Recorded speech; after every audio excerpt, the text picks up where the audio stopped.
Welcome to Ichiraku Ramen and thank you for joining me for another journey into the world of shinobi. Before we begin, I want to give a huge thank you to everyone who listens, supports the channel, and enjoys these stories. Today's story is called Twin Ice Demon Brothers. Summary. In this alternate universe, they called it justice. Naruto called it betrayal. Banished for failing a mission that was never truly his to win, Naruto Uzumaki disappears into the frozen north, scarred, but not broken. Out there, a bond is forged between two warriors the world forgot. Together they will build something the Five Kage never accounted for. This is a fan-made story inspired by the world of Naruto. All characters in the original universe belong to their respective creators. This narration is created for entertainment purposes as part of a transformative storytelling experience. The story itself was written by Havoc-Teir, and full credit goes to the original author. If you would like to read the original version, the link to this story is included in the video description below. If you like my content and want to keep up with future updates, hit that subscribe button and don't forget leave a like if you enjoyed the video. It not only helps me but helps with YouTube algorithm. Now sit back, relax and enjoy. Chapter 1. The Tundra Story. Land of Fire, Konohagakure no Sato, Kage Office. The Sasuke recovery mission was a failure. The team of genin sent after their defecting classmate had encountered excessive resistance, initial reports suggesting Jonin-level enemies, and none had escaped serious injuries, beside the squad leader, Chunin Shikamaru Nara. By all accounts, the 5 genin and 1 chunin performed at the highest levels and proved the superiority of Konohagakure's training over that of their Otogekyo counterparts, having slain their opponents. However, the fact remains that 1 genin lost his bout and failed the mission overall. This was unacceptable in the eyes of Konohagakure. Barely 16 hours after being returned from near death, genin Naruto Uzumaki was standing before his Lady Hokage, bandaged and barely standing, but unwilling to show the effects that 2 assassination jutsu had on his body. Though, in all honesty, the face he was seeing on the Senju Kage gave away what was coming and decided to just get this over with. He saw this coming after all. The village has always been looking for a valid, legal excuse to get rid of him for years. Guess it was now. With a breath and before the Kage could, Naruto spoke straight to the point, voice flat. Banished, right? His normally bright blue, expressive eyes fading steadily to a dead, stormy gray. The woman ahead of him could see the torrent of emotions begin to creep up from the depths of his being. It made this so much harder, cutting deeper than any blade could ever hope to. I'm so sorry, Naruto. Tsunade whispered, throat tight, voice taut as any bowstring as she desperately tried to keep herself together. This was completely unfair, but her hands are tied here. Swallowing hard, she continued. Due to use of excessive force against the clan heir of the Uchiha clan, we, the Council of the Leaf, have deemed you unsafe to remain within. Ignoring the pompous elders in the office, Naruto steps toward the desk and drops his gifted headband, that sports the village insignia, his shinobi license, and much to the blonde Kage's internal horror, the necklace of the first Hokage. Like granite, Tsunade's eyes raised slowly to the boy standing before her, his face void of any emotion but the stormy gray eyes. How could this happen? Is that all, Lady Hokage? Naruto's voice was monotonous, robotic almost and devoid of everything that made him Naruto. Forcing her voice level, Tsunade continued. Yes, Naruto. You have until tomorrow evening to leave the village, then 3 weeks to leave the Land of Fire before you will be killed on sight. Nodding once, showing his understanding, Naruto turned around and as he stepped toward the door, Elder Hamura offered. This is for the best. For both us and yourself. Indeed. Koharu added, firmly, proudly, and definitely not smug at all. She added smoothly. Should the situation change, you will be informed and we shall. The door shutting cut her off, the blonde already gone. That was the last time they would see him as the ceremonial escort that arrived the following evening to take him to the village gate to ensue his compliance, found his apartment already vacated and cleaned up flawlessly to a sparkle. Land of Waves, Tizuna's house. 8 days later. Coming back from town, Tazuna, Tsunami, and Inori arrive back home to find a blonde teen sitting on the small dock out back alongside their other guest. They recognized him immediately. Blonde hair and orange jumpsuit could only be one person. Running over, Inari called out, "Naruto!" Glancing back over his shoulder, Naruto's grayish-blue eyes swept over the civilian family, and they all saw the grief and sadness in that one moment. He blinked, then offered a half-smile. "Hey guys, it's been a while." "That it has." Tazuna grunts, strolling towards the two on the small jetty, both teens standing up. He added, "But we can catch up later. First things first, we all have to help out Tsunami with dinner. Then we can talk, yeah?" Nodding, Naruto offered, "Yeah, thanks Gramps." A pause before he added, "Oh, and thank you for taking care of Haku here."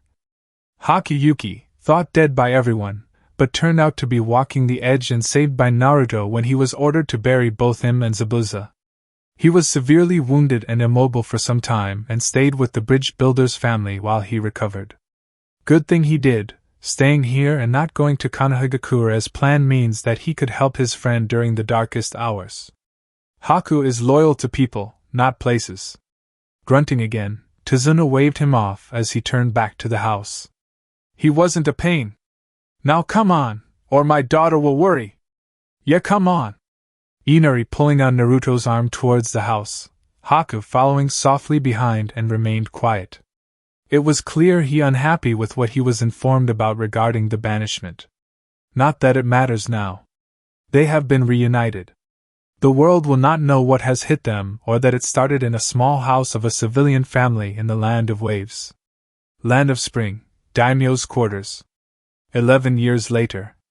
Eyes slowly part, revealing scarlet velvet cover above the decorative four-post, empress-sized bed with the finest silks that irritated him to this day. Naruto, now 23, recalled that critical moment in his life.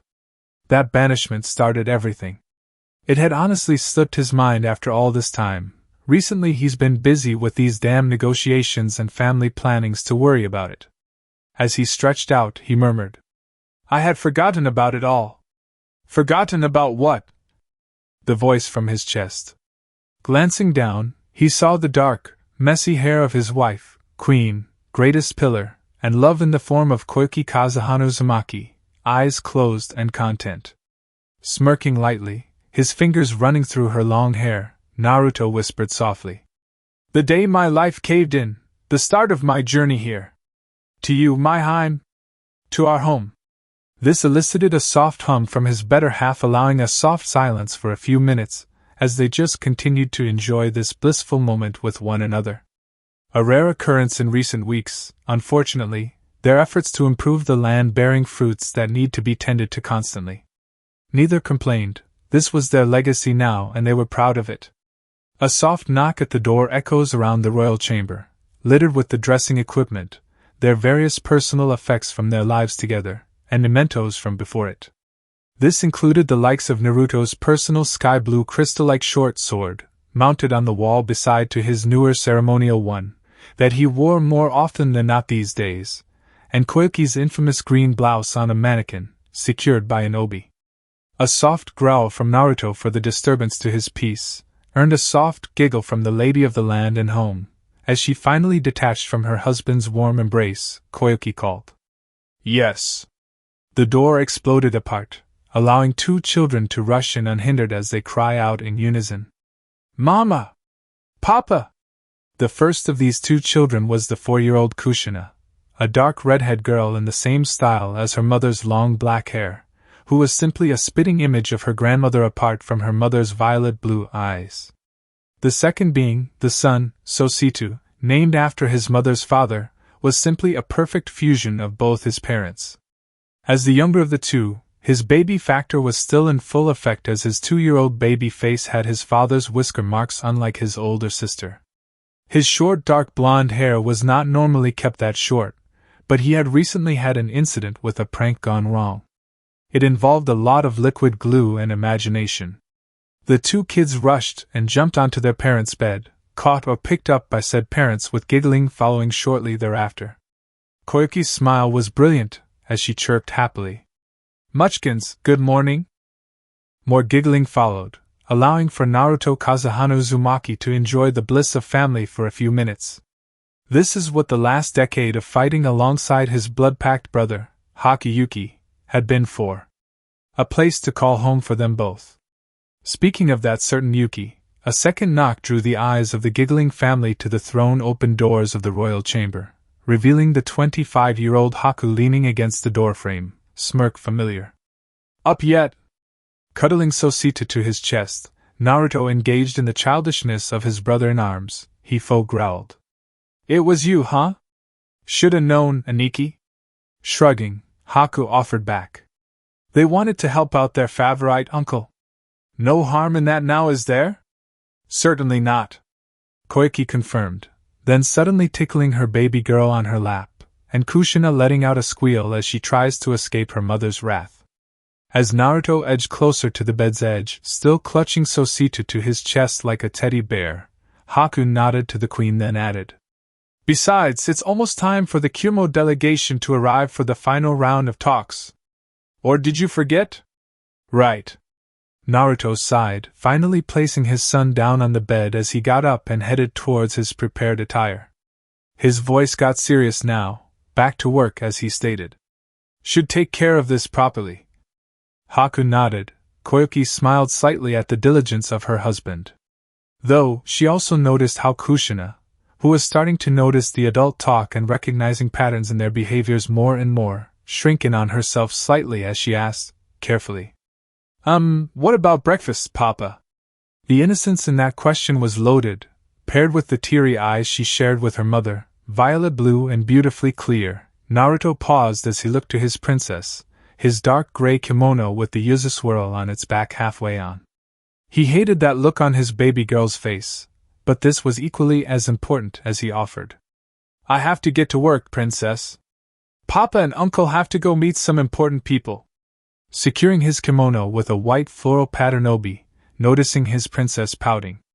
It was the most adorable thing he's ever seen. So, her mother had to draw her into a hug to comfort the clearly upset girl.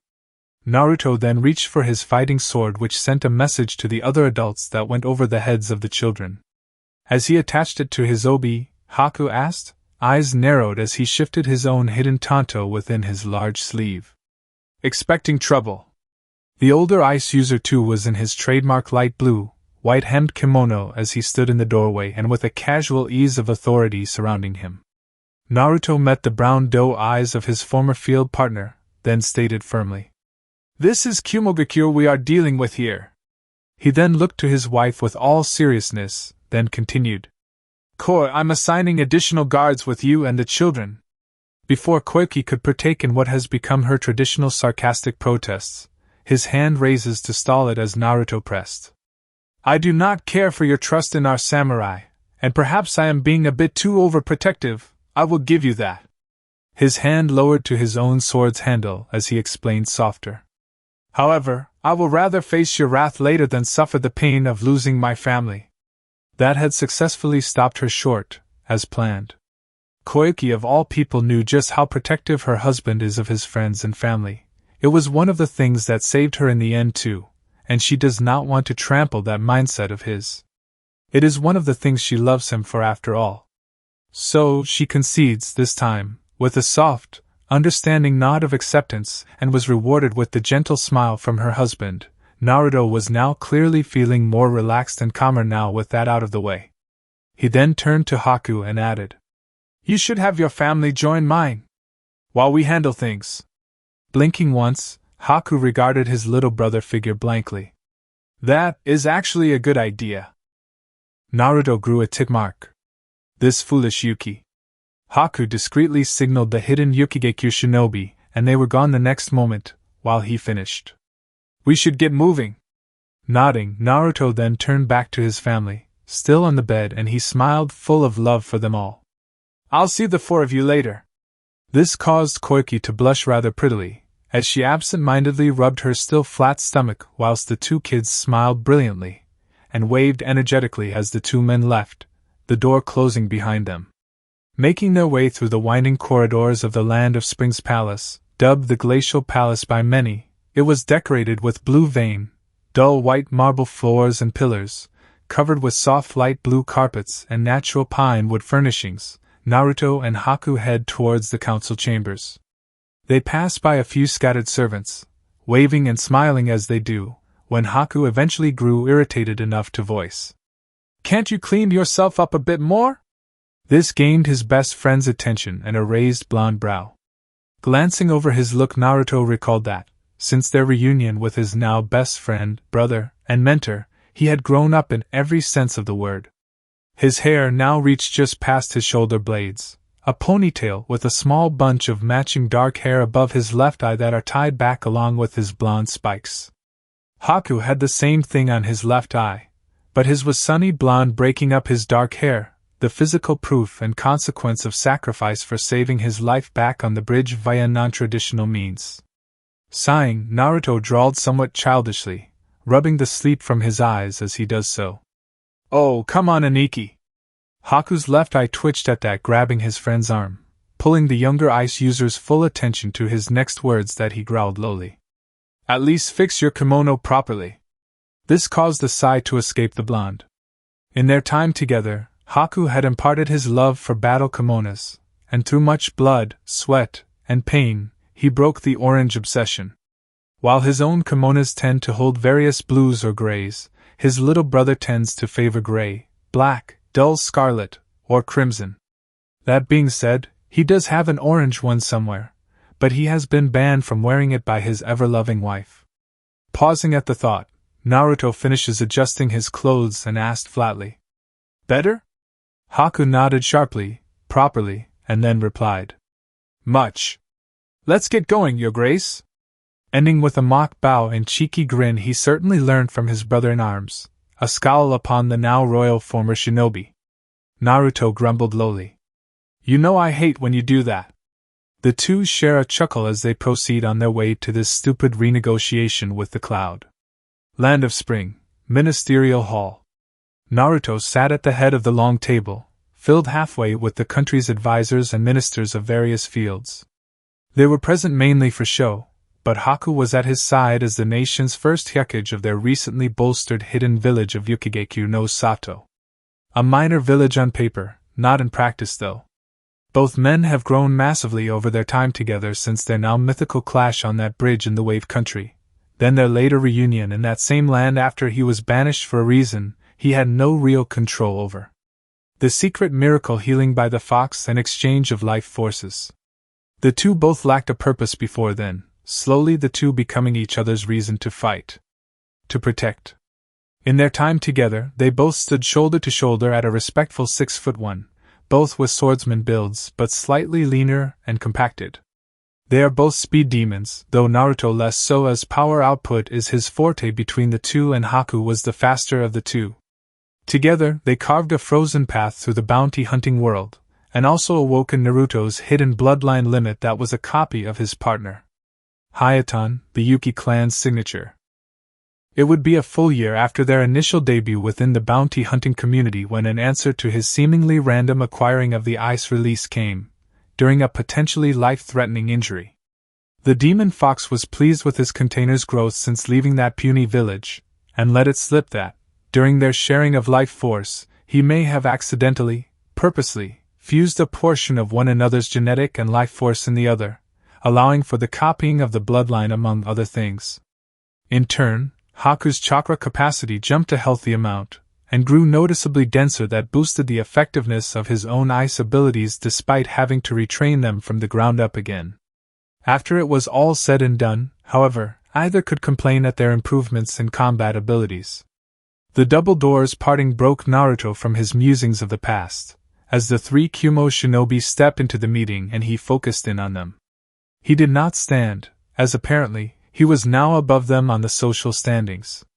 Thus, this led to them to bow to him specifically. Their captain promptly followed protocol and announced, "Lord Kazuhana, it is an honor to be granted this presence within your abode." Naruto, leaning into his experience more at this point than his wife's acting lessons, waved him in and responded coolly, "It is fine. Take a seat, please. The trio did so, and the talks began in earnest. It would take several hours of these closed-door talks. The peace shared between them solidified once again. As the talks began to wrap up, the leader of this delegation felt that his curiosity could no longer be denied, thus asked with strain behind it. My lord! There was a modicum of respect within the words, but it accomplished its goal in gaining Naruto's attention. The man continued. Your past as a bounty hunter is of no concern to you. Naruto responded sternly. His wave-off many might considered rude, but those in attendance paid it no mind as they were more on edge for the response to the Cloud Jonin's words. The blonde Kazahana continued. We have since hung up our blades in that line of work. We are no longer the twin frost demons, or whatever they called us. The tension was still there, thick and immovable. Sensing it, Naruto held the opposite side's gaze and without flinching added. But as it is, should the need arise. The unspoken threat was left hung out for all to see, and the Cloud Shinobi knew, instinctively, that it could, and would, be implemented with little effort. A shudder was stifled as the meeting was finally ended on that almost threatening note. Land of Spring, Tetko Docks. After a short train ride from the palace, the delegation from Kumogakure was escorted back to the primary shipping docks of the Land of Spring on the southern coast of the northernmost land mass, an island nation.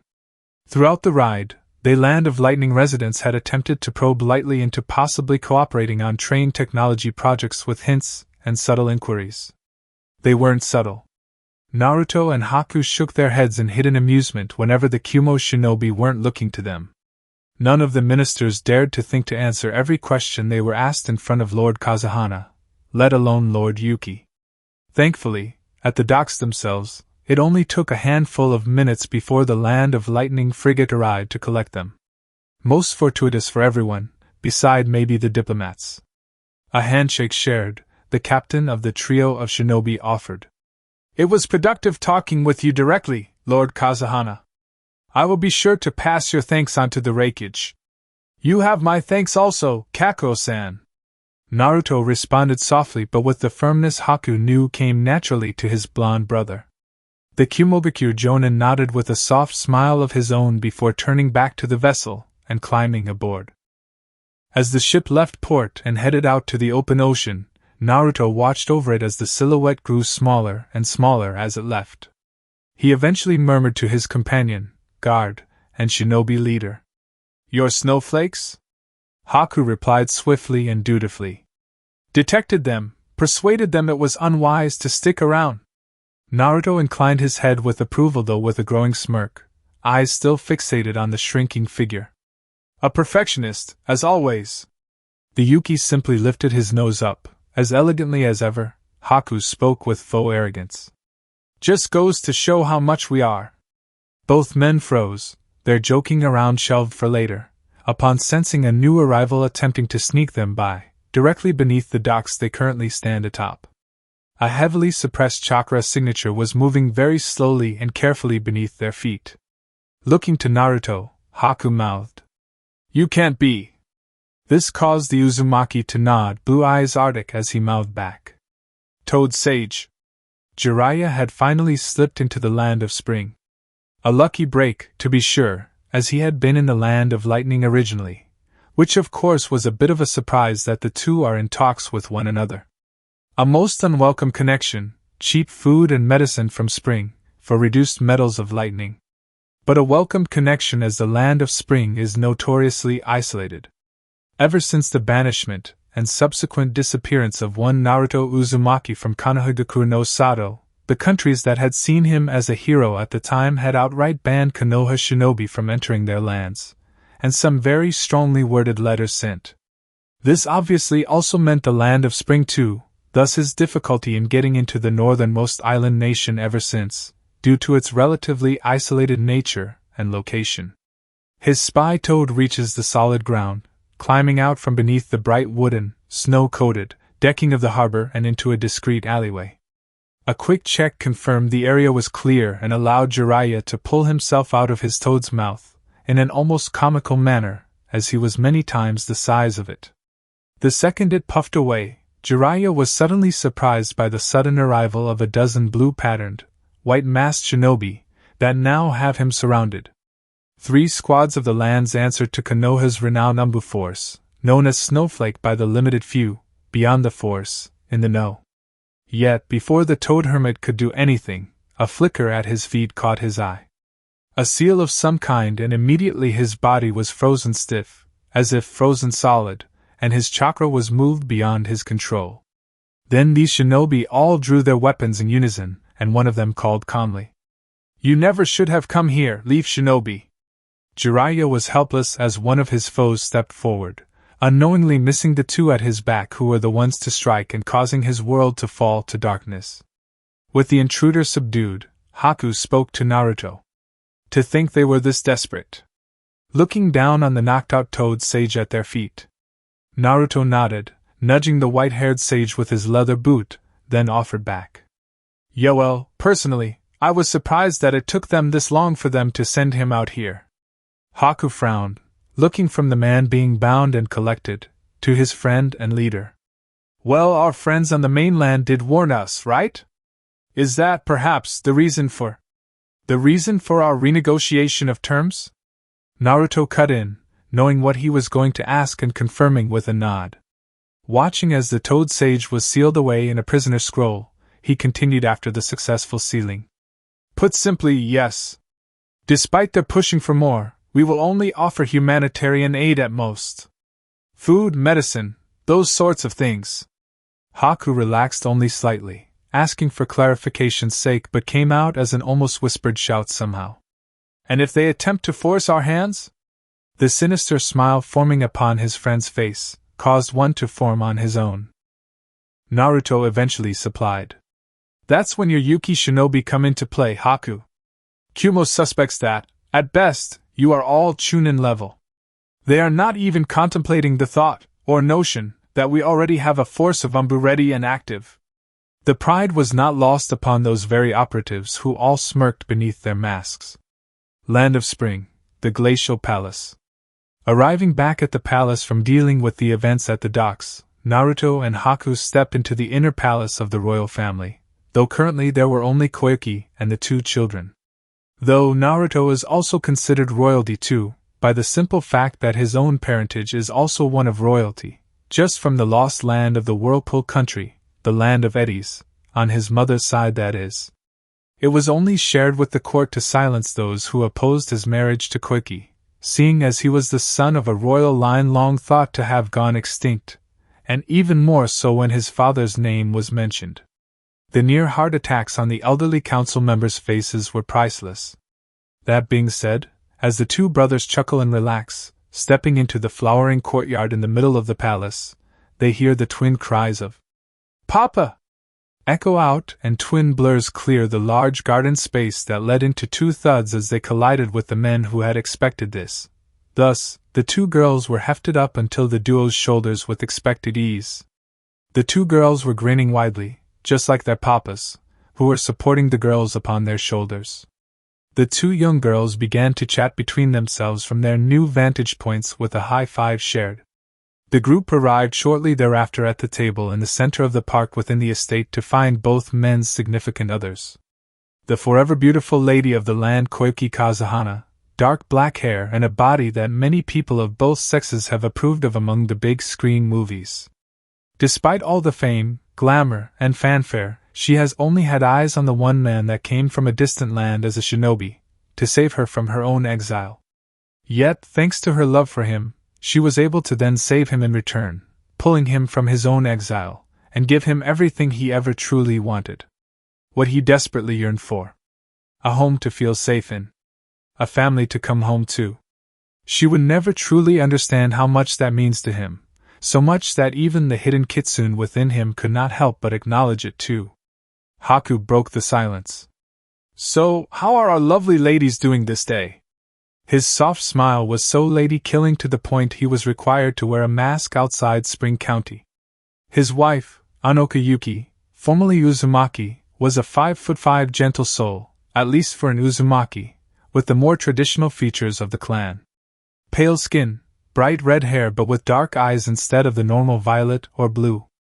As an archaeological historian, Anoka was first encountered by the former mercenary shinobi when the duo was checking the ruins of Izushiogaku no Sato, in the early days of their career and many times after that, as the island was their unofficial residence. Naruto and Haku would often run into her several times.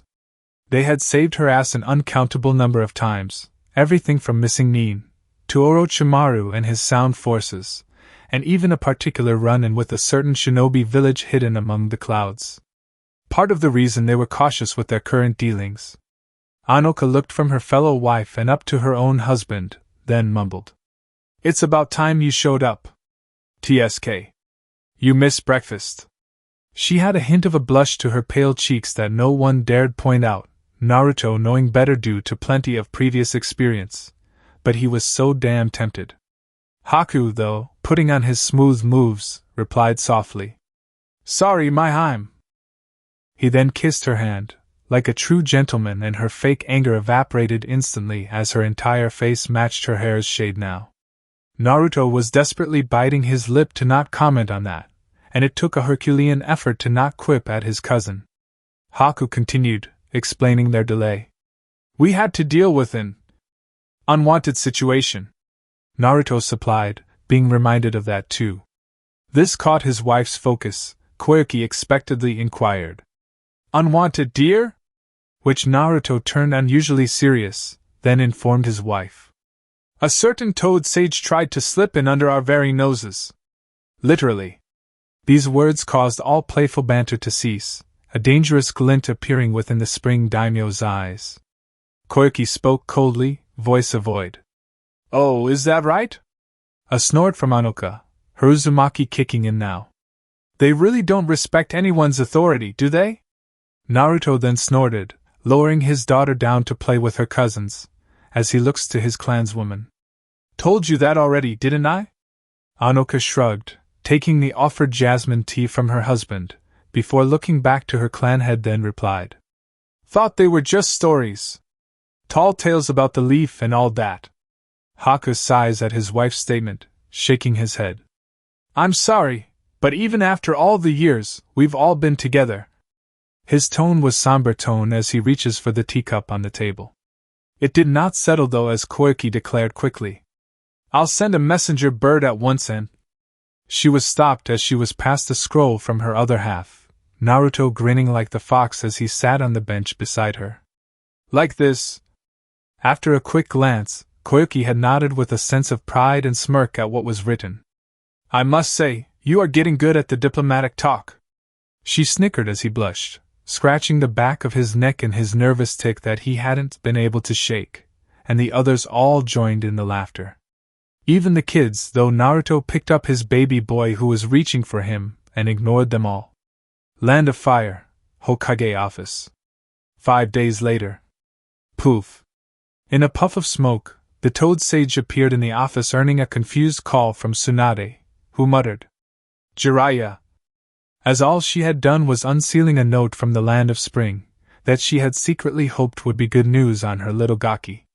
Yet only a snoozing Toad Sage appeared with another smaller notice that read, "Dear Lady/Lord Hokage, we have previously stated that your fighting forces are not to stand upon our soil without word being sent. For this will be your last time. Should you be discovered again, you shall only receive their heads. Do not think you can pull the wool over our eyes." A long, heavy sigh escaped the blonde Kage's lips in defeat, head flopping down on the desk. Tsunade muttered again, "Why? Why, Jiraiya?" A quick water jet jutsu and awoke the emotionally shady Toad Sage, who bolted upright, startled before he started looking around. Jiraiya spluttered as he jerked up. "Wah, what? You got caught." "Jiraiya," and then returned. Tsunade stated flatly with her cheek resting on her fist, watching blankly as the man got back to his feet. Dusting himself down, the famous spy master of the leaf and Toad Sage Jiraiya questioned, "What? That is impossible." He paused, recalling the last thing he remembers. The masked shinobi surrounding him, umbu of some kind. Jiraiya muttered, "Damn. Didn't think they had their own shinobi, let alone umbu." This caused the woman to perk up at that. Tsunade asked. Should I assume you forgot about Kumo's bolt, or? I think they have their own force, though I can't be sure. Jiraiya continued to murmur to himself, scratching the back of his head, and was clearly elsewhere at present. Going to have to try something. Jiraiya! Yes? Jiraiya questioned, blinking owlishly as he looked at the Hokage. She inquired. Who are you? Spring. He cut off, slightly frowning at the very limited information he had on the place. Somehow, they had managed to acquire the manpower for an equivalent force without anyone noticing it. How? Tsunade cut into his thoughts, when she asked. I see. Perhaps we can retry for an alliance. Finally snapping out of his contemplation, Jiraiya turned back to his teammate and demanded. Let me try again. I won't be. He paused upon Tsunade's raised hand, her head shaking negatively. That won't be necessary. Should you try? A hollow smile played upon her face.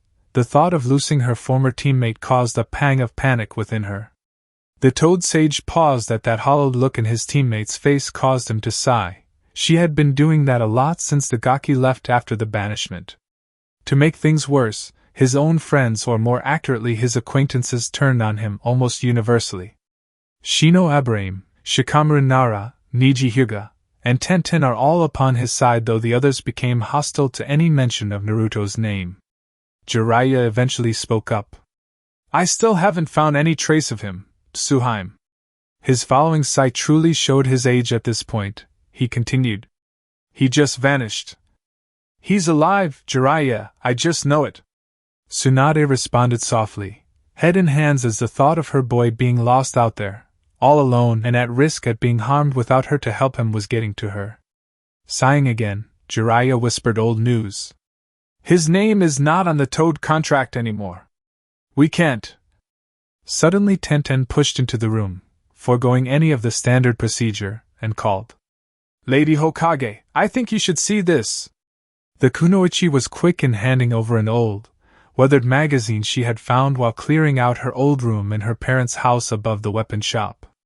Taking up the article, Tsunade gave it a quick once-over before she flipped to another page and found a full spread. On said page was a 2-page spread that showed twin frost rogues where 2 men, one tanned and with long dark blonde hair, standing back to back with another man who had alabaster skin paired elegantly with ebony locks, man both holding crystal-like swords.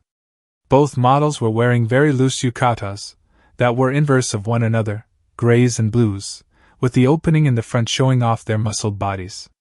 The 2 men were, for a lack of a better word, beautiful. Demigods made of granite-like firm muscles, 8 packs visible through their open front attire, and beneath their mesh armor. A slight tinge of pink dusted even the Hokage face at the sight. Tsunade muttered. Oh my! Tenten nearly outright drooled at the sight, then stated lowly. I know, right? The Toad Sage cleared his throat, preventing this outbreak of fangirlism before it got too far, and gaining the room's attention briefly. Jiraiya then pointed to the blonde demigod of the 2 and claimed. That's Naruto, right? Tsunade took a second moment before matching the young man in the picture with the young blonde in the photograph she had framed on her desk of a time before her return to the village. One of the few photos she has of the boy she had banished. Oh! A bingo book was flung open, the independent section, and the collective gasp. Whoa! Bingo book, independent operator. Name, Nariyuki. Clan, Yuki Clan. Monikers, the Arctic Canine Ice Fox, Demon Ice Brothers shared. Rank S. Age 18 to 24. Type Shinobi, Kage level. Notes. 1/2 of the twin ice demons. Responsible for clearing Kumo, Kusa, and Kiri bingo books. Assisted Bloodline faction winning the Kirigakure Civil War. Ended Fong and Bear War. Prevented Kusa/AIM conflict. Stabilized the Land of River after attempted coup. Saved Land of Demon during Terracotta Incident. Defended Land of Spring from Kumogakure's attempted subjugation. Advisory: if with his partner, Hakuyuki, avoid contact as threat level raises to double S rank, flee on sight. Bingo book, independent operator. Name, Hakuyuki. Clan, Yuki Clan. Monikers, the Arctic Mask, Ice Phoenix, Demon Ice Brothers shared. Rank S. Age 18 to 24. Type Shinobi, Kage level. Note: one half of the twin ice demons. Responsible for clearing Kumo, Kusa, and Kiri bingo books. Assisted Bloodline faction winning the Kirigakure Civil War. Ended Fong and Bear War. Prevented Kusa/AIM conflict. Stabilized the Land of River after attempted coup. Saved Land of Demon during Terracotta Incident. Defended Land of Spring from Kumogakure's attempted subjugation. Advisory: if with his partner, Nariyuki, avoid contact as threat level raises to double S rank, flee on sight. Tsunade was the first to break from the shock of the entries, pride swelling at the sight of the Gaki's achievements. She murmured lowly, "So, he's an S rank now?" This seemed to break the other two out of their own shock, with Tenten nodding her agreement, then offered calmly, "I'm sorry, I didn't think to check earlier." The others just waved her off, with Jiraiya, who commented, "We should have kept our own eyes on them." Tsunade continues to inspect the two-page spread, looking over the columnists' claims, apparent accounts, and gossipy rumors regarding the two. With her perfectly manicured nails running across the pages, she asked, "Is this all true?" "Possibly," Jiraiya commented, glancing over them himself. After a moment he added, "I'll have to check them against anything my network can find." Tenten cut in here. "Also, that book's kinda old." She then points to the lower corner where the date can be found, and revealed the book was 4 years old. Sighing, Tsunade looked up and called, "Umbu!" A few minutes later, "You called, Lady Hokage?" Ino Yamanaka asked, stepping into the office, then bowing before her fellow blonde and Hokage. Upon her returning upright again, taking notice of both Tenten and the old pervert, Ino watches as Tsunade lifts up an old magazine, then she asked, "Yes. Do you know about this?" Ino, upon seeing the two hunks on the page, her old fangirl habits resurfaced, and she actually squealed like she used to before pulling out the last copy of Two Were In. With excitement and energy worthy of her place at the top of the gossip grapevine, she sighs dreamily. "Ah, the twin ice brothers." This caused the Kage to arch a finely plucked eyebrow. Tsunade inquired, "Ice brothers?" Ino nodded firmly, recalling that detail from her research before she explained. "Yeah.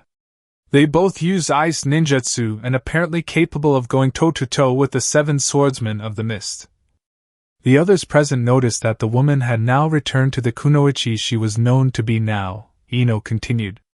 "Subsequently, they are both honorary members but aren't Kirigakure shinobi directly."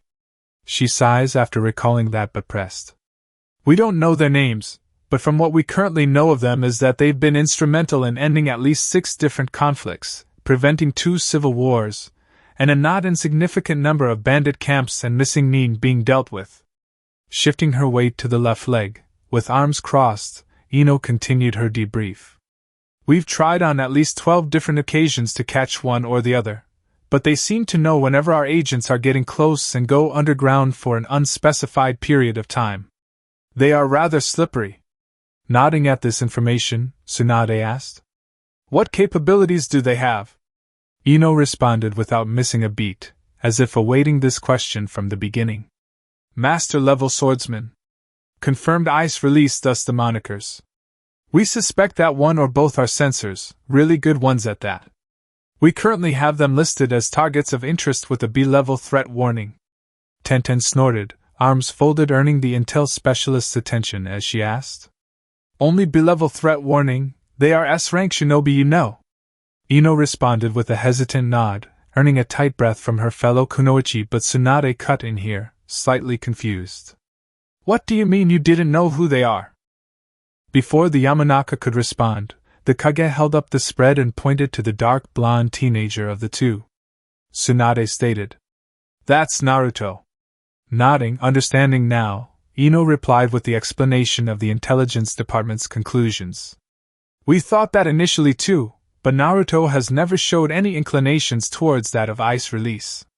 Thus, we had simply dismissed it as a coincidence.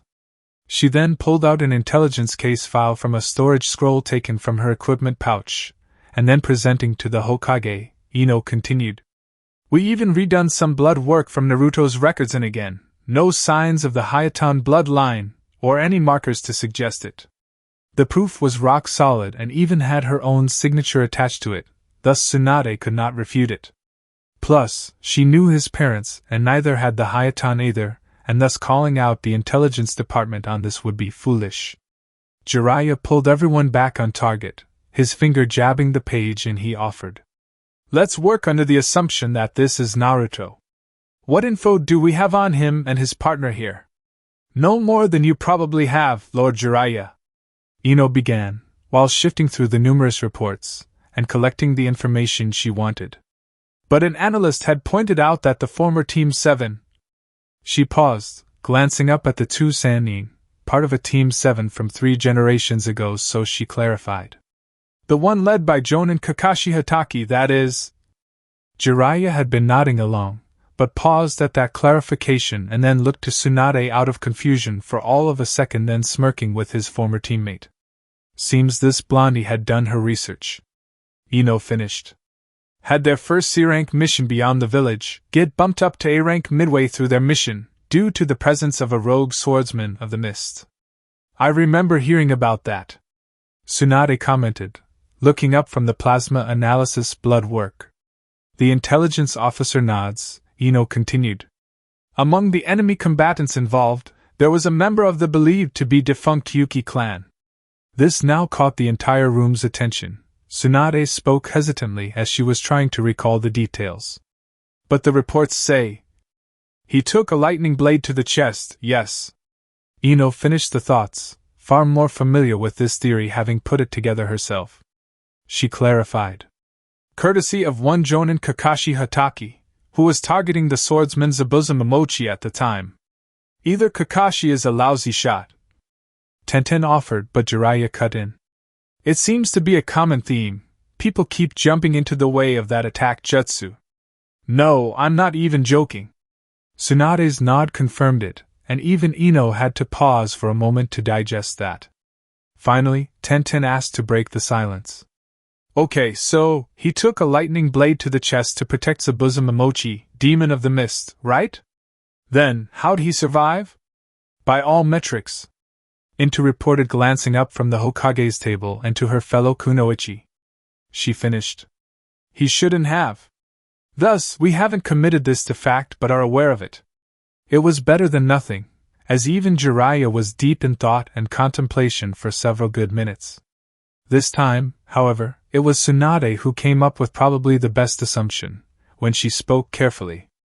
Okay, what if, and this is a really big if, Naruto was burying the 2 dead Nin, as the mission report says he did, and he noticed that this Yuki clan shinobi was still alive.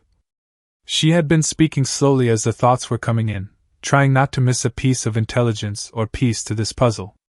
Catching on to what is being presented, Jiraiya added his thoughts to this train. Naruto would have died for his friends. The Kyuubi. Tenten offered, snapping her fingers as it seemed she too had caught onto the trail with everyone else. The 2 Sannin seemed to react to that, like the missing piece of the picture was located and pulled everything together in a grand theory. Tsunade reacted first, jumping to her feet and leaning over the table, and as if she had witnessed it herself, declared firmly. He shared his regeneration factor. Saved his friend's life. Jiraiya cut on, also on his feet now, and upon seeing the nods of agreement, he added. The Kyuubi took sample of ice release for later use or something. And when he was banished. Tsunade connected, not dwelling on that too long. Tenten finished as the picture was coming together on its own at that point. He met with this Yuki, this Haku person, and then the 2 trained. Ino had been recording this all for the records back in the intelligence department, for the analysts to corroborate and adjust their own data based off it. After all, it matched what they had on the thought process they have on her fellow blonde before he had left, and this could help their predictive analysis moving forward. With a pensive look, the mind walker looked up from her note-taking when Tsunade asked the room. So, where would he go then? Eventually, eyes landed on the Yamanaka heiress, who was already flipping through sealing scrolls she had on her, before she then began to spread them out across the Hokage's desk. Not finding what she was looking for, she pulled out 2 storage scrolls from her belt, scanning them over before stopping, and, with a puff of smoke, came a map of the elemental nations. Standing over it, Ino informed. This is a map of everything I could find on the Ice Demon Brothers. It took some time, but I think we have a general idea of where they have been. A quick glance over the map again before she sighs hard, before she added. Though, their trail went dead almost 3.5 years ago now. Tsunade asked, face contemplative. What do you mean? Went dead. Exactly? Did they die? Although she was questioning their effectiveness now, the Hokage was actually impressed with the intelligence department, and really needs to trust in her department heads more, as it seems yet again that Jiraiya has been outdone by her own Umbu intelligence officers. With a breath, eyes level, Ino reported calmly. Unlikely to have been killed. As of Frost/Hot Spring incident, Lady Hokage, we have lacked any confirmed sightings or even a rumor regarding either of them. Then where'd they go? Tenten questioned, looking over the map, and honestly, these two had been busy. Jiraiya answered calmly. They'd likely gone underground. To escape any hostility from Kumogakure, probably. Neither the bounty offices, or the bingo books, have reported either being handed in. Ino reported promptly, getting a nod from the 2 senior shinobi. Though she seemed to have a recollection, and added. That reminds me, actually. That Kumogakure did remove both from their bingo book, about 2 years ago, I think. Need to check when exactly. The 2 former teammates shared a look, though Tenten raised an eyebrow, hands on hips as she pressed. Since when did Kumogakure ever remove a threat from their bingo book? They don't? Jiraiya stated lowly, barely above a breath, but as firmly as steel carved by time. Looking to him, Tsunade pressed sharply. What do you have on Kumo, Jiraiya? Nodding while retrieving his own notebook from his Haori and flipping through the messy writings, Jiraiya reported. They've been having dealings with Land of Bears, via the Land of Spring and with the Land of Spring themselves. A recent trade deal was being reviewed with Spring. Ino whispered. The name raised a flag for some reason, and the others looked to her, as she was clearly looking for something. Her cornflower blue eventually met the honey brown, before she explained. Our estimated locations of possible hideouts for Naruto were Wave, Tea, Wind, and Snow/Spring countries.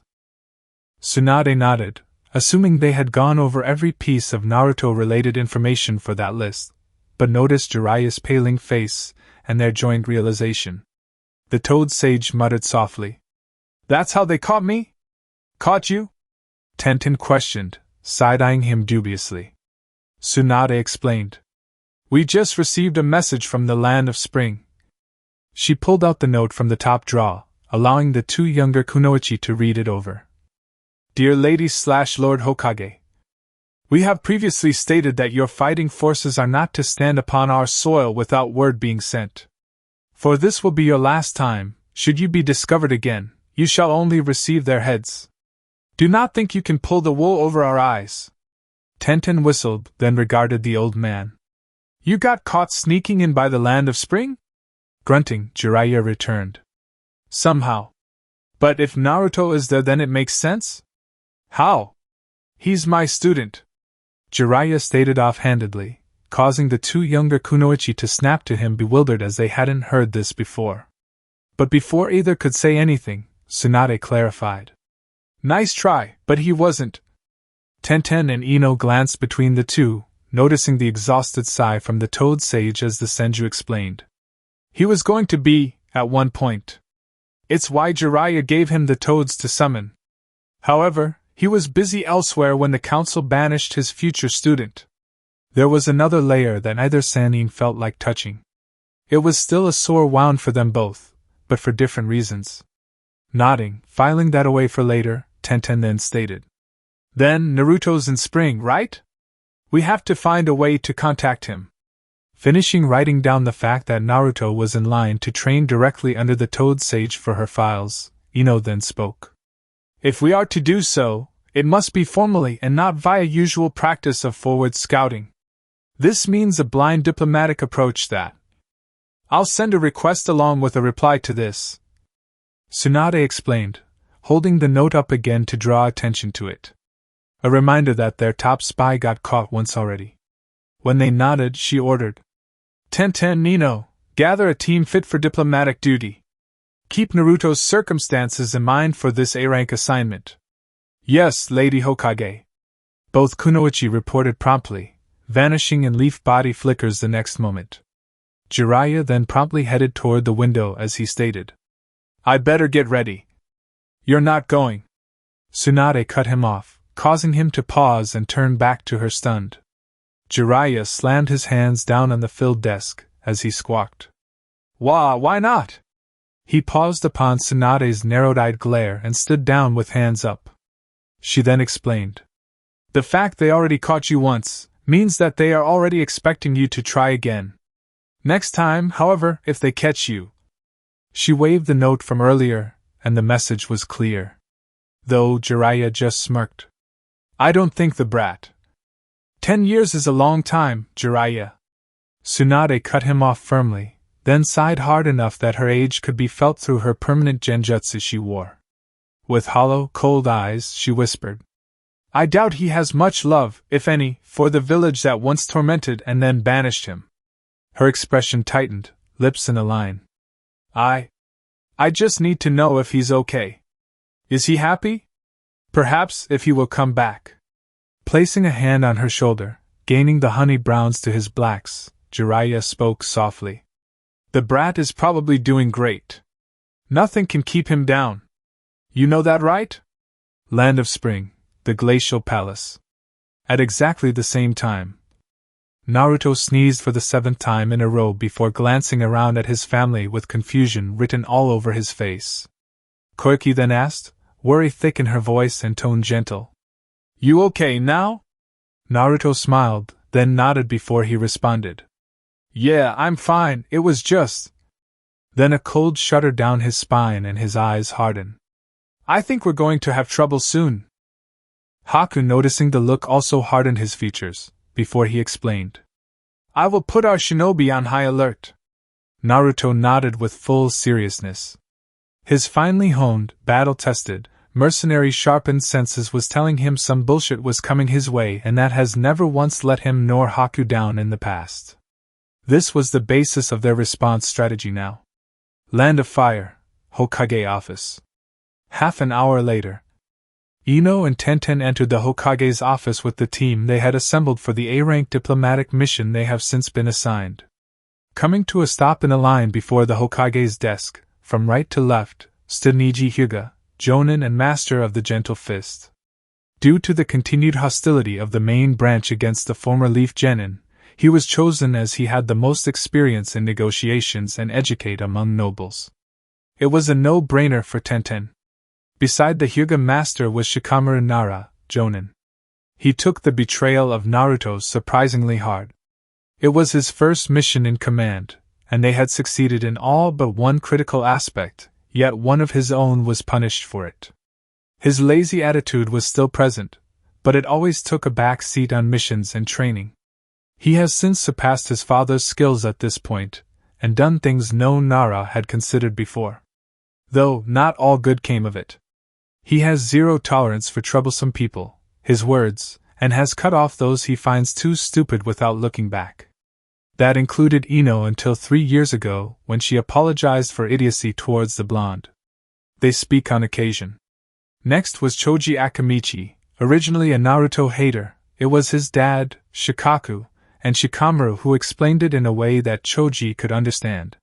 He's remained loyal to both the Nara and the Uzumaki since and hopes they can sit down and catch up over some barbecue sometime. Shino Abirim is the final member. Although never hostile to Naruto, he was never a friend until the Chunin exams. Naruto had found an undocumented beetle within the Forest of Death, post-exam, and went to Shino to identify it. As Naruto left, he proclaimed their friendship, and Shino considered him such from then on. His banishment was illogical and ill-conceived, but when his burden became known to all, Shino was furious for a full week. After a deep discussion with his hive and his parents, he was able to calm down enough to not snap at anyone who disgraced his friend's name. He hopes to find his friend to show the colony created from the bug he had brought him all that time ago. Listen up, Tsunade began, causing the six to stand straighter at attention. She then continued. We have reason to believe that one of our own is in Spring Country, and we want to make contact. This caused the four men to raise eyebrows at that. Besides Shino, Shino is Shino, and shows little externally. Tsunade continued briskly. I have already dispatched a missive with the diplomatic seal of the Land of Fire upon it. You will be granted access only for a week maximum. Meet with the Spring Daimyo and try renegotiating a treaty to expand this beyond this baseline, and to allow expanded diplomatic access. Niji, as stoically as ever Hyuga, then asked. Lady Hokage, shouldn't someone from the council lead these talks? Leaning back in her chair, with a complex expression on her face, Tsunade nodded before she replied. Normally I would, but the nature of this situation, the cause for this mission itself, means that most the council still think Naruto's the fox. Shikamaru cut in, already done with that crap. Honestly, stupid people annoy the fuck out of him, and should not be in positions of influence or power. Dumbasses, the lot of them. Nodding once, the Kage pressed on.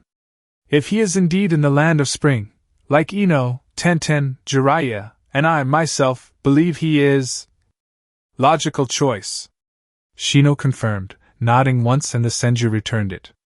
A short pause, carefully constructed balance between hope and unease was broken by Shikamaru, the Nara mentioned casually. My dad wants me to replace him in a clan matter. Tsunade interrupted. After his nod, she then informed them formally. This will be an A-rank diplomatic mission. I recommend that you leave at first light tomorrow morning, with noon being the latest for a departure. It's in the northern Arctic Circle, right? Niji commented softly, getting a nod from the Hokage. He looked to his teammate, Tenten, then added. We should pack for whiteout conditions. We should. Tenten confirmed, then Shino offered. A wise precaution. What a drag. Shikamaru murmured, pushing the Hokage to speak up. Tsunade ordered. You are dismissed. They all nod before departing in swirls of leaves and winds, leaving the last Senju with the reports from the intelligence and teammate to review. Maybe she can find some insight for the upcoming talks with the Daimyo of Spring. Land of Fire, Hyuga Compound. Returning to the compound, Niji stepped in and almost immediately came face to face with the current clan head, and uncle, Hayashi Hyuga, much to his hidden annoyance. True, he no longer blames the main house for his father's death, his hatred lessened, to an extent, but he still disagrees with their stances as a whole, creating a divide. Still, he kept his impassive mask up flawlessly as he listened to his clan leader. Hayashi asked. Niji, I hear that you were called to the Hokage's office. How was your meeting with Lady Hokage? It was a mission assignment. Niji responded coolly, not giving anything away flawlessly. We were discussing the parameters regarding travel to the Land of Spring, and the need for cold weather gear. This managed to garner a raised eyebrow from the main house head, the limit of his surprise that slipped out. Hayashi was unsure as to why he himself was not informed of such a mission. His main house are the diplomatic arm of Konohagakure due to their many links to nobility circles and strength of economy. I see. How curious. Hayashi began, face remained flat as he continued to contemplate this information. Why did they not ask for? He paused abruptly, then his face seemed to tighten even further. There has been a certain level of disconnect between the Hokage and the main house for a number of years now. It is subtle, but notable. Even the Konoha Council has been somewhat divided on one particular topic. Regarding his young clansman for a moment, Hayashi then finished this interaction. I see. In that case, I expect a flawless execution to this diplomatic mission. He then turned his back upon the Jonin, rather abruptly, and began to stroll off while attempting to appear unhurried. Niji, though, narrowed his eyes, metaphorically speaking, as his stoic mask was flawless at this point, and clearly recognizing a strategic retreat when he saw one. His uncle was sharp. No doubt he had already put together several things that was not spoken aloud. He ended up cursing inwardly as he made his way back to his own quarters to prepare for this mission's early departure window. Honestly, he just hopes nothing happens to jeopardize this mission's ultimate objective. Though, he doubts it will be smooth sailing now, but one can hope. The following morning, before the sun had climbed above the horizon, Niji had finished his packing of mission gear and had it slung off his shoulder as he made his way through the compound promptly to meet the rest of his team. He had done some preliminary research into the Land of Spring last night, and believed he had a good plan of handling these talks, despite the latest reports he received from the Yamanaka heiress regarding possible, and very recent, connections with Kumogakure and the Land of Lightning. Unfortunately, upon reaching the exit of the compound, Niji is confronted by his own clan's heiress and cousin, which caused his schooling of features to comply with his diplomatic training issued by the clan as a whole. He offered a perfect, textbook bow as he greeted. "Lady Hinata, to what do I owe this pleasure?" The stoic form of one Hinata Hyuga stood before the gate, stereotypical Hyuga garments augmented with cold weather gear, her own pack secured upon her back, and staring at her not-so-beloved cousin. Their former bond broken apart from their contrasting views on a singular, particular subject. A subject that turned this former shy girl into the stereotypical Hyuga was none other than the banishment of Naruto Uzumaki. Mentally musing idly, Niji notes how that event has affected the two of them inversely of what most would expect. His team has told him how he has loosened up, accepted the advice of the former genin, and refused to allow fate to dictate his life on principle alone. It has served him well up till this point, and his respect for Naruto has never once wavered, nor flickered, despite the storm of hatred from the ignorant masses. Hinata, however, a girl who claimed to love the man before his exile, had not only buckled, but completed crashdown, and allowed herself to be molded into what she had previously claimed to hate. A Hyuga with a 10-foot pole up her posterior, with a seemingly endless loathing to anything that wasn't Hyuga. Not that Niji would voice that, instead he just listened to her lady's words as she spoke. "Niji, I hear that you have a mission towards the Land of Spring."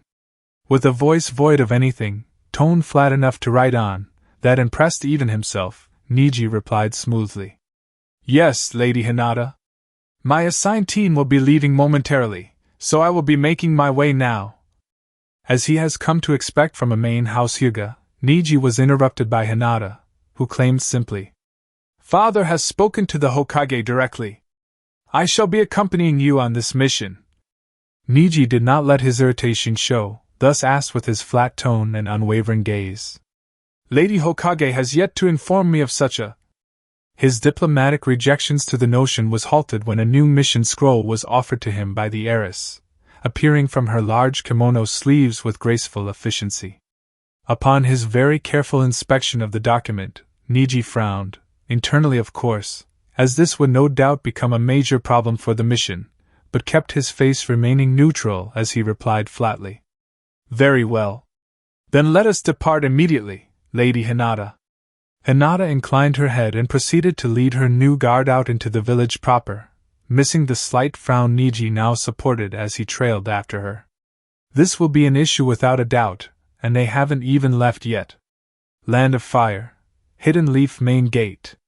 Niji arrived at the gate, and was met by his team, who immediately went stiff or hardened their expressions upon seeing the heiress of the Hyuga walking up behind him. The not-so-friendly growl from Tenten was expected, their different stance regarding a certain blonde making its regular appearance, as the weapon mistress hissed, "What are you doing here, Hyuga-teen?"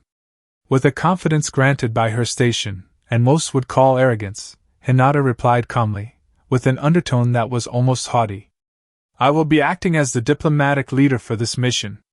Frowning at this development, Ina looked to Niji, arms across her chest as she asked with a brow raised, "Since when?" He interrupted her by passing the updated mission scroll he was handed earlier to her, and upon inspecting it swiftly, the blonde heiress muttered in annoyance, "This is bullshit.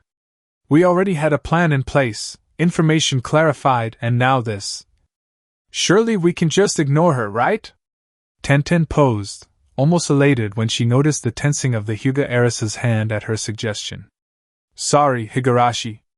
Tsunade called out, suddenly appearing on scene in a body flicker and standing before the departing team. They all looked to her, as she explained. Unfortunately, this is the Council's decision to maximize efforts to break ground in a market we were once expunged from. Many shared looks, but none questioned further, as even they could feel the annoyance and dissatisfaction through the mask of indifference the Hokage wore. Silently, the original team internally decided that they only had to work with her with the bare minimum of communication. Tsunade then continued. As this is a diplomatic mission, a main house Hyuga is standard practice to attend among the envoy. Though admittedly, why that was ever passed as standard practice is already on the Senju's lists of things to address, and several members of her. Actually, she'll put Jiraiya on that. It will keep him here, strengthen her position, and help dislodge the growing power blocks attempting to overrule her. Turning to the Hyuga heiress directly, eyes blank and posture unyielding, Tsunade ordered directly. Listen here, Hyuga. Just like the others, I have certain expectations of this mission, backed up by our suspicions with our intelligence department. Ino nodded, Shikamaru was watching the sky brighten, Shino was watching the road ahead, and Tenten grinned sharp. I have no doubt your own clan head has suspicions and you are an extension of his will. Tsunade continued, Hinata not so much as flinching as the Hokage continued. Thus, above all else, I expect you to remain on your best behavior. Anything less will be marked on your file and mission record as a failure. Am I understood? Despite her earlier attitude and demeanor shift, Hinata grew stiff under the Hokage's gaze and tone. Thus, she responded, equally as stiff. Understood, Lady Hokage.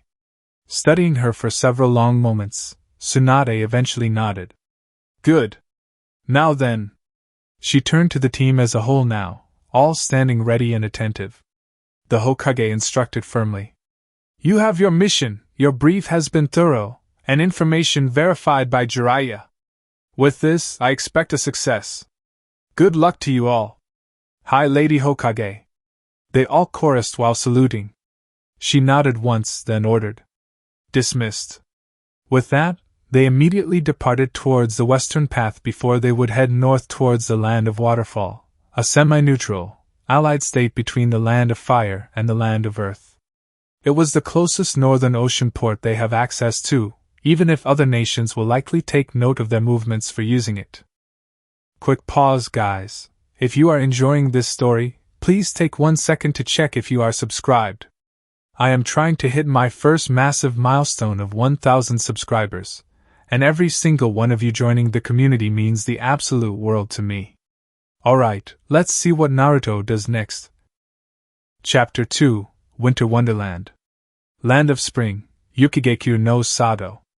A knock on the door was answered by a muffled voice. Come in. Yo Aniki! Naruto offered, wave as he stepped into the office of the Hyukage, the leader of Yukigekyu. This office was built to the same specifications you'd find among any of the big 5 nations, but with an overall palette of grays, muted whites, and soft sky blues. Haku, the Shodai Hyukage, looked up from his paperwork to appraise the new arrival before offering a smirk, then posed. Little brother. What brings your highness down to the mere realm of us simple plebeians? There was a slight snicker hidden in his tone of address, which turned to full-blown laughter at his blonde friend's growl and narrowed eyes. Even the hidden snowflakes were suppressing their laughter at the jab. Most of them had served as mercenaries alongside the brothers, thus, seeing Naruto acting like an aristocrat was always amusing. He hates it after all. After a moment, Naruto's grumble fell off, and he smiled, then held up 2 fingers before he announced. 2 things. 1. I wanted to see how things were going. Getting semi-serious himself, Haku nodded as his brother took one of the seats open beyond his white pine desk, and then he reported, placing down his brush. Thanks to all our old mercenary allies, our ninja ranks have swelled up to about 100 strong. About 20 Jonin level, Chunins at about 56, and 24 Genin. Naruto nodded, watching as his older brother figure tidied up the desk slightly before he gave his full attention to the blonde.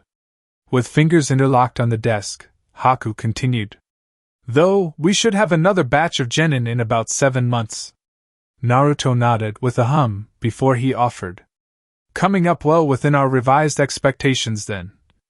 Haku nodded as the seriousness remained. They were on schedule and proceeding as they had hoped to be. Smiling in relief, Naruto decided it was about time he revealed the second reason and thus posed. The second thing is this. From within a seal hidden in his kimono sleeve, Naruto produced a scroll and then presented it to his shinobi commander by placing it on the white wooden desk. It had arrived at the palace that morning and he received it only an hour ago.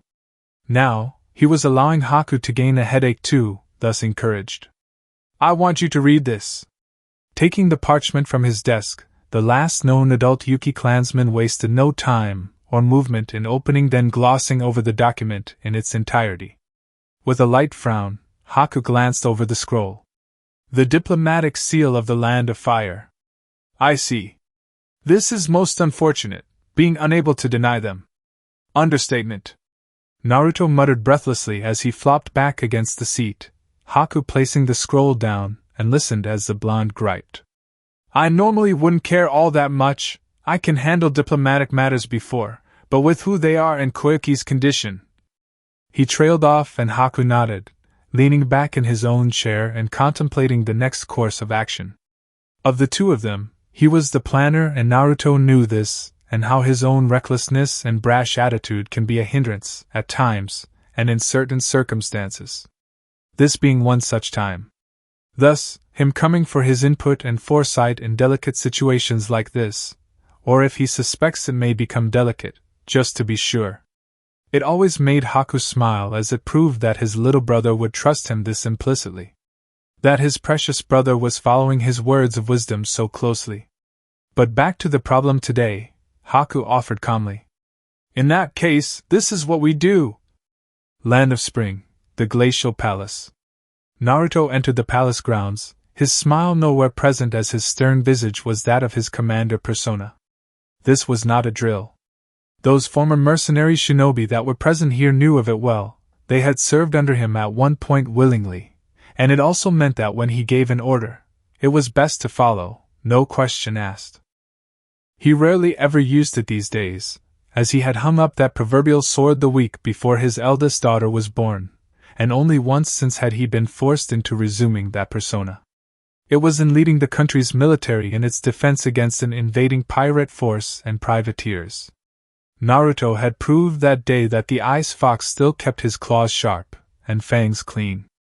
As Naruto arrived at the council chambers, the doors were near enough thrown open by the samurai guarding it, and allowed him unfettered access smoothly. The abruptness which told the counselors who they were dealing with. Not the always cheerful and carefree lord, but rather the commander of the land's combined military might, and a threat require his intervention had arisen. This caused all to stand to attention, settle down, and focus upon him. Naruto's presence seemed to engulf the room as he reaches the center, his gaze sharp and unnerving for some. Eventually satisfied, he began. Listen up, we have a diplomatic team from the Hidden Leaf arriving between a few days to a week. He takes a deep breath. His cobalt-cool blue eyes scan their reactions. With no one objecting, Naruto continued to brief them all. As they and I have an antagonistic at best, hostile at worst kind of relationship, I know it would be best that I do not greet or meet them, yet. That was understandable, assuming they wished to avoid any further incidents, or continued negotiations moving forward. Though, the leader of the samurai contingent of the nation, a man by the name of Yui Pulse, spoke after a stiff bow. My liege, if this is the case, to which I do not dare doubt it is, should we then not just... No.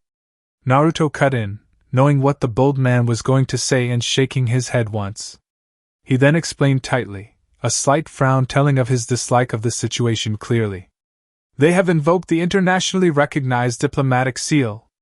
We have to respect it and grant them an audience, or our international prestige will suffer for it. His gaze flows over them all once again, A steeled gaze demanded their respect that they offered willingly without hesitation. Their lord had earned that from them, and none could refute it. Naruto then continued. As such, I want additional guards from my wife, who will have to receive them by herself. I do not like it, but our hands are tied here.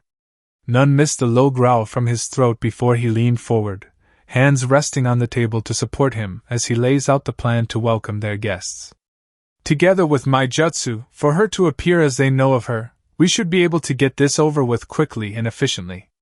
They all nod, so Naruto continued. Not only that, but this will also be the first time we shall operate our Yuki shinobi in the open. We cannot allow them to see any sign of weakness, division to exploit, or strain in our home. Am I clear? He bellows the last question and they all promptly saluted, shouting from their chests. Yes, sir. Nodding, Naruto then offered. Good. Let's do our home proud. Inner sanctum. Humming a soft tune to herself, Koiki was enjoying some wine and chocolate in the castle hot tub, which was more like an Olympic-sized swimming pool that's been heated to perfection. Anoka was on children duty, thus, she was just enjoying the break from responsibility. The space was large, covered by heated wooden flooring around the edges, white marble pillars and opaque, seal-reinforced glass windows to allow natural light in without allowing for exposure. As the daimyo read the new script for another proposed movie, she had to turn down due to her condition of, being pregnant again. She caught the sound of the door opening and glanced over. Smiling coyly, Koiki watched as her wonderfully muscular, perfectly toned husband slipped into the bathroom in a basic bathrobe. He never uses the expensive ones bought for him. His long dark blonde hair reached down his back, to his shoulder blades or so, made him look just feral enough for her to claim she tamed him, and not be judged. That 8-pack reminded the daimyo that he is a certified model, though he insisted it was just another job he paid for, but she knows that several companies had requested him again, and she is seriously considering it. Especially, seeing as they have co-starred in the Princess Gale movies together since the 3rd installment.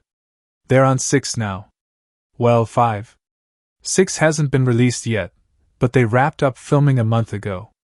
Just as her Naruto sunk into the water, Koiki smiled beautifully at her husband, who happens to be a world-famous actor, model, minister, royalty, and powerful shinobi, all rolled up into a single, loving man who looks only at her. When Naruto kisses her as he moves in, it steals her breath, and his smile filled her stomach with butterflies as he offered teasingly. My lady. Smirking herself, Koiki teased right back. My lord. They both chuckle as he brings her onto his lap. She doesn't fight it, and leans back against his chest, the bubbles and perfectly warmed water flowing around the married couple. It was basically a faithful adaptation of a natural hot spring, engineered by Naruto and obsessed about by Anoka, forcing him to spend literal days on the modifications to the many ceiling arrays used to create this massive hot tub. It was worth it, if you asked Koiki Kazuhana Uzumaki. Resuming her soft humming, she was able to enjoy some alone time with Naruto, who occasionally grabbed pieces of chocolate from the tray on the edge and proceeded to feed her too, ate one himself. Eventually, the two bathing among the soothing water features, Naruto finally decided to put voice that had been bugging him, and his wife knew it was important enough to make him hesitate. I don't want to ruin our time, nor do I want to do this, but there is something you are going to have to do. Smirking, sultry intent slipping in, Koiki inquired. Oh, is that right? Meeting her lips with his own, briefly, Naruto pulled back slowly and whispered. We have guests coming. Diplomatic seal and everything, unfortunately. She hummed, so he elaborated softly. Konoha. That caused Koiki to pause briefly as she thought on this. She was broken from it when he parted her soaked-through black hair to clear it from her face and allowed their eyes to meet. She got serious after a moment. I see, in that case we should. Naruto was quick to interrupt her expected rant, her feelings on that particular village well documented already, with a hard, deep, and rather sensual kiss that halted all motion. Just as she began to moan into the make-out session, he pulled back slightly, softly, just enough for his whispered. I love you too, my Yukiheim. Ignoring her flushed cheeks and lips, Koyuki leaned forward and recaptured his for a time before finally pulling back, then countered. That isn't fair. Chuckling, Naruto informed. I'm a shinobi, dear. We don't do fair. With a challenging smirk, Koyuki regards her husband after that comment in such a way he knew all too well. He was helpless to react in time as she began to grind against him on his lap. She whispered, In that case, husband dearest, I believe there are some things we should handle, and by we, I mean you. Trying his best not to react, face blank, Naruto stares back at his wife, who suddenly reached down into the water while she spoke. Because, you see, there's a few modeling contracts I think we could do together again. Just as he went to object, he isn't a damn model, she shifted and caused him to bite his lip to not make sound or react. Koyuki's smile grew playfully. I'm glad we came to an agreement. She halted when he grabbed her chest, kneading it softly, and caused her to bite her lip to not make sound. Chuckling low, gravelly, Naruto whispered. Two, wife dearest, can play this game. Land of Waterfall, Northern Port. The Hidden Leaf team had finally reached the port to the Northern Sea on the night of the third day out from Konoha. Things had been quiet during transit. Did not stop the tension mounting though. Being the only anti-Jinchuriki group member present, Hinata had largely kept to herself, and just observed the others to acquire any possible intelligence they were no doubt keeping from her. She won't be caught flat-footed in these negotiations, even if they attempt to sabotage her. Niji had been acting as the bridge between both parties. He stuck with Hinata as her guard but also spoke only when necessary to her. His silent glances to the others were normally enough to convey anything of necessity. Choji has been as welcoming as any Akimichi is known to be. Though he doesn't insist as much as some, allowing Hinata to remain aside by her own insistence. He won't judge, knowing what she thinks as he once did, but his family set him right, so, yeah. Tenten and Ino kept their distance from the Hyuga heiress on principle. He may have been a dork, loud, and had a bad fashion sense, but Naruto was a kind person and clearly wasn't the fox he carried. That line of thinking actually pissed Tenten off the most on two fronts. 1. That is not how sealing works. 2. The Yondaime Hokage made it. Of course it works. Why are they doubting the work of their legendary hero and Hokage, or do they not trust in him as much as they claim? Shino is Shino. He is a professional. The buzzing is normal. Shikamaru is observing the group as a whole. As long as protocol stays in focus, then he suspects no issues will arise, professionally. The tension is manageable, but he isn't putting weight on that. Play it by ear, try get an audience with the daimyo and gauge her relationship with them. Adjust for what wiggle room and, if sufficient, probe around for information regarding his wayward friend carefully. Taking a puff on his smoke, Shikamaru stands on the alleyway outside the inn the team is using for the night as he contemplates this all. The fact that Land of Spring cut off all ties to the Land of Fire, trade and shinobi alike, means that Lady Kazuhana holds Naruto in very high esteem. This, obviously, means that Hinata's inclusion was a truly terrible idea that the council dropped on his lap to manage. Stupid Hyuga arrogance and obsession with nobility. Another pull, the Nara wonders about the bingo book entry. The fact that Naruto is a part of a two-man team with that Haku guy, pretending to be a Yuki too, means that they have superbly crafted cooperative attacks centered around Hayatan, ice release, which makes them difficult to track down. Add the fact that according to Ino, Umbu intelligence has failed to capture one or the other on a dozen separate occasions means that they have a sensor. Probably this Haku character. Naruto's senses sucked and his chakra control was never his strong suit. This leads Shikamaru to conclude that if Naruto is hiding out in the Land of Spring, then he or Haku will likely be monitoring them while staying out of sight. Normally, that wouldn't be a problem with their team layout being as it is, however they are guests under diplomatic status. Any use of shinobi abilities would nullify that claim and open them up to the host nation's laws of punishment. In the Land of Spring's case, execution. If Jiraiya's recent mess-up was anything to go by and no dissent. Stubbing out his cigarette but beneath his covered sandals, Shikamaru heads back to the front of the inn and muttered, "What a drag!" He really hopes Hinata behaves herself when they reach the Land of Spring, or this will be the shortest diplomatic visit in the history of diplomacy. Land of Spring, Tetko Docks. A few days later, Haku stood at the docks with face a perfect stoic form, with a hint of malice in his mellow brown eyes which wasn't hard for the samurai guards to understand. They all knew. Every samurai and shinobi in service of the Land of Spring had heard the stories of both former commanders, their tales of triumph and betrayals. The banishment of Lord Kazuhana from the service of Konohagakure no Sato and his expulsion from the Land of Fire, that also revoked his citizenship. In response to the news given to them by the people of Waves, their Lady Kazuhana had placed a blanket ban on shinobi hailing from Konohagakure, then cut trade with the Land of Fire permanently. At the time, it was a point of grave concern for the Trade Commission, and several businesses raised concerns. Concerns that were silently withdrawn when the likes of Iwagakure, Kumogakure, and many smaller nations like the Land of Waves, Land of Tea, and as far away as Land of Wind picked up and surpassed the slack the ban created. People genuinely forgot about the Land of Fire by the time the Land of Water had arrived for trade talks, escorted by the soon-to-be Lord Kazuhana and the future Shodai Hyukage themselves. Thus started the golden era of the land's trade and economic output they are still experiencing. Thus they, the guards of the land, were equally on edge with the Shodai Hyukage in regard to the approaching ship, that is, flying colors of the Land of Fire and Konohagakure no Sato, and what this may mean moving forward. They all subsequently, and professionally, overlooked the slight leak of killing intent. None blamed him. But a slight cough from the samurai leader Yui Pulse served as a reminder, and that slither of intent was locked away as Lord Haku cleared his throat and nodded his thanks. All the guardsmen knew better than to argue.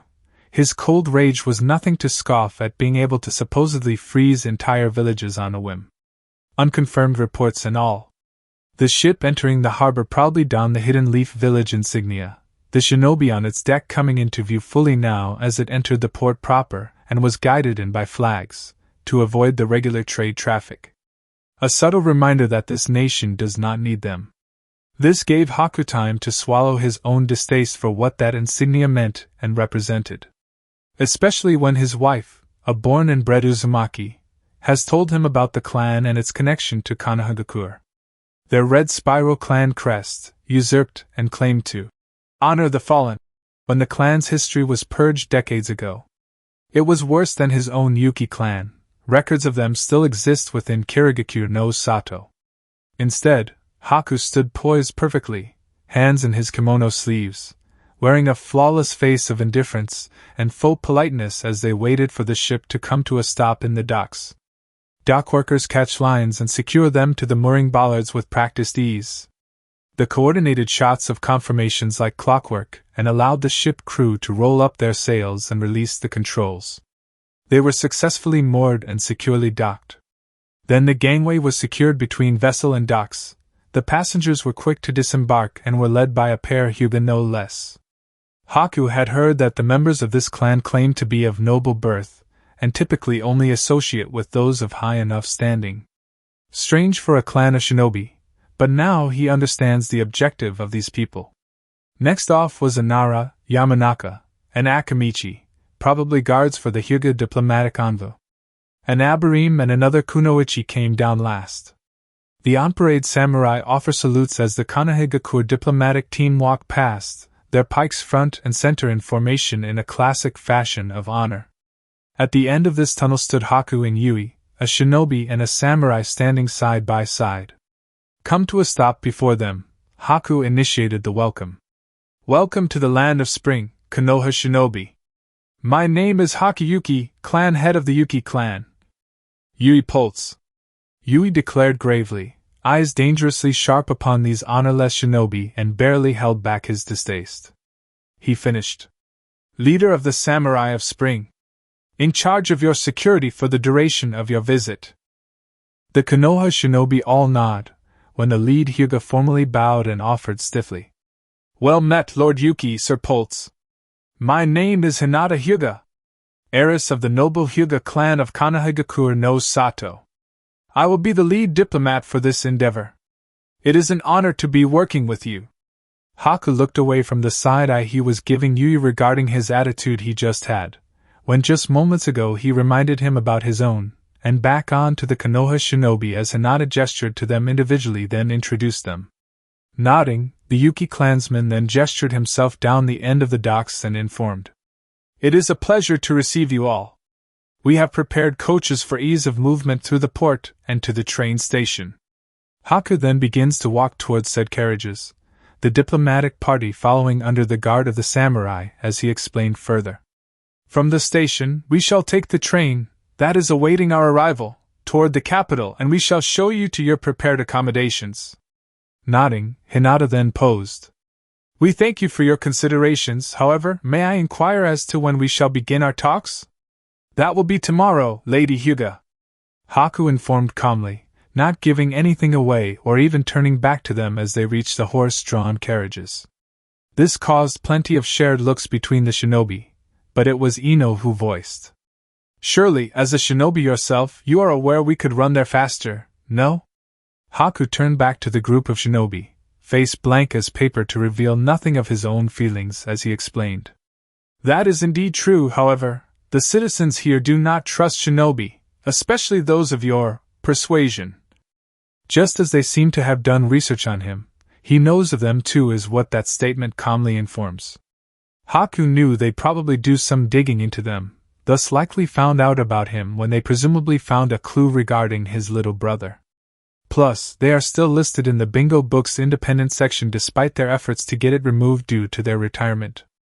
Shikamaru raised a brow at the statement, and what it implied about the reputation of Konohagakure within the Land of Spring. It wasn't good. Thus, for clarification of that admission, he inquired. Our persuasion. As in? He trailed off to provide a place for correction, but Haku offered nothing further and instead gestured them to the various carriages to get moving towards the train station. As they began loading up, Shikamaru muttered to Ino. This is already going terribly. First, we meet the Haku, one of the twin ice brothers. At least that means Naruto is here. Choji interjected, sitting down beside the Nara, who nodded in confirmation. Ino then added. That is true, but in what capacity? If it's official, then things just got complicated. Grunting, Shikamaru looked back out the window as the carriage moved off, then he muttered. Troublesome. Land of Spring, Shiryuki City, main station. In the warm half of the year, the Land of Spring, as it is known during this period, did not suddenly become soft. Just merely unclenched. Ice withdrew to the heights, tundra breathed, the upper soil thawed, and the generator-fed valleys opened just enough for roads, crops, and trade before winter reclaims the land. Thus explained the difference between the spring and snow distinctions. This was the standard explanation of the train ride from the main docks of Tetko, across the vast tundra landscapes of the Land of Spring, on the way to the capital city of Shiryuki where the glacial palace resides. It was a truly fascinating sight for Shino, Choji, and Ino especially, as between the cracked rocks and frozen forests, the tundras in bloom, were the ever-occasional massive biodomes that provide round-the-year conditions for agriculture production even this far north into the Arctic Circle.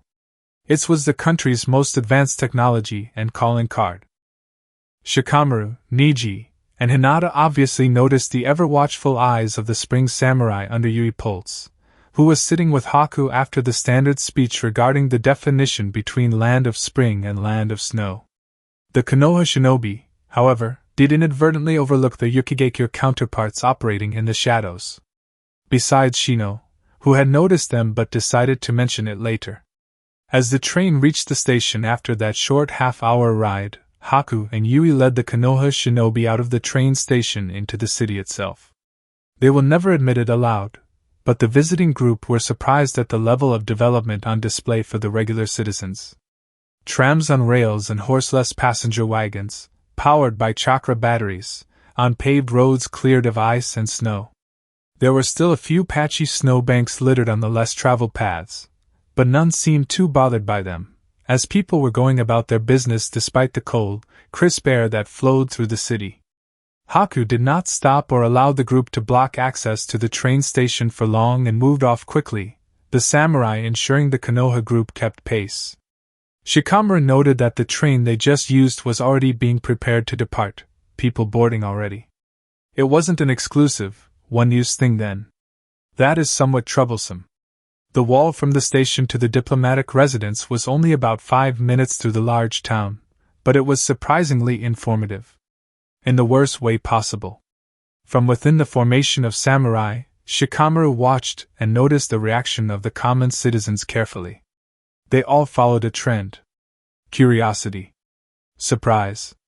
Then understanding, that led into distrust, or disdain, before they moved on with their day.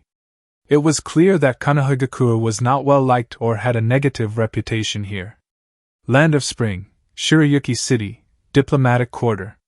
The diplomatic quarter of the city was within a shinobi snowball throw of the castle, but firmly within the city itself, and not held in the same regal light as the centralized palace.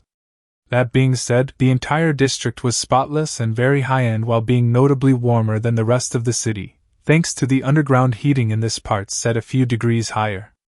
Not everyone can handle the Arctic weather of the Land of Spring for long periods of time like the natives, after all. Haku had brought them all here, signed them into the district's security post, and explained that every entrance to the district is manned by samurai and patrolled constantly. This is for the safety of all international visitors. Thus, they all had to register their chakra signatures into the system before being allowed in. Eventually the Konoha team were brought to a large 2-story building, thick pine wood supports and roof, white stone with black volcano rocks interspersed across the wall. The windows were large and unobstructed to allow plenty of the limited sunlight in as possible. Not that the Konoha team knew about that yet. After handing out the keys to the group in the reception of the inn, Haku turned to them and stated formally, "Feel free to explore the district as you please. There are shops and restaurants all within 10-minute walking distance. Should you wish to leave the district," he smiled lightly, "you will be turned back. This is your only warning." Face returning to blank, Haku continued, "Your requested meeting will be hosted tomorrow afternoon at 1 o'clock. I personally will be escorting you there. Any issues, please ask Caroline behind the desk there." Gesturing to the kind lady, smiling behind the inn's reception desk, before he finished. "Until tomorrow, please enjoy your stay." With that said, Haku turned to leave and purposely ignored any attempts to talk with him as he did. In Room 304. The room was spacious, open, and somewhat cozy with warmed wooden flooring, low soft lighting and a wide window. The soft scent of cinnamon and apple filled the air faintly, to not overpower those with a sensitive nose while also allowing regular folks to enjoy it too. When the door behind them shut, Shikamaru turned back to face the team and spoke briskly. "I don't think this is required, but that was definitely Hakiyuki. The S-rank, Kage-level independent shinobi, and one half of the Demon Ice brothers. Ino, Tenten, and surprisingly, Shino all nod in confirmation, causing Niji to raise a brow before he asked. He was a Kage-level shinobi?" Tenten pulled out a bingo book from her pack, then tossed it over to the Hyuga as she explained. "Yeah. His recorded achievements only reinforce that." Niji and Choji lean over the bingo book to read the entry. Though, Hinata too was also reading it from the wall by the door behind them while scanning the room for any listening devices. After a moment, the male Hyuga glanced up from the book. "Then, he is here too then." "Near enough certain," Ino confirmed from her perch on the window sill, meeting his Byakugan eyes with her teal. Niji nodded, confirming that he was on board and offered. "We have much work to do. That's putting it lightly." Shikamaru muttered, arms wrapped around his chest as he leans against a small table by the wall. "You've seen the level of technology they have. It's at least a decade ahead of us." Shino then offered.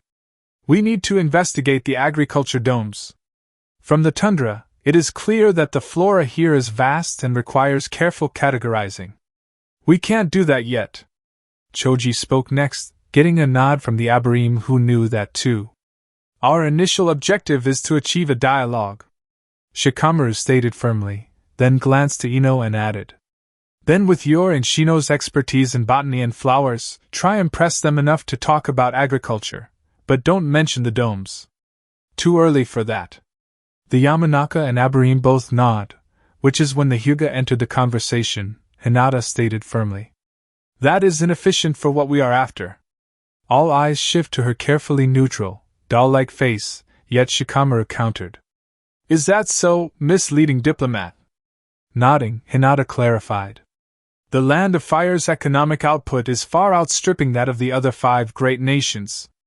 Lightning is our biggest challenger, followed by earth, then wind and water. All we have to do is outbid by 0.5% of lightning and let the economic growth do the rest. Shikamaru raised a brow. That is a rather passive way to shut out the other great nations. Definitely not very Hyuga-like. You are forgetting that we have very little intelligence on Land of Spring's current deals. Ino countered, looking to the doll of a Hyuga princess. Her change over the years has caused the blonde to distance her more than just the whole Jinchuriki stuff. Who in their right mind allows themselves to be molded into something they are not? Shino backed up the Yamanaka. They may have information on our dealings. It is logical to consider that they already have ties with at least Land of Lightning. Why? He pushes up his shades, then finished. For they had removed Lord Haku from the bingo book. Suggests dealings. Choji nodded, then Shikamaru added. Secret ones. Likely revolving around trade deals too. Even if we are outgrowing the next 2 of the big 5 combined economically, at present, there's no guarantee it will remain that way. It will. Hinata calmly commented, her Byakugan finally receding and her focus now on the room again. Before anyone could question her confidence, she explained. I am Hyuga. That is all I will say regarding the current fiscal year projections. Taking a discreet breath out, Shikamaru finally looked away from the woman and landed on Tenten and asked. Can you check our other rooms for seals? Choji Ino and I will scout out the district. Tenten nodded. No sweat. If you find any weapon shops. Naturally. Ino quipped as she followed after the Nara. A shady bar out near nowhere.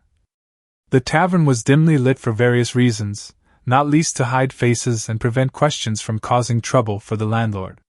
People coming in from the fields, mines, or the last caravan stopping for refreshments, not that anyone cared for anything beyond the Rio being good. The smoke hung, the stench of what passed for alcohol was everywhere, and the soft murmurs of conversation was constant. None even batted an eye to the father-son duo in the corner, eating in approximation of good food for this particular establishment, though the jury was still out on that one at present. Especially, seeing as they weren't the only pair in the place. What set these two apart was the fact that the father had a poorly concealed sword at his side, a chikudo by the shape of it. A guy at the bar glanced over at the two eating calmly, the boy looking around like everything was brand new to him, but the miner was interrupted by his pal dropping down on the stool blocking the view as he spoke. Say Helen, any good spirits come in yet? The bar manager glanced over then strolled along the shelves. Spirits. Actually, now that you mention it. She reaches for a particular bottle, rounded box almost, and pulled off its lid pulled back at the strength of it. Yeah, this is a new one, came in a few days back. The two miners smirk, the one from before asked. That strong, huh? Where'd it come from? Land of Snow, allegedly. The bar manager said as she grabs 2 shot glasses. They finally got out of their winter again. A lot of stuff went super cheap. A trader snorted, dropping down beside the 2 miners and corrected. Nah, that isn't it. The rates went down because of those 2 ice guys. An unseen attention from the young boy shifted to the conversation on the bar. Across the tavern from him. His father poked his forehead gently, and he settled back. Ice guys? The miner questioned as he was served his spirit. The trader chuckled, then stated as if speaking a secret. The twin ice demons. Pair of S-rank shinobi that guard the northern shores. Sounds like a wife's tale to me. One miner chortled, causing the trader to wave him off before taking some of the spirit for himself, handing over the reel. The first miner thought on it only briefly, before shrugging it off and downing this. By the heavens, that packs a wallop. As he slammed the shot glass down, he asked for another before he glanced back at the father-son pair and noticed they were gone. A blink, rubbed his eyes before confirming that they were just not there anymore. Whatever. Better not to ask anyway. Land of Spring, the Glacial Palace. Stepping out of his ice mirror directly outside his family quarters in the palace, Haku yawns as he had finally finished drawing up the security arrangements for the Princess Gale 6 premiere in 2 months' time here in Shiryuki City. Thankfully, all film projects are on hold for at least the next 10 months, so no random traveling on the whims of director Makino until then. That man needs to honestly take a break, the eccentric goofball who is great at his job, by making others harder. Just thinking his name gave Haku a migraine as he reached for the door handle. Taking a breath to let it pass, he depressed and pushed open the door to reveal Papa's home! Fuyumi Yuki, 5-year-old daughter of Haku and Anoka, and basically a female clone of her father, but with her mother's crimson hair tinted to a dark crimson and matching black eyes. As always, she immediately appeared glued to Haku's leg but was redirected by the smooth lifting onto his hip as he asked softly, "You know, Fuyumi, you're getting a bit big for this." Pouting something fierce, Fuyumi protested. "Never. You can't make me grow." With a sweat drop, Haku wonders if Fuyumi has been spending too much time with Naruto, or more accurately, Kushina. That sounds like something those two would say. "Welcome back." Anoka appeared from the other room, drawing her husband's gaze and smiled to her. Haku offered. "Need me to handle bathing, brushing, and bed? You look like—" "Thanks," Anoka offered, appearing before him and landing a kiss on his lips. As Fuyumi is lowered down to her feet, her mother hands over the sleepy 19-month-old Hatsuyuki to her husband. With both children secure with their father, Anoka near enough body flickered around the family suite to collect her things before kissing her 2 children, then her husband again for good measure, and then actually body flickering out to her office.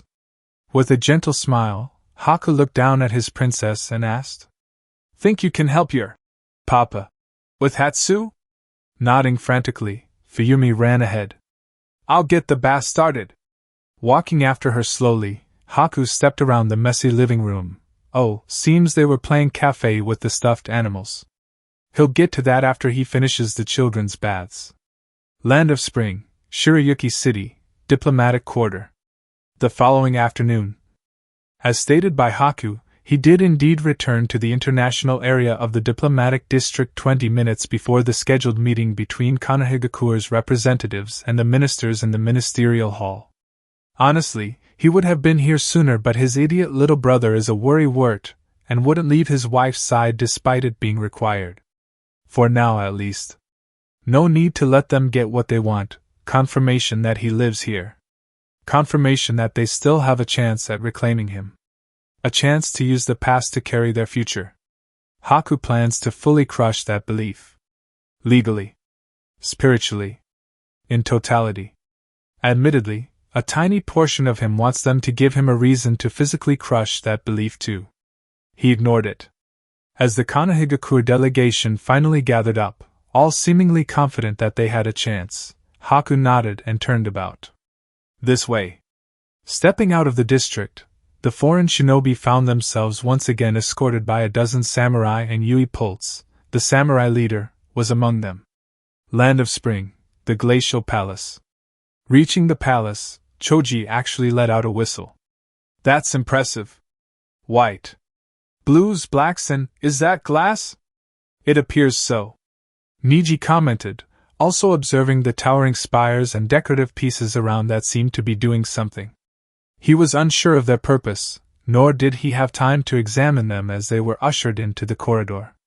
Making their way through the corridors of the palace, decorated with blue vein, dull white marble floors and pillars, covered with navy blue carpets and natural pine wood furnishings. There were a few paintings of landscapes on the walls. Typically one side had a before, and opposite had an after of the same vista. The clear progress had heads turning. Finally, They reached their destination of the meeting and Haku turned back to the gathered group, then stated, "You have been squeezed in for the next hour." Upon the nods, he added, "Regardless of where you are in these talks, it will end then and there as other meetings must be attended to."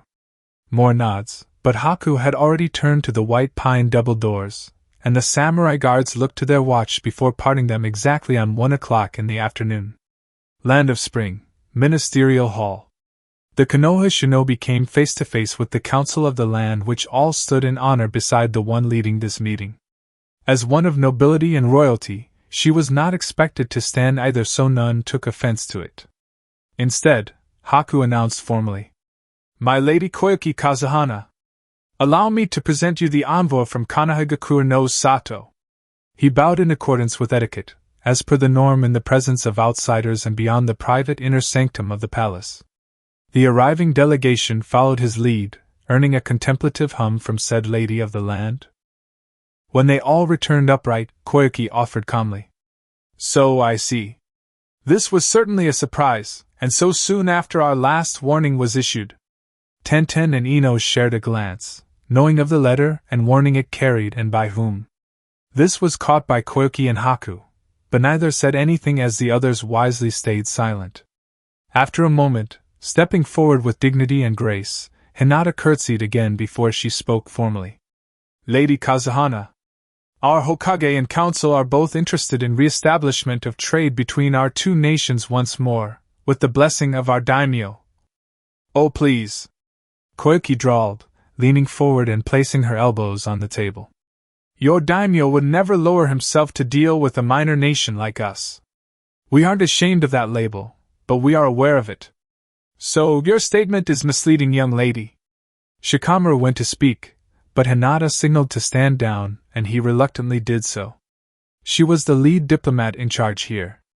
"This is on her." After a breath, the Lady Hyuga explained, "We have heard rumors that your foundational strength is well established. Thus, we sought to recover the Land of Spring as an ally once more.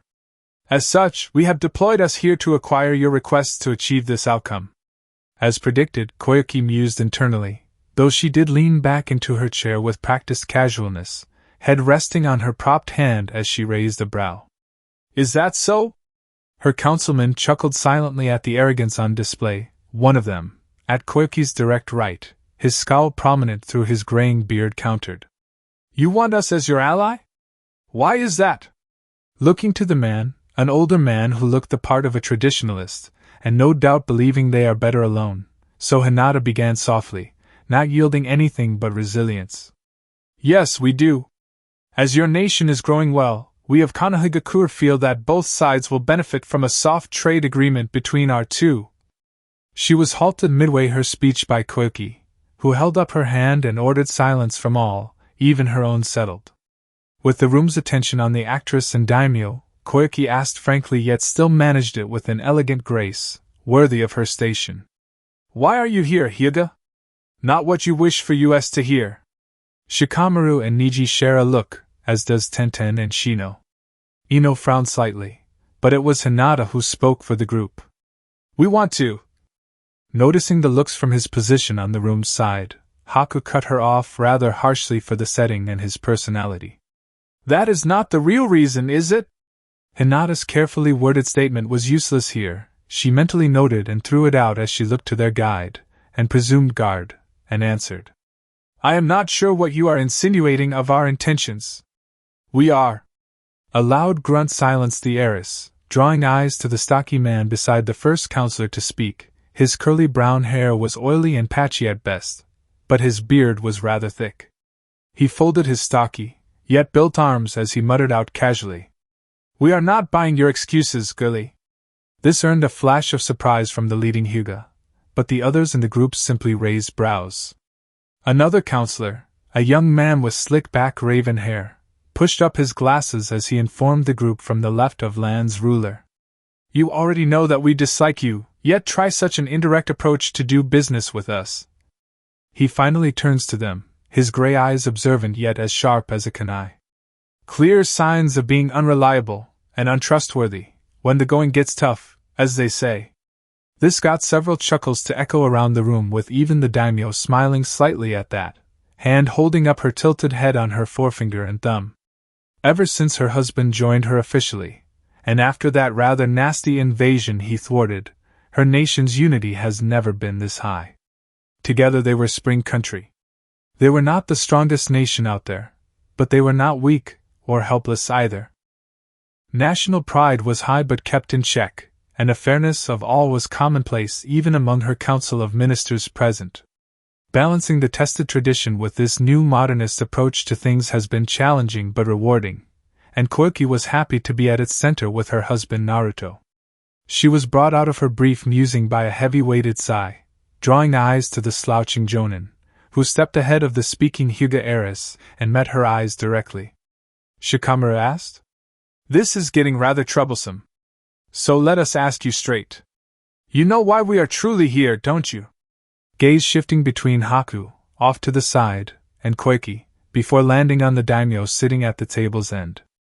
Another counselor, a bulky blonde with dark eyes, challenged with genuine mirth in his tone. "Whatever do you mean?" This caused the Nara narrow his eyes at them all, his annoyance radiating from him at this political game of hot potato. Thankfully, his troublesome childhood friend spoke up, Ino stepping forward to his side and asked frankly, "Where is Naruto Uzumaki?" She was looking from Koiki to Haku with her eyes glowing slightly when they met the browns of the former mercenary. Ino spoke softly. "Hakuyuki.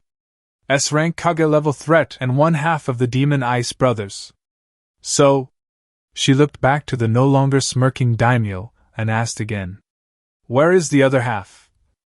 A silence hung heavy with no one knowing how to answer that.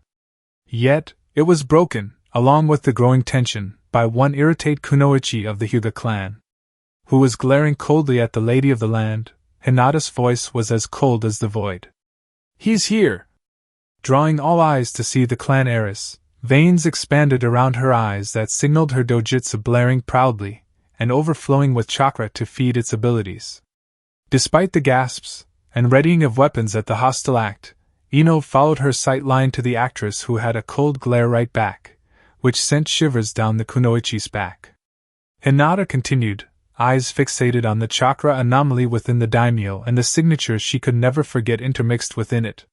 "You are pregnant. The chakra signature is a match for his." The shock for the Konoha group at this development was short-lived as Haku ordered sharply, "Arrest them!" Immediately the 7 shinobi were surrounded, subdued and restrained by the formerly hidden snowflake force. Now on their knees, chakra suppressed, and at the mercy of their hosts. It was Ino who asked breathlessly, the drain on her system evident. "Wait, when? How? Yamanaka-san. We are well aware of your clan's mental techniques," Haku stated as he approached the now bounded group, his arctic gaze upon them. His voice matched his glare. "Thus, your attempt to scan our thoughts was fully expected and countered." Stopping before them, watching as his snowflakes stand behind a prisoner each, Haku informed. "Now then, due to your disregard for protocol, the use of bloodlines in the presence of daimyo, paired with the disrespect you have shown us, you will be held until your village is notified and proper compensation paid." Shikamaru glared back at Hinata, who looked somewhere between angered, mortified, and something dangerously close to jealousy? Maybe. After Kanahigakuru's delegation was removed, those that remained glanced from one to another, many burst out in light chuckles. They had so many plans to force an issue to break the diplomatic seal process, yet they did not need to, as that Hyuga and Yamanaka handed them one in the first 10 minutes. Talk about catastrophic diplomatic failure. Naruto only then dared to step in, worry emanating from him in waves as he approached quickly from the side room. With a soft smile, Koiki replied gently, "I'm sorry, Narukoi." She was interrupted by a very tender chaste kiss from her husband, who smiles and stared. "You were as amazing as always." Koiki had a very silly smile on her face, and she did not care who saw her acting all gushing about her husband right now. Though Naruto looked to the councilmen and countrymen, blue eyes softened. "Well done, everyone. You guys performed expertly too." More chuckles. Naruto continued, voice serious, wife in arm. Seeing as they know I am here for sure now and without doubt, I will take charge of the next meeting. He paused, then added as an afterthought, whenever we decide to actually have it. Snorts from a few, though Quirky whispered into a sigh. Sorry, my love.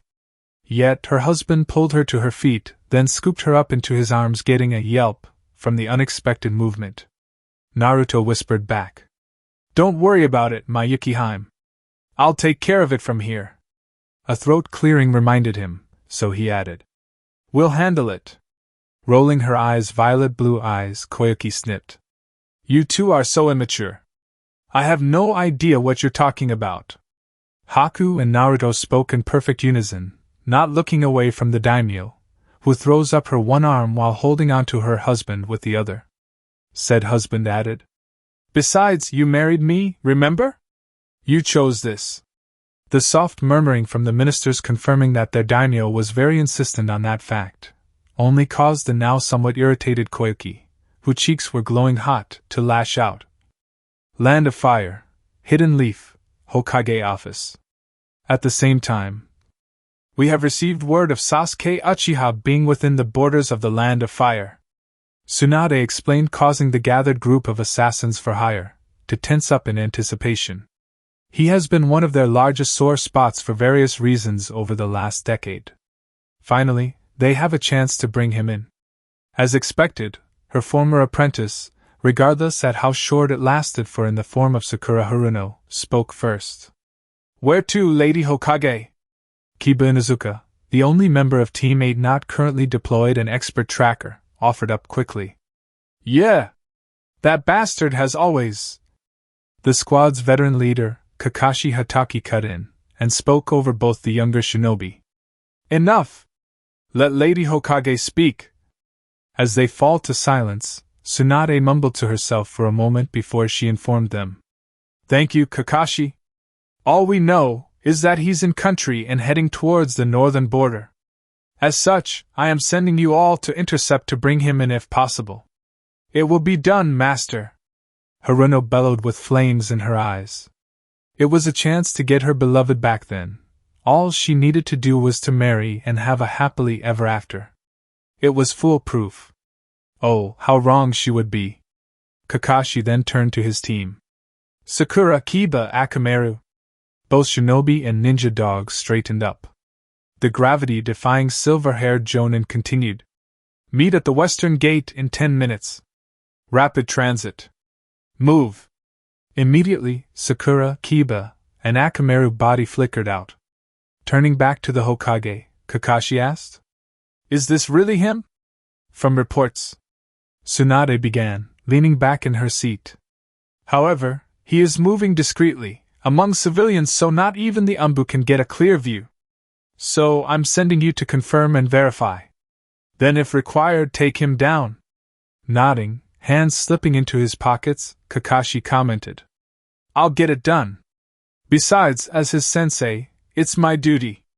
Don't take it too hard, Kakashi. Tsunade countered. If you need to help, be sure to call it in. Chapter 3, Snow, Ice, and Fire. Land of Fire, Northern Forest, Pale Wave Port. A day later. Kakashi, Sakura, Sai, and Kiba arrive at the last port Umbu reports suggested the last Uchiha was supposed to be heading. Entering the town casually, as this was still fire country, their backyard, and as they strolled in the day after they had left. Sai was not busy and saw Sakura and Kiba at the gate, thus tagged along, then joined the mission when Kakashi added him to the team. Thus, the team was now walking Market Road among the citizens, moving casually while they observed the surroundings and keeping an eye out for any signs of the shinobi in question.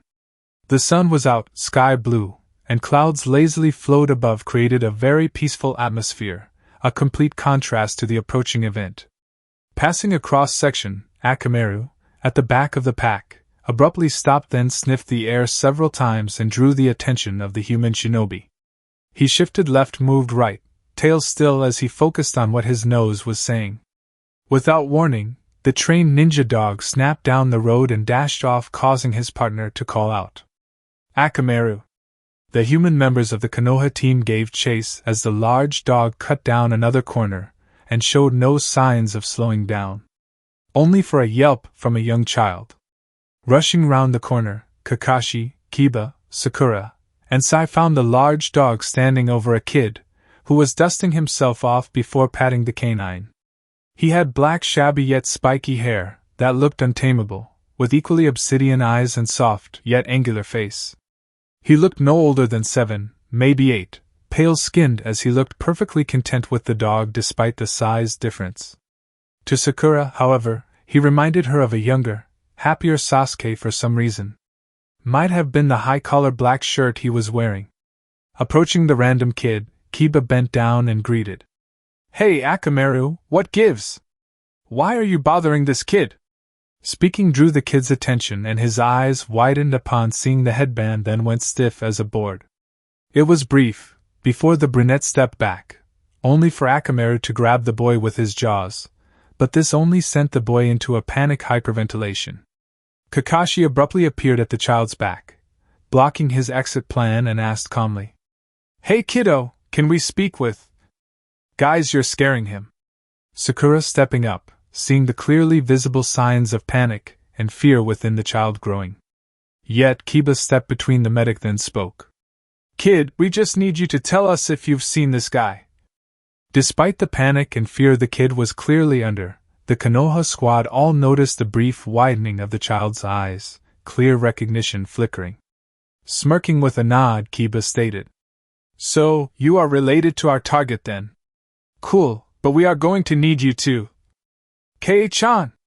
The kid abruptly yelled at the top of his lungs, chakra rippling, and it caused even Akamaru to flinch and released him. As Kiba's hands dropped from his ears and, before he could say anything, he went limp. Kakashi shook of the stun, noticed the sudden subduing of both Kiba and Akamaru, Sakura froze, and Sai leaped back, but a Chikuto appeared at his throat. A remarkably familiar Chikuto. Following it, the elite Jonin's gray eye cuts over to see and spoke softly. "Sasuke! Kakashi!" Sasuke offered with a casual nod, sword held firmly to the neck of his former Jonin leader. He was never a teacher. Stepping clear of the sleeping duo, the kid looked back at Sasuke and went to speak, but the rogue Uchiha placed a finger to his lip, smirk soft. Getting the message, the kid remained silent, smiling up at the Uchiha, who caught the subtle finger motions shared between Sakura and Kakashi. His eyes narrowed briefly before everything kicked off. The next 10 seconds was a blur. Kakashi struck out, the kid pulled clear. Twin twisting shredders. An earthquaking punch in the middle of town. It all ended when Sasuke slides backwards at speed, for a distance, and slipping across the gravel and stone, before slowing to a stop, protectively grasping the child firmly and closely to his chest. Holding his sword in a reverse grip, allowed Sasuke to deflect 3 kunai and 6 shuriken with minimal movement from his Chikuto and maximum protection for the child. No chances taken here. Scanning the area, he kept an eye on the 4 shinobi and preparing to leave. This is when Kakashi, his left arm burnt pretty badly but was not mission critical with his Jonin vest sliced up already, stepped up and spoke low. "Just surrender, Sasuke. You can come back and—" "Shut it, Haruno." Sasuke growled at Sakura, his Sharingan flaring up, and then glanced aside. "I won't be going back to that hellhole." "Language!" the kid whispered, causing an involuntary upturned twitch of Sasuke's lips, that Sakura and Kakashi noticed, sharing looks and communicating with subtle finger movements. At the back, Sai noticed and prepared to strike too. An eruption of smoke and dust, twin cyclones of Inuzuka fury exploding from the wreckage of a collapsed shop he had been thrown into, Kiba roared. "Gutsuga!" The spinning duo curved towards the rogue Uchiha, who smirked before jumping back in a flip and evaded, as he slid right. Sword raised and slashed horizontal, slicing through the ink birds of binding. Child moved clear of the black water. Sakura appeared, chakra barely rippling across her fist as to not harm the young child, and Sasuke used that to sucker punch her with the handle of his Chikuto, winding her and then flipping back. The Uchiha sensed the approach, which justified the ripple of purple chakra, rib cage formed and blocked the kunai of Kakashi. Sasuke muttered with a cold, blank stare back over his shoulder. Mangekyo's Sharingan finished. Susanoo. The construct of chakra exploded out, forcing the copycat shinobi back, and it blocked the returning twisters of fangs and fury. A yell. Piecing Fong. Crashing into the barrier of chakra, that, much to Kakashi's surprise, shattered under the powerful strike of the Inuzuka and exploding dust, dirt, and concrete pavement into the air. A perfect smokescreen. A perfect escape.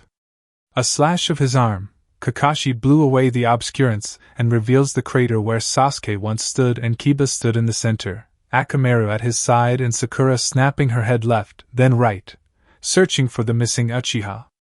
Kakashi mumbled to himself. That's different. Kakashi-sensei?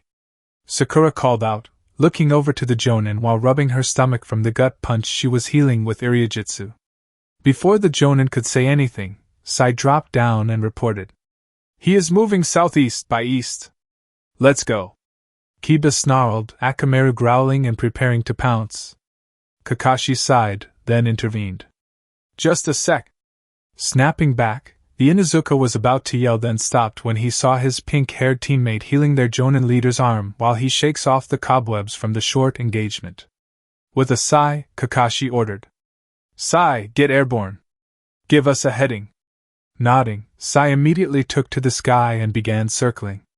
The Jonin added. Thanks, Sakura. His Mednin student nodded, finishing her first aid Iriujitsu. Kakashi flexed his arm, then hand, before he ordered. Now we can go. Kiba Akamaru, take point. Land of Spring, the Glacial Palace, dungeon holding. The Konohagakure shinobi were split into 2 per cell within the immaculately kept dungeon of Spring's Palace. White stone walls, bare metal bars loaded with unknown ceiling script, and all was well lit by illumination seals that matched the time of day outside for comfort of those kept there. The food was fresh, but basic, the cells were generous for prison cells, and the 2 separate beds were not completely uncomfortable. There was even a separate cubicle for the toilet. A blessing for some. Shikamaru was in with Niji. Ino was with Hinata, glaring at the stupid Hyuga heiress. Tenten was with Shino. Choji was alone and in the cell opposite Shikamaru's one. The 6 samurai guards were playing blackjack between them, chatting casually about their lives and counting down the hours until they are relieved of their posts. Pretty calm, all things considered. Things shifted when Yui Pulse, the samurai leader, entered the underground dungeon and the guards instantly stood to attention. Idle chatter died immediately.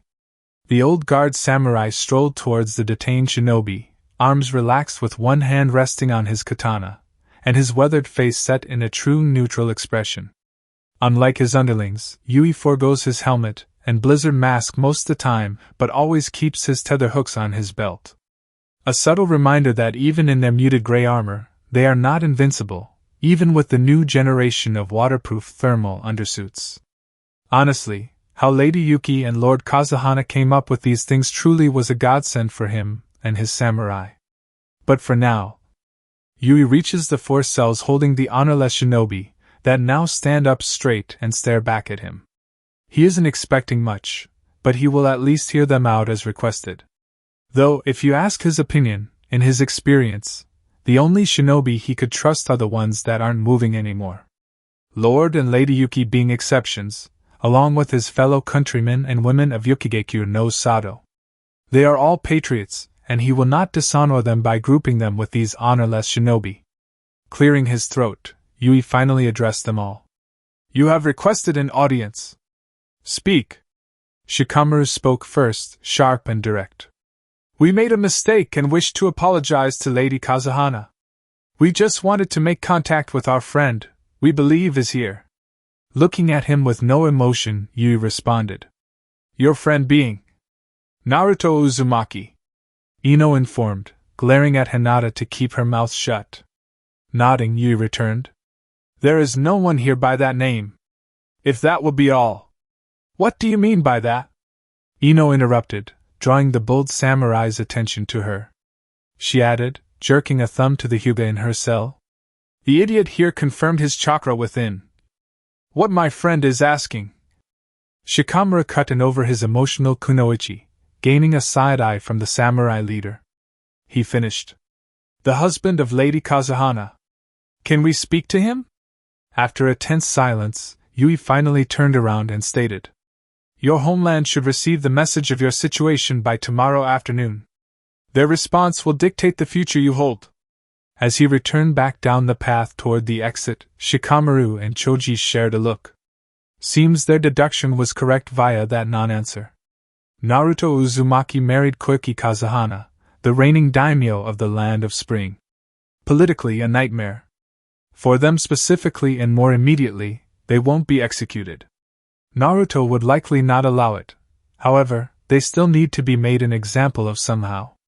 Tapping against the metal bar out of a need for a smoke and being unable, Shikamaru contemplates how best to get out of this. Then again, they probably couldn't escape here, knowing Naruto's character and secret genius in trap setting.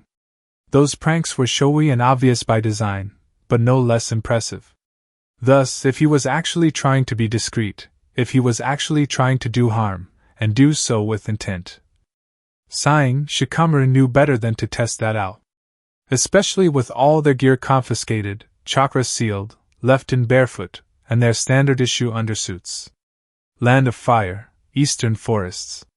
Landing in a random clearing in the eastern forests of the Land of Fire, not too far from the border with Land of Hot Springs, Sasuke dropped to a knee, allowing his passenger off, and turned back to face the boy.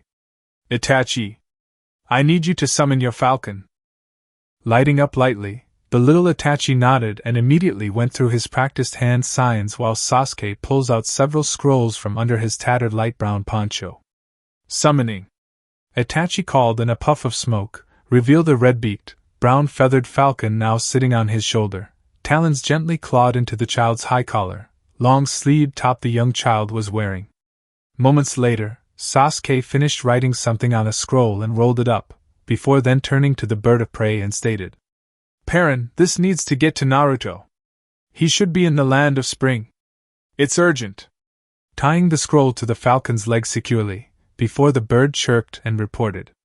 By your word, Lady Satsuki. Sasuke nodded once, serious as can be, before looking to Itachi, who nodded and then flung the bird up into the sky. Parent immediately took off in a streak of red through the wind and clouds, heading northwest at full speed. Time clearly was not to be wasted. Sasuke's Sharingan spun up, 3 Tomo as his eyes cut right one moment. The next he had grabbed little Itachi and leaped back from the impact of a half-dozen kunai. It did not take long for the rogue Uchiha to notice that Kiba was now ahead of him, the one who threw the kunai. Akamaru was on the left, Kakashi behind, and Sakura on the right. That other signature is up above, returning after failing to catch Perrin, probably. Locked in from all sides. With a smug smirk of his own, wielding authority he assumed he had, Kiba ordered. You're surrounded, Uchiha. Surrender now and it will hurt less. Snorting, Sasuke retorted curtly. You're all bark and no bite, loser. Kiba clenched his fist. Akamaru growled lowly as he bristled with his partner, but the Uchiha ignored them both. Instead, still clutching little Itachi to his chest, he reached under his poncho and took a hold of his Chikuto. Slowly, deliberately, and steadily, Sasuke drew his sword and offered calmly, lacking malice.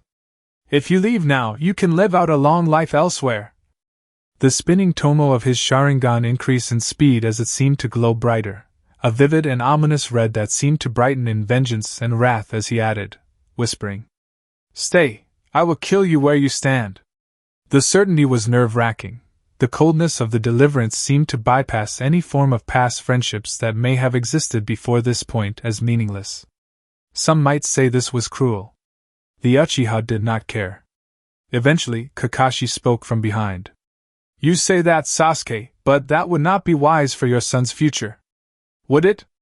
You are smarter than that. Son! Sakura gasped, now looking at the kid more carefully while she was reeling from this news. Kiba nor Akamaru reacted, but this only confirmed what they had suspected. She whispered to nobody. That kid is his son? Said Kid. Little Itachi looked to the pinkette wearily with a sideways glance and whispered, too low to hear for most. She's rather thick-headed, right? Another involuntary upturned twitch of Sasuke's lips at that remark, as he did not bother to glance back. No doubt that implanted Sharingan had analyzed the signature of little Itachi by now. Though, he probably won't recognize it all, thankfully. Considering the similarities in your chakras, Kakashi confirmed, his lone Sharingan spinning lazily as he continues reading the two Uchiha's chakra signatures. Who? Sakura began, bewildered, and wondering how this could have happened. Kiba snapped at her. Later, Sakura. Just get him. He leaps in, Akamaru following, and Sakura a moment later, her hesitation noticed, yet Kakashi called. Wait! He had spotted the subtle build of chakra, but it was too late as Sasuke glanced back at him, his former teacher, smirking and whispered. Boom! The explosion and concussive force knocked Kiba, Akamaru, and Sakura back, hard, and even blocked Kakashi's sight enough to stagger them all. Dirt, debris, and flames flew in all directions and perfectly masked the escape route taken, even from the flying ink user. Nearby but at a rapidly growing distance, the memories of the exploding clones hit the two Uchiha in unison, getting a slight shudder from the younger of the two, his first time using the technique. As they continued to tree-hop at speeds some struggled to meet, the boy turned his head. Itachi asked carefully. Kachan, are we really going to see Two-san? Pushing off another branch, a 5'10", fair-skinned woman hopped alongside the boy with the ease of a trained shinobi. Her long black hair spiked up on top and partially covered her left face, but it reached down to her lower back. Her feminine figure was undeniable, but clearly extensively trained.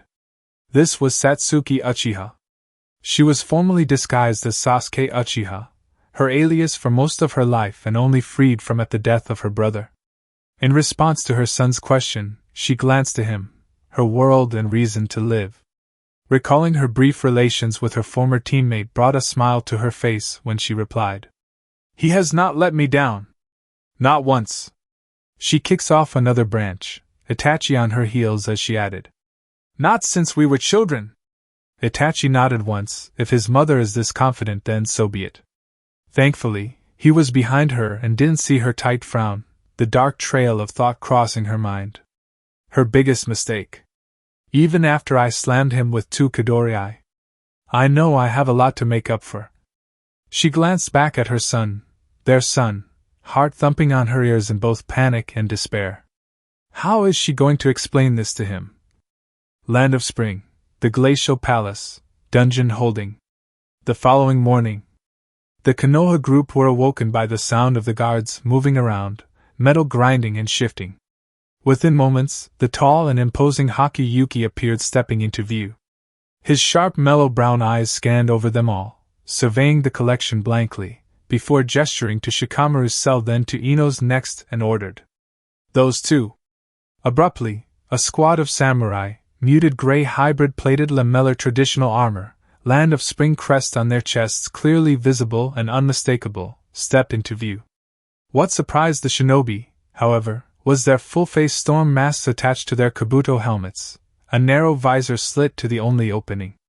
It was not even an opening, it looked like some kind of glass, meaning it was a fully enclosed face covering and, as Shikamaru thought on it, probably to protect them from the harsh environment. Made sense, instead of a type of force. As he and Niji stepped out of their cell, the Nara watched his friend and teammate emerge from hers, followed by the Hyuga heiress, who was being stared down by the ever-stoic Haku. As expected, the Yuki clansman spoke with a frigid tone. You have broken established protocol once before, Hyuga-san, Yamanaka-san. Do so again during this gracious opportunity. I will take your head. Am I clear? Nodding once, both Kunoichi remained visibly subdued, but Hinata responded calmly. I understand, Lord Yuki. Haku stared for a moment, scrutinizing her intently before turning back toward the exit. Bring them. Time is short. As he strolled, the 12 samurai urged the 4 shinobi forward and they moved after the Yuki statesman cautiously. As they traveled through the dungeon, Shikamaru took note of the gear of the samurai leading them. Under their gray armor, they had dark blue, maybe navy blue undersuits that looked full body and slides into thick boots. What appeared to be flare sticks, rope, a lot of rope. There has to be a reason, it doesn't look like it's for decoration. Blinking, the Nara noticed a small pack beside an antenna. Radios? Probably for squad tactics. Taking into account of the local environment, it makes sense that the rope must be for tethering in wideouts. Shikamaru glanced to the side briefly, where another samurai walks in perfect step with him, and surely enough there is rope on his hip and a larger pack. A communications officer. Then likely they have an established and rather advanced military infrastructure. Care must be taken here. Land of Spring, the Glacial Palace. Leading them out from the dungeon and into the palace proper, Haku wasted no time in escorting them to the throne room. They rarely use it. This is just a dry run for the later premiere of the Princess Gale 6 movie in a few months. Naruto was against it. Koyuki loved the idea. Thus, Haku is guiding the prisoners there now and smirking, internally, at the thought of seeing his feisty little brother being forced to act proper in the presence of these Konoha shinobi. The emotional whiplash will be worth the watch. Thankfully, the guards have been increased prior to the arrival of the shinobi. That bad feeling Naruto got was on the money. To think the Hyuga, of all people, activated her bloodline in the presence of nobility. A clear sign of hostile intent. A crime in many courts. Grounds for execution among some royalty. Shikamaru knew that the only reason they were not in prison right now is likely that the owners at large have decided to hear them out, because they already know Naruto is here. Then, once their curiosity is sated, they will be sent back to the depths of the palace dungeons until Konohagakure can pay for their release. Troublesome. Reaching the throne room, the two pike-armed samurai glance over the still chakra-suppressed group briefly, and upon Haku's nod, they returned it before parting the door fully. After a breath, Haku led the Konoha shinobi in. The throne room was lined by samurai donning sky-blue armor plating, fur lining, with pikes as primary weapons and pure white katanas in the same colored sheaths. Likely the royal guard variant of the standard samurai. The white embroidered sky-blue rug in the center led up through the equally spaced support pillars, lined with silver, and looking as regal as its position demanded. It led up to a small platform 3 steps up, which held twin elegant thrones of silver and white. Matching blue cotton cushions, the level of detail and precious metals were not in excess, yet that only elevated its tastefulness. Lastly, the sight of the two atop said throne, Lady Koyuki Kazuhana with her long black hair with bangs that swept on each side of her face and violet blue eyes. Just like when she was filming as an actress, that she had a break from due to her new status. Her makeup had pink eyeshadow and red lipstick, applied flawlessly. She wore an elegant blue dress kimono, dark blue obi around her waist, over a white dress and slender satin gloves. Her blank face as they approached did not bode well for the Konoha foursome. Beside her, however, was the man of the hour, or perhaps decade. The dark blonde-haired man, who had a small bundle of brunette on his left side.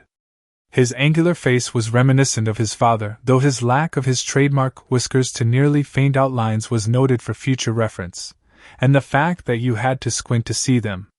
His build was that of a swordsman, built but not bulky, broad shoulder which complemented his longer hair and looked to stand at approximately 6 foot tall, and currently, his signature blue eyes looked cold and dismissive.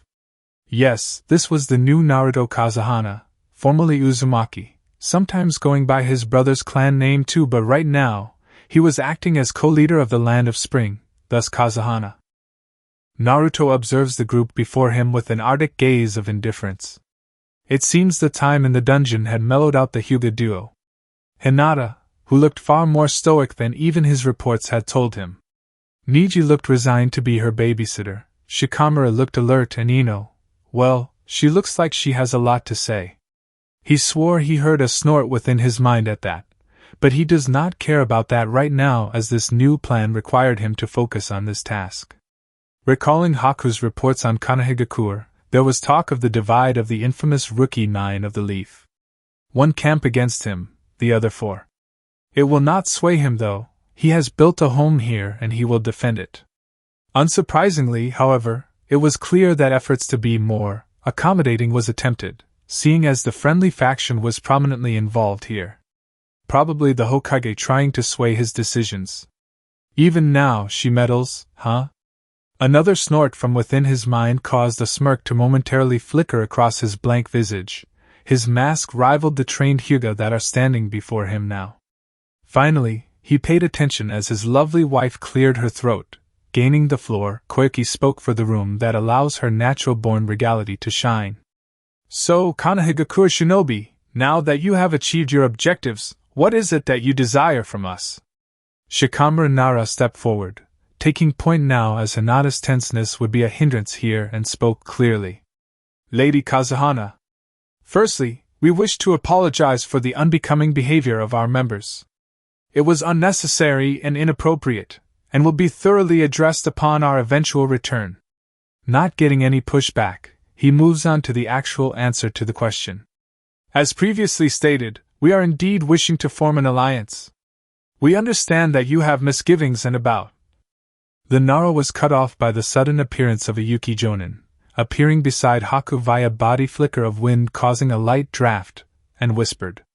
Sir, we have just received an urgent notice from one of our coastal posts.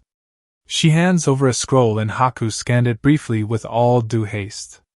It only takes him moments to read it over, before nodding to the Jonin, who promptly vanished back to her post, while he climbs the steps to the intrigued Naruto's side.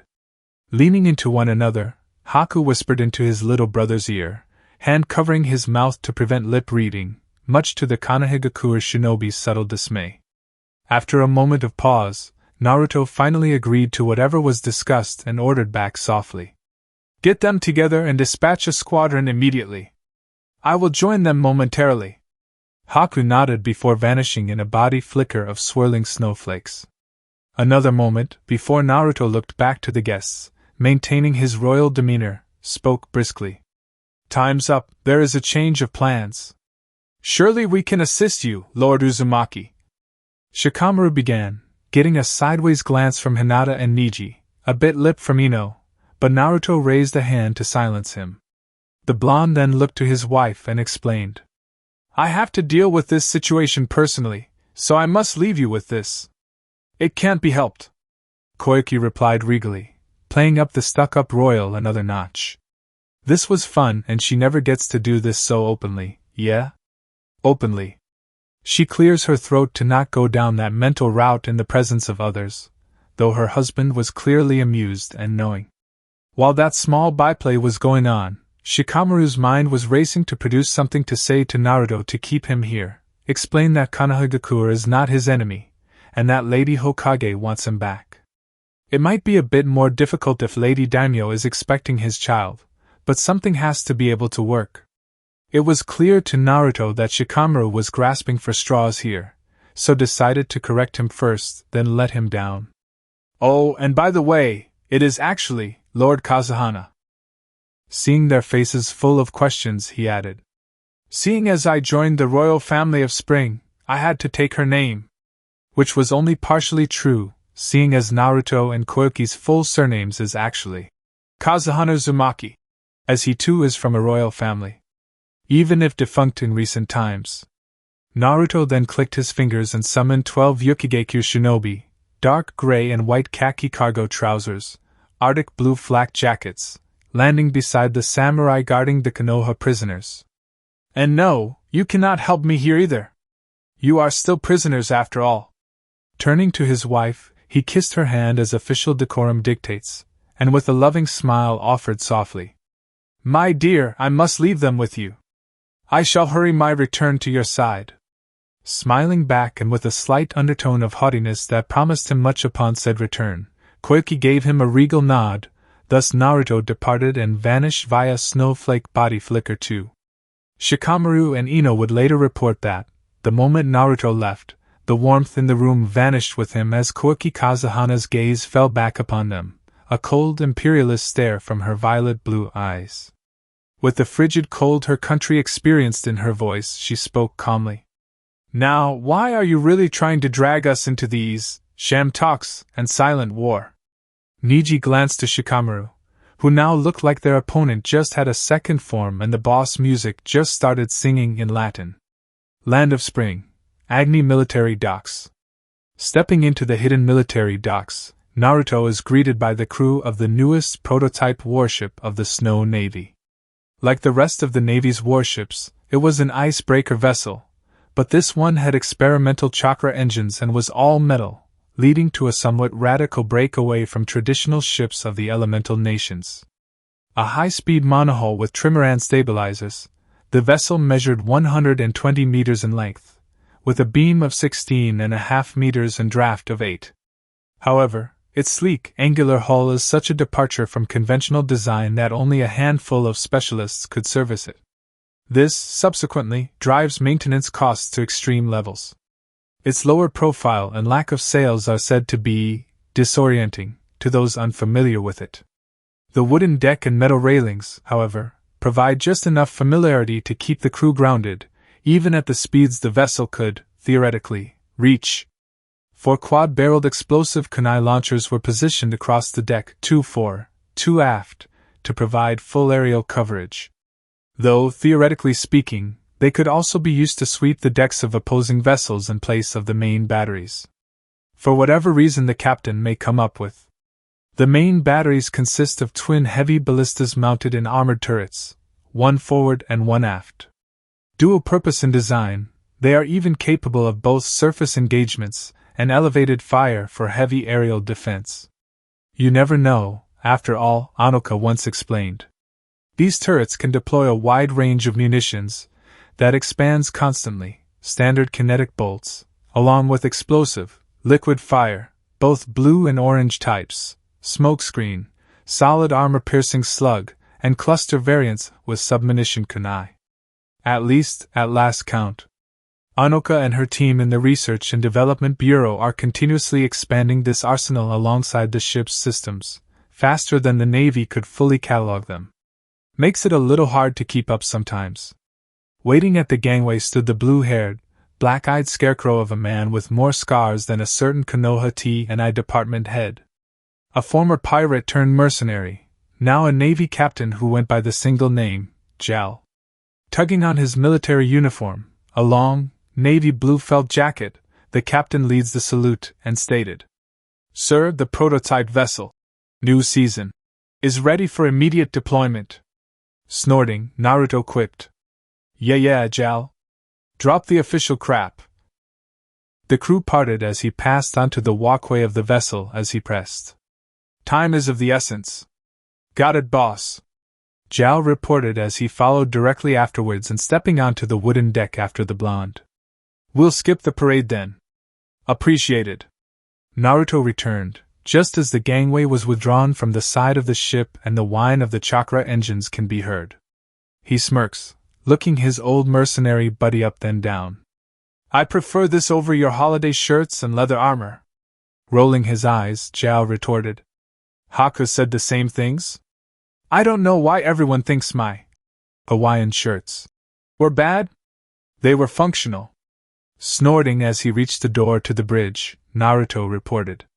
"They were thinner than bandages. How you never got hit in all our water insertions back then still amazes me." Jal and his crew all chuckle, recalling their mercenary days and their semi-routine work with the twin ice brothers. Kallio, a short tombish woman standing at just 5'1", brown hair secured by a blue bandana, and a scar across her right eye but not through it, mentioned, "He did take a hit, boss. That's why he has so many scars." "Fair," Naruto confirmed from the front screen, watching the ship pull clear of the docks. When he noticed that 2 regular Navy vessels had already began moving to their flanks, he frowned then spoke. "Jal, Kallio, Mario. I'm giving you permission to ignore the escort. My brother seems a bit too protective of me, and I don't have time for them." Mario, a dark-skinned, thin as a stick, former resident of the Land of Lightning, radio operator of the new season, grinned sharply. "Now you're talking my language.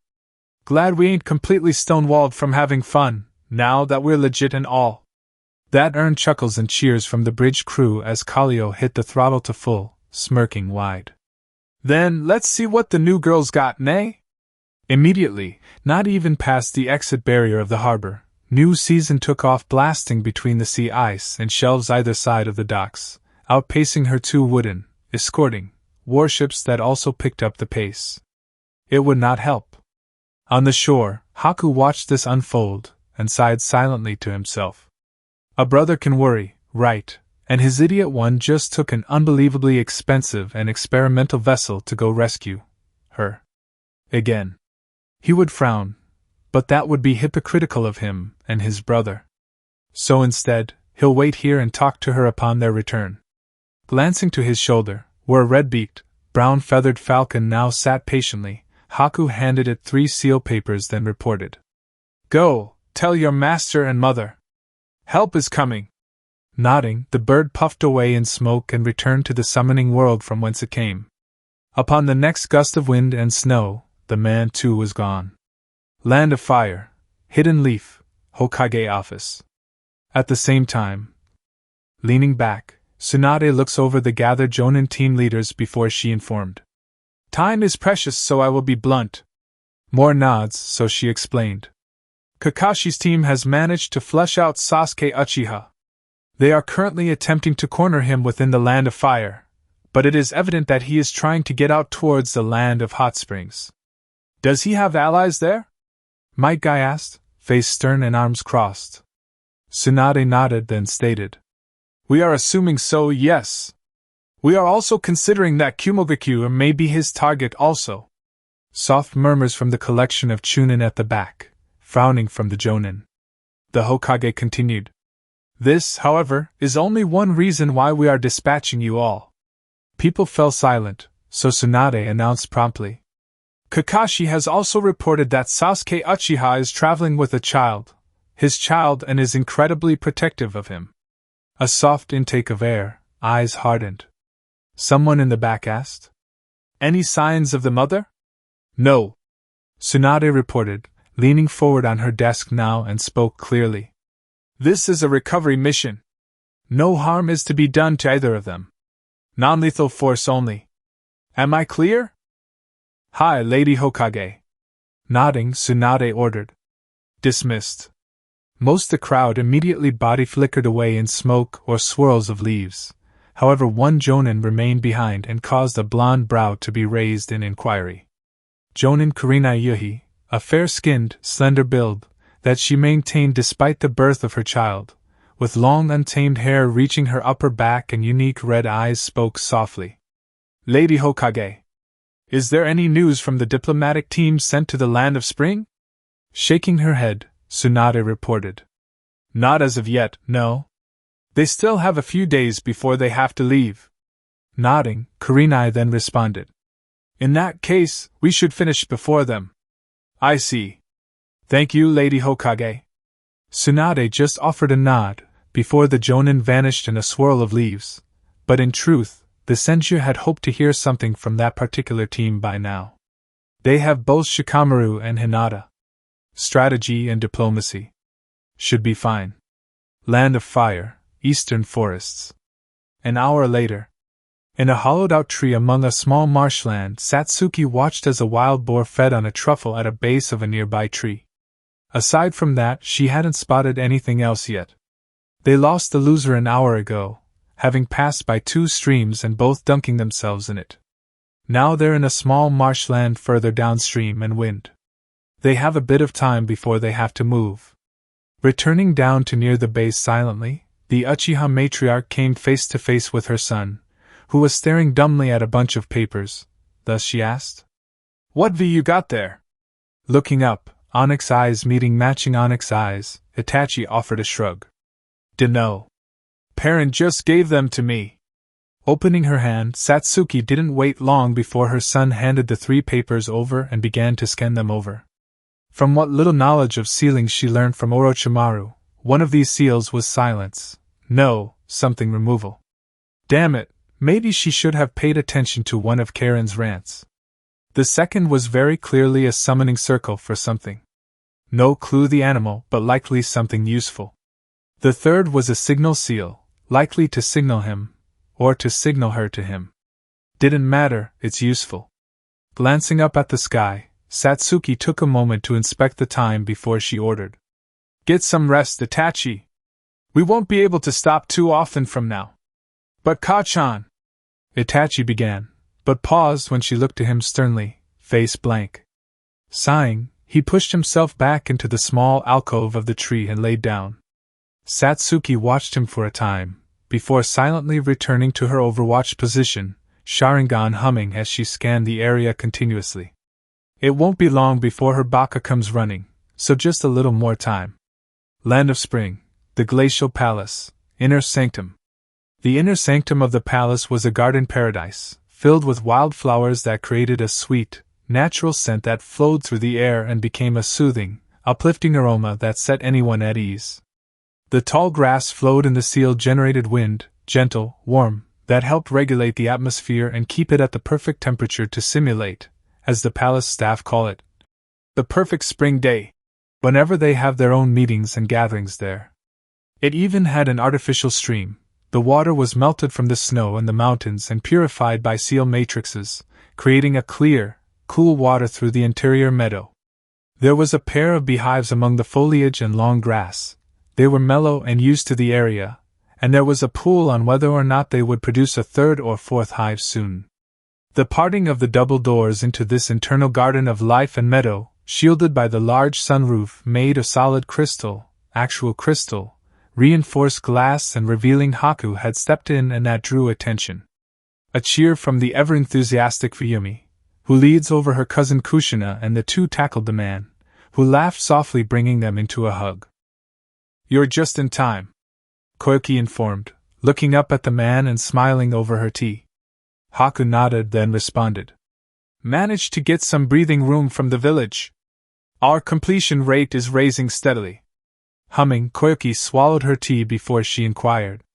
By how much, if I can be so nosy? Holding both young children as he approached, Kushina holding his right hand, Fuyumi on his left hip, Haku informed calmly. Up to 64% from 60. We should thank the land of bears and Hashugakure. Our military alliance exposed us to more clients. Nodding while watching the housekeepers bringing in the food, the children quickly taking their own seats at the table too, Koyuki offered. I believe that their daimyo, Fujita Isuke, is coming for the premiere. Perhaps we can discuss the extension of the alliance then. If things go well? Haku nodded once, staring at his daughter, who suddenly found her seat fascinating, and he replied. Yes, that does sound prudent. With amusement dancing in her eyes, Koyuki glanced to her own daughter, who now looked like she was a proper princess, and definitely not kicking her cousin under the table. Nope, not her. Just then the door parts and in stepped Anoka, yawning, hair rushed, and bomber jacket open as she approached. Sorry I'm late. This new liquid oxygen research is kicking our butts. She gave her husband a quick peck, then her daughter, then son before sitting at the table. Koyuki sighed watching that, but knew her own husband is probably speeding off into something obscene. Blinking, she posed. Do either of you know what had Naruto in such a rush? He was? Anoka asked, looking over as she bit into her pulled pork. When she got a nod, she added, did he take the new season? Was taken, yes. Haku confirmed for his wife, who perked up and nodded. Raising her perfectly manicured eyebrows, Koyuki asked, New season? Prototype steel-clad, high-speed warship new season, experimental icebreaker and rapid attack vessel. Anoka recited like she had done it 1,000,000 times before. When her black met Koyuki's violet-blue eyes, she added, It is basically our testimony as researchers to the hard work we've done. Sounds expensive. It is. Haku confirmed, glancing up from his drink and meeting the actress's gaze head-on. Swallowing the water, he added, Ridiculously so, but I put our best sailors on it and gave it escorts. Koyuki hesitantly nodded, but her gaze slipped to the smirking Anoka and knew that it was a pointless gesture. In her time with Naruto, the daimyo of spring has come to recognize the various smirks, snickering, and grins the Uzumaki clan all seem to know as if tied to their very DNA. She knows this because her daughter has been using them too, and no doubt her son will show signs in a few years himself. Honestly, Koiki cannot even take that knowledge too seriously, and silently chuckles into her cup of water, as in all truth and honesty. She loves this family of hers. Land of Fire, Eastern Forests. The following morning, another fireball detonated and threw several shinobi out of the path, allowing the two Uchiha to clear the attempted encirclement and forced encounter. Satsuki grabbed her son, then with masterful precision of chakra control, she catapulted well over a valley and the distant river below.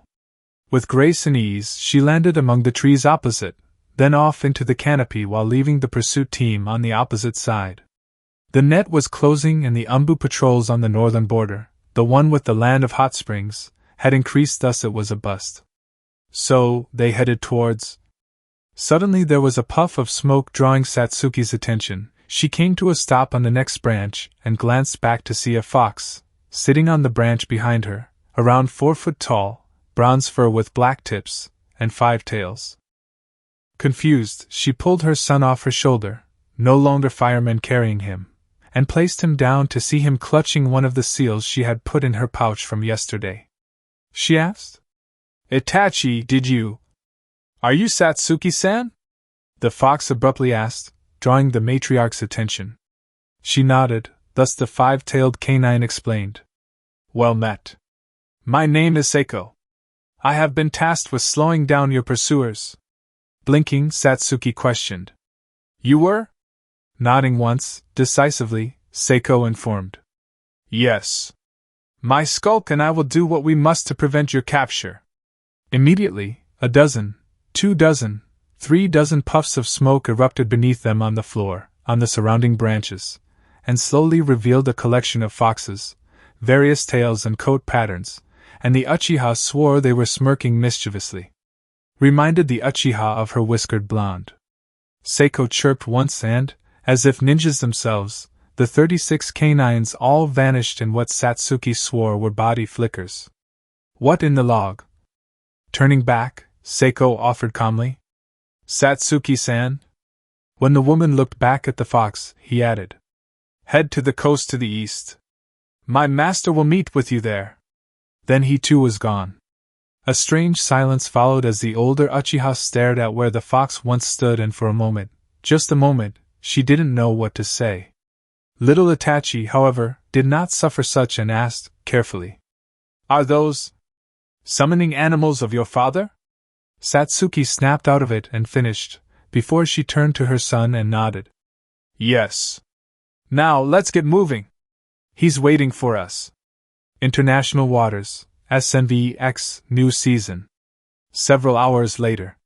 The Snow Navy experimental icebreaker vessel New Season is rushing towards the eastern forests of Land of Fire, at best possible speed, running extremely hot as it skimmed past Land of Lightning's territorial waters and no doubt drawing their attention.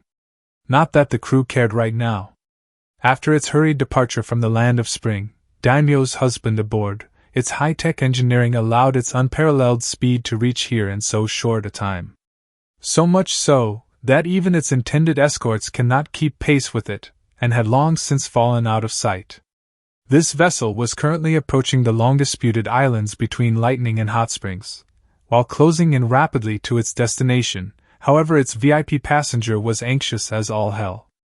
As such, Jal entered his captain's office off the bridge side and stated, "Sir, you'll reek the plating if you keep pacing like that." Naruto turns to the blue-haired man who spoke, a piercing yet pensive look upon his face as he muttered, "Jal, you know as well as I do, Satsuki never asks for help." His blue eyes narrowed as he added sharply, "Never." Nodding knowingly, Jal knows that well from the 2 instances he had met the woman. Well, met might be a stretch, as it is more like seen the woman, the rest were from stories or overhearing Haku complain, extensively. So, he countered, "It's well established, yes." Naruto continued his pacing, trying to deal with this growing level of anxiety regarding his former teammate. After pausing for a moment, he continued by voicing his thoughts. "So why is she reaching out now? It's been years since the Karen incident. Surely." "Boss. Calm down." Jal cut in sharply, getting a flinch from Naruto, who was now returning to the room from his spiral. The former pirate mercenary declared, "You know it wasn't your fault." After a moment, Naruto let out a breath, but before he could speak, a puff of smoke appeared on the desk, drawing both men's attention. The commander mode shifted when a red fox appeared, twin-tailed with her head held high, the size of a house cat, and the blonde approached while he ordered, "Report." Stiffly, the fox reported dutifully, "My lord, we have made contact." Nodding, Naruto waited as the vixen explained, "Hostile pursuit teams are extensive, and we have engaged on multiple fronts. Those dogs are stupid." Another nod from Naruto, knowing the fox's rivalry with the other canine species well, but that was beside the point, and thus he pressed, "Status of the protection target? No injuries, severe fatigue suspected," the vixen reported dutifully. Upon the blonde's nod, she added, "We believe that she was caught resting in a town nearby but is now being boxed in from escaping." Frowning, Naruto muttered, "Then, we are going with Plan C, seeing as the land of hot springs is likely not a factor." Nodding, the red vixen reported, "Leader Seiko has been coordinating such, however." Her hesitation was noted and was met with cooling, narrowed eyes from the contract holder, and caused the small fox to coil her tails tighter, as she whispered out, She has a boy with her." Naruto blinked owlishly at that once, twice, thrice, before looking to Jal, who too looked back at his old boss just as confused. The blonde looks back to one of his lower-ranked summoned companions, then asked perplexed, "A boy?" The vixen nods once, carefully, before she reported as diligently as expected, "About 7 or 8, onyx eyes with a Sharingan, black hair, and stands about 4'1" with a speedy build." This explanation causing Naruto to actually freeze. Silence. Silence was broken by a low groan that slowly lifted into a growl from the blonde, and through clenched teeth, Naruto growled, "Sounds like I'm going to have a little talk with my old friend Sasuke." The other two in the cabin swore they saw a death head shimmering behind him. Naruto continued, "And then tell her that if she ever dares." The rest is currently under review, as even the author did not want to scar anyone from this particular Uzumaki's angry, explicit speech in the rant to end all rants. Land of Fire, Eastern Shore Forests. A skulk of foxes arrived at a hidden cave, deep within the eastern forests of the Land of Fire, and not too far from the coast. In an ironic twist of fate, it wasn't too far from the Land of Waves, where many things relevant to the situation at hand started, and where things seemed to be colliding once more. One of the leaders of the pack of canines stepped forward, then yipped twice and waited. Surely enough, two pairs of blood-red, Sharingan eyes part and pierce through the darkness. One set was the complete form, 3 tomos spinning up lazily and drifting around. The second, twin static 2 tomo. Satsuki whispered, nearly breathlessly, "Where to next?" Another 3 yips, a tail flicker, and she countered, "I see, does the know about the net?" A sharp yip, almost a bark, and the Uchiha nodded once. Satsuki added, "What about wave? It should be." The fox of 3 tails shook their head, causing a pause. After a moment, the Uchiha matriarch inquired, "There is a plan then?" A tail flick and steady gaze. After a moment, Satsuki steps into the low dusk light, revealing her black high-collared shirt that exposed her toned midriff, covered in fishnet armor, and light gray cargo trousers, as she had to ditch the brown poncho as a diversion. As Itachi stood with her, taking up his mother's hand, she hesitated a moment before she mentioned, "Thank you for the support. I didn't think he'd send so much help." A low rumble from the fox, its gray eyes flicking back and forth between mother and son. Then suddenly the entire skulk's ears perked up, head snapping to the forest beyond the entrance. After a tense few seconds, the leader let out a soft, low yip. Immediately, the pack split, unevenly, into 2 parts. 2/3 scattered into the underbrush. They had an asymmetric guerrilla war to fight and dogs to make look stupid in the process. The last third stayed with the mother-son duo as they returned to the darkness and relative safety of this partially obscured cave.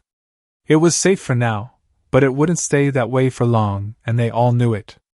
Land of Eddies, territorial waters. An hour later. One benefit of having been friends and allied mercenaries with the twin ice demon brothers was that one of them was a genuine Uzumaki, the other as married to the other, and thus, you had access to the mystical waterways around the Whirlpool Islands. Without that connection, any and every ship that has tried is swallowed up by the constant whirlpools found in the region, that defy any natural rules regarding their formation and sustainment. Thus, they were artificially maintained and can be switched off. But only by an Uzumaki. Thus, SMVX new season was sailing through the suddenly calm waters of the Land of Eddies, within visual sight of the ruined and scarred homeland of their boss, colleague, and friend. A land he should legally, and rightfully, be ruling, were it not for the Land of Fire's claim to them, Land of Hot Springs and Land of Water's own claims, and the constant intrusion from the Land of Lightning creating a very potent diplomatic deadlock. Plus, the whirlpools remaining active does tend to keep the situation a moot one, as not even the former allies of the Uzumaki, Konohagakure, can deactivate these natural defenses anymore for some reason. They could, up until about 5 years ago, as they had the hand signs for it, but since then they may have been changed. No one knows of that is what happened, nor are willing to admit that they lost access to one of the greatest veins of purified chakra metal, or in the world. So, on the deck of the calmly southern sailing SNV-X new season, Naruto stands ahead of the foremost main gun and scanning the coastline of what should be the border of the Land of Hot Springs and Land of Fire. He was anxious, sure, but he's also pissed. Yet also on edge. It's probably his imagination and him overthinking it. Probably. Kallio, the short tomboyish woman with brown hair secured by a blue bandana and helmswoman of the new season, stepped up beside the boss, halfway through a salt fish and pickles sandwich. Looking over the calm waves, the ship staying the course, she asked. Trouble, boss? No. Naruto begins, eyes on the horizon. Feeling her judgmental gaze, the questionable chewing, he amended. Not yet at least. Figured. Kallio murmured flatly before biting down into her snack again. After eventually swallowing, she added. We should probably head over to Wave after this pickup. Naruto glanced to her, brow arched, so she explained with a shrug. We pushed an experimental engine nonstop for several days. A quick check and dry dock would probably be best. Thinking on that, he then shrugged. Naruto isn't a tech wizard like Anoka is, he's more of a Fuinjutsu guy, as it just makes sense to him. Apparently, even Anoka finds his Fuinjutsu a bit much for her, the same way he finds her tech a bit much. If only they had someone who could bridge the gap between them and maybe add something else to it. Getting back on topic, Naruto nodded and spoke. If that's your recommendation, then we'll do it. I could check on the hull integrity seals and the cooling system too. He chuckled nervously as she gave him a sideways glance. It was dirty, knowing, and somewhat irritated, but she knew he knew what he did was stupid. It worked, but it was stupid. Land of Fire, eastern forested coast. The even had set in, the sun below the horizon, and the net was closing fast with no escape for those trapped within. The foxes had been running around causing absolute mayhem, and the Inuzuka clan members had been struggling to counter the trickery of the summons. Oh, did that cause a nasty bit of trouble. Old wounds flared at the sight of the multi-tailed foxes, traumatic wounds that caused all manner of chaos and directed rage and mismanagement in the search for the Uchiha. After all, a Uchiha with a fox contract is the worst combination for anyone who survived the Kyuubi attack. Suddenly, a loud bellow from a Hyuga clan member. Over there! Pointing to a bunch of hills, leading to a hidden cliff among the trees, having followed the chakra trail and found 2 barely visible chakra signatures. Due to the foxes, the scent trail they had for the Uchiha were worthless, as they had dispersed an entire region with false trails and led both dog and Kakichu on a wild goose chase. Thus, only the Hyuga were able to track in this region for now. On the indicated hill at the mouth of the cavern, Satsuki found herself glaring at the encroaching Konohagakure forces, her vitriol hatred for them and their actions surfacing sharply. Later. They will pay later. Her son is her priority, thus she turned back and barked. Itachi, time to go. The 7-year-old was already at her side the next moment, Itachi reported. Ready. Nodding once, Satsuki glanced back at the closing shinobi once with a blank face before leading her son away toward the east and, if she dared to be allowed, salvation. As they dashed down the hills and away from the cave they hid in for the last few hours, explosion and screams of pain erupted at their backs. The foxes had turned large parts of the forest into a trap field, slowing down the advancing forces drastically, but the numbers were just too much. Didn't stop them from causing all manner of havoc, pain, and destruction. Log knows how many they've eliminated, maimed, crippled, or injured at this point. However, neither member of the Uchiha clan, the last 2 members, cared about that as they set a great pace, and it was clear that their pursuers were having trouble matching it. Just then, another eruption of flames and another scream from the victim. No sympathy. That's when it hit. Not a single shinobi missed the sudden, bright, and dense flare of chakra coming from the ocean. It was like a beacon to half the land of fire and land of hot springs alike. It was brief, but final. Satsuki recognized it immediately, her eyes glistening in hope and chest lightened. He was here. Her blonde knucklehead came for her again, as expected. One of the many things she loves about him. A smile reached her face as she altered course, Itachi following wordlessly, having noticed his mother's elated reaction to that surge. Glancing to her son, she smiled warmly. Almost there. Keep going. Itachi nodded, pumping a bit more chakra into his legs and throwing stealth out the window now. If what he suspects is happening, is in fact happening, then they won't need to hold back so much anymore. Abruptly, Satsuki overcooked her chakra leap and cleared the canopy in an elaborate flip, while going through hand signs. Taking in a deep breath, she exhaled while she mentally called. Fire style! Majestic flame destroyer! The air itself tore apart as an intense stream of flames erupted from her lips, before abruptly rupturing into a blanketing sea of bright orange fire. Nothing was spared. Nothing escaped incineration in the trail of the 2 Uchiha as the pursuers had to evade, escape, and get clear of the wall of denial by Uchiha wrath. Even after the initial attack died off, the caster gone, the Konohagakure shinobi had to douse the rapidly raging forest fire as ash and smoke filled the air and sky, blocking out even the moonlight. This inadvertently, or perhaps as she planned, drew their attention away from her and her son as the shinobi had to prevent the forest from burning down. Land of Fire, SNVX, New Season. In the not-too-far-distance SNVX, New Season had slipped into the territorial waters of the Land of Fire and was, cruising, towards the Land of Waves at a casual speed. If anyone saw them, they could claim they were going around the whirlpools of the Land of Eddies, and not technically be lying. Besides, the Land of Fire's navy is haphazard at best and severely underfunded. They barely even bother patrolling this stretch of coast with their limited number of ships. After his chakra flare, Naruto stood on the deck and kept his eye on the coastline for any movement. The latest reports from his foxes told of the net nearing completion and the targets, yes, he added the boy to the list, were almost completely surrounded. The bright hue drew his eyes, even from this distance. He could see the heat haze and the bright orange flames lighting up the horizon and caused him to sweat drop.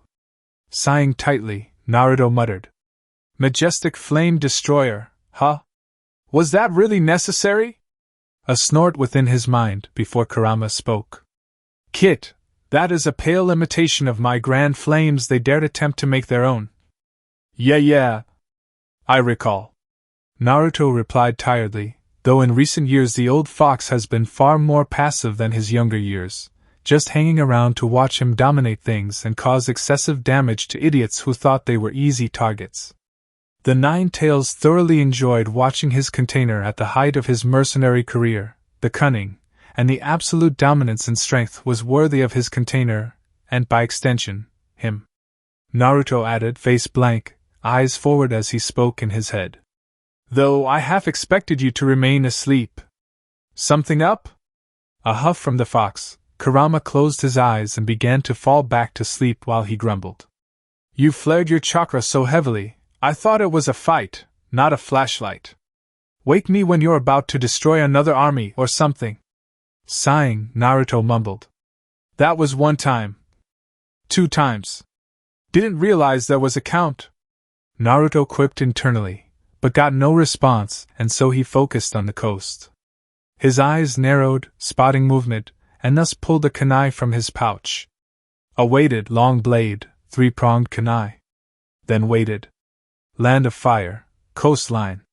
Sliding to a stop near the edge, the dirt and loose gravel slipping off the cliff side, Itachi glanced down, and surely enough it was a deep drop to the ocean below. Taking a calming breath, he backs up before looking around for any sign of. He spots what appeared to be a ship. Not too far away and crawling far too slowly to be a coincidence. The young Uchiha whispered to himself, a hint of disbelief in his tone. Just as Kachan said, Tusan actually came?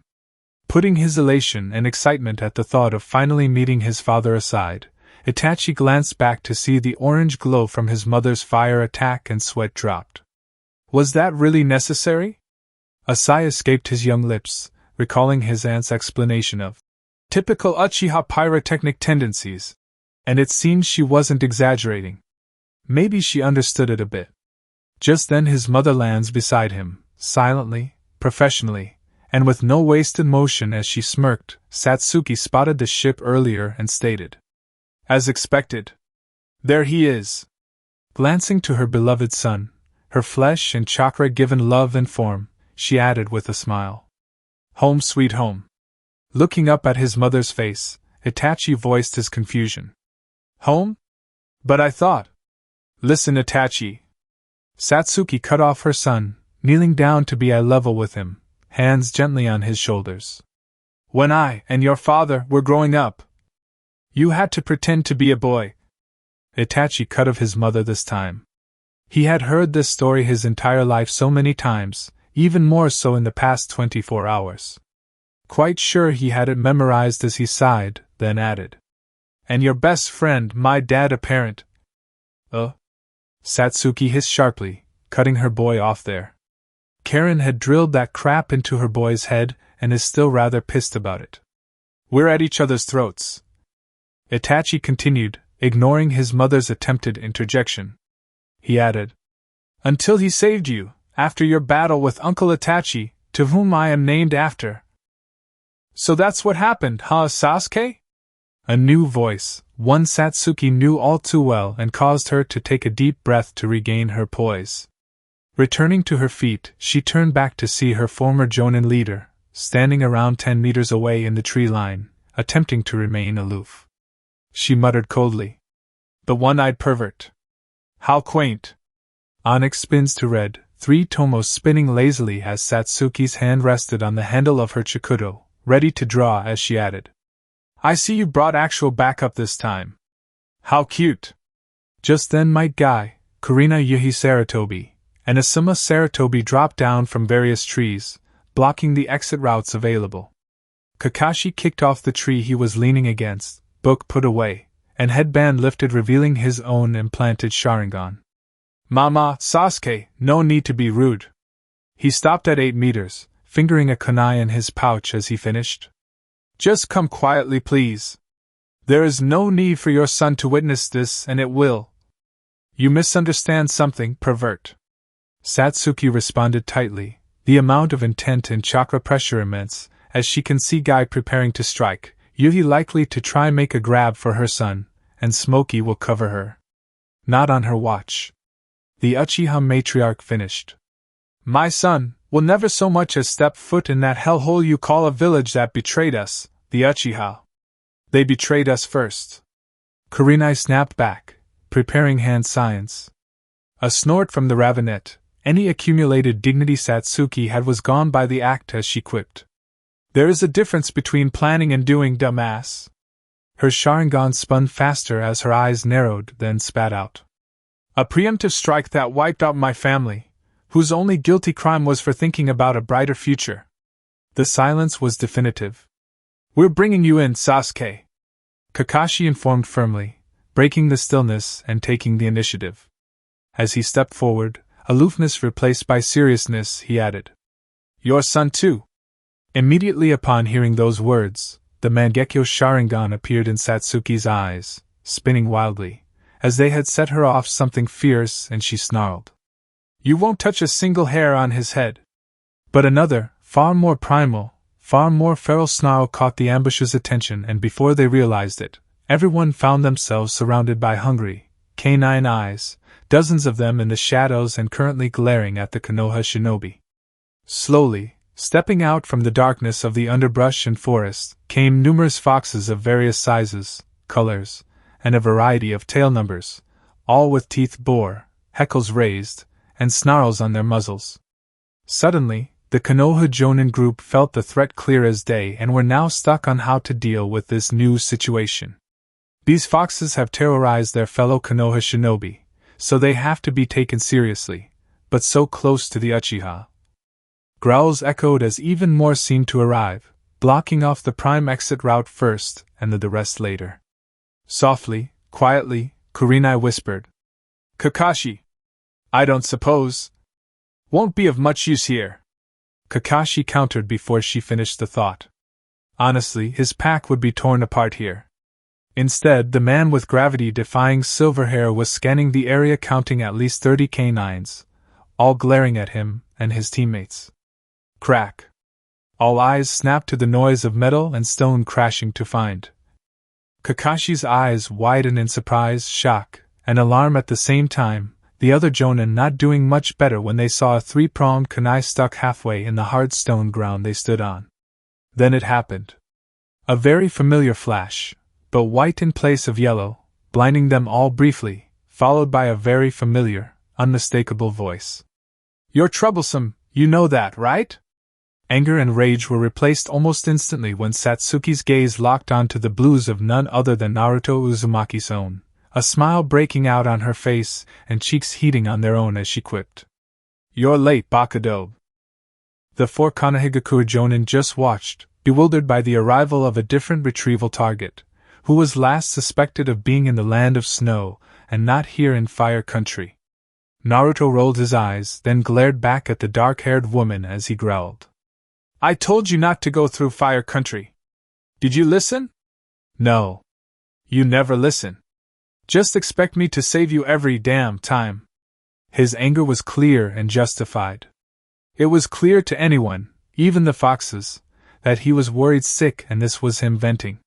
Before Naruto could continue, he overheard one of his fox summons discussing miming and having his way with the fair-skinned female. He turned back, rounding on the fox that spoke, eyes flowing golden signaling fox sage mode and fox slang. Talk like that again, I'll rip your balls off and shove them down your damn throat and mail you back to your mother in a casket. Am I clear? The aggressiveness and the heavy throat usage caught everyone off guard, none more than the fox in question, who cowered back significantly, head lowering along with his curled-up tails.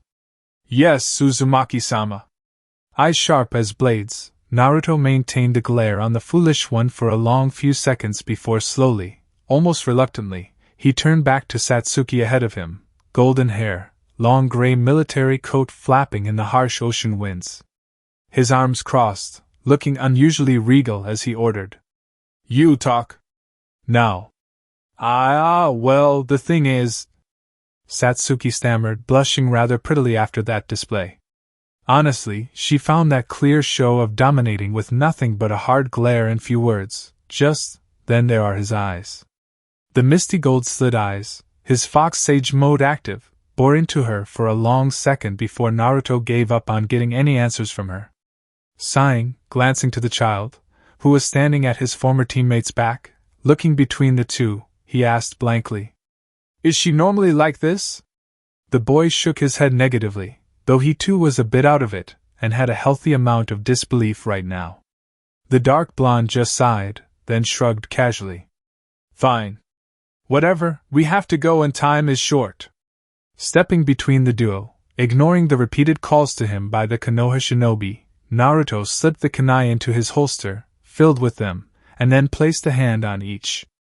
Satsuki snapped to his touch, just as he whispered softly, and with a smile that told of his buried feelings.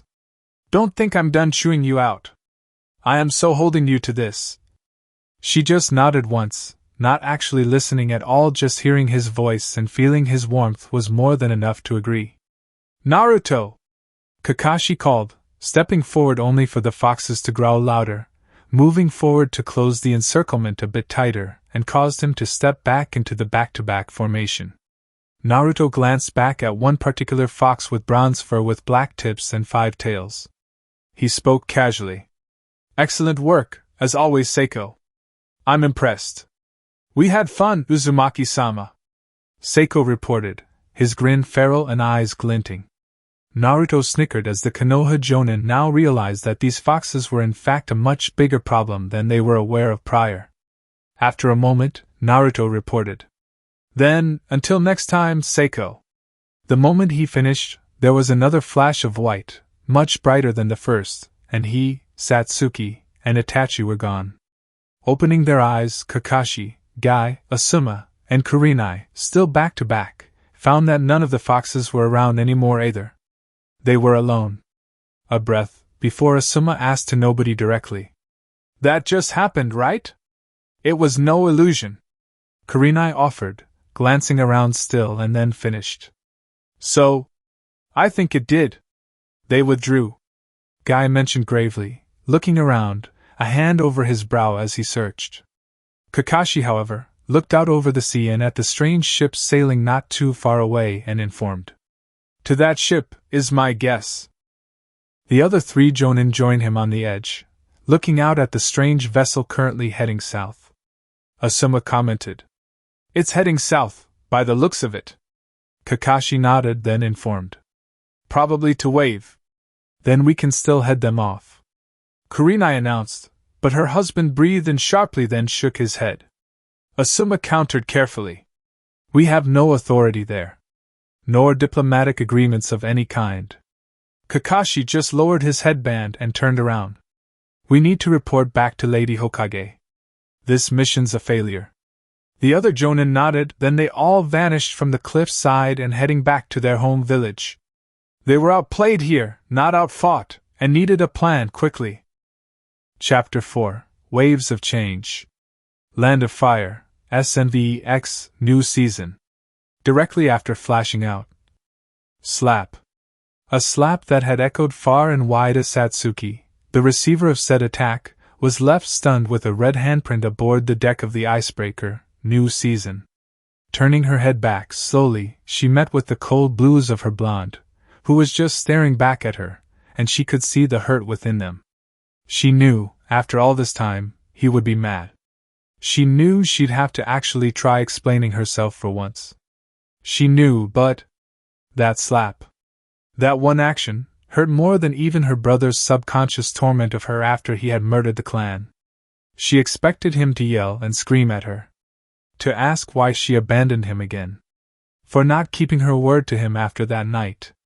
Perhaps even have a good old-fashioned all-out brawl to vent out his frustrations, or at worst give her the cold shoulder. Yet, that single slap, it hurt. What made it worse was that he did nothing else, but the look of hurt and disappointment was more than enough to convey exactly what he felt. Betrayed. She had betrayed him yet again. Then he just walked away. Her heart clenched at that.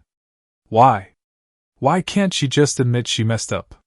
Why did her brasher side get the better of her younger self? By now they'd probably be married, had a few more children by now and be happy, yet she chose again to betray him. Then again, when he was useful, she called upon him, and yet again he came running. Why can't she just be happy? Show them to the guest quarters. Feed them well. Naruto ordered Jal, his second-in-command and captain, who nodded and approached the newcomers, allowing the blonde to leave back to his office. Satsuki's gaze fell to the deck, unable to watch as this time he walked away from her. She won't cry, not this time, not when he came running again, and is rightfully upset with her. Instead, she took up her son's hand and followed after the scarred, blue-haired guy to wherever they would be led to. Whenever her blonde has calmed down and finally seeks her out, then she will explain herself. Try to rebuild the ruined bridge of her own doing. Naruto slumped into his seat in his cabin's office space. Various official documents of the Navy's current progress littered the table.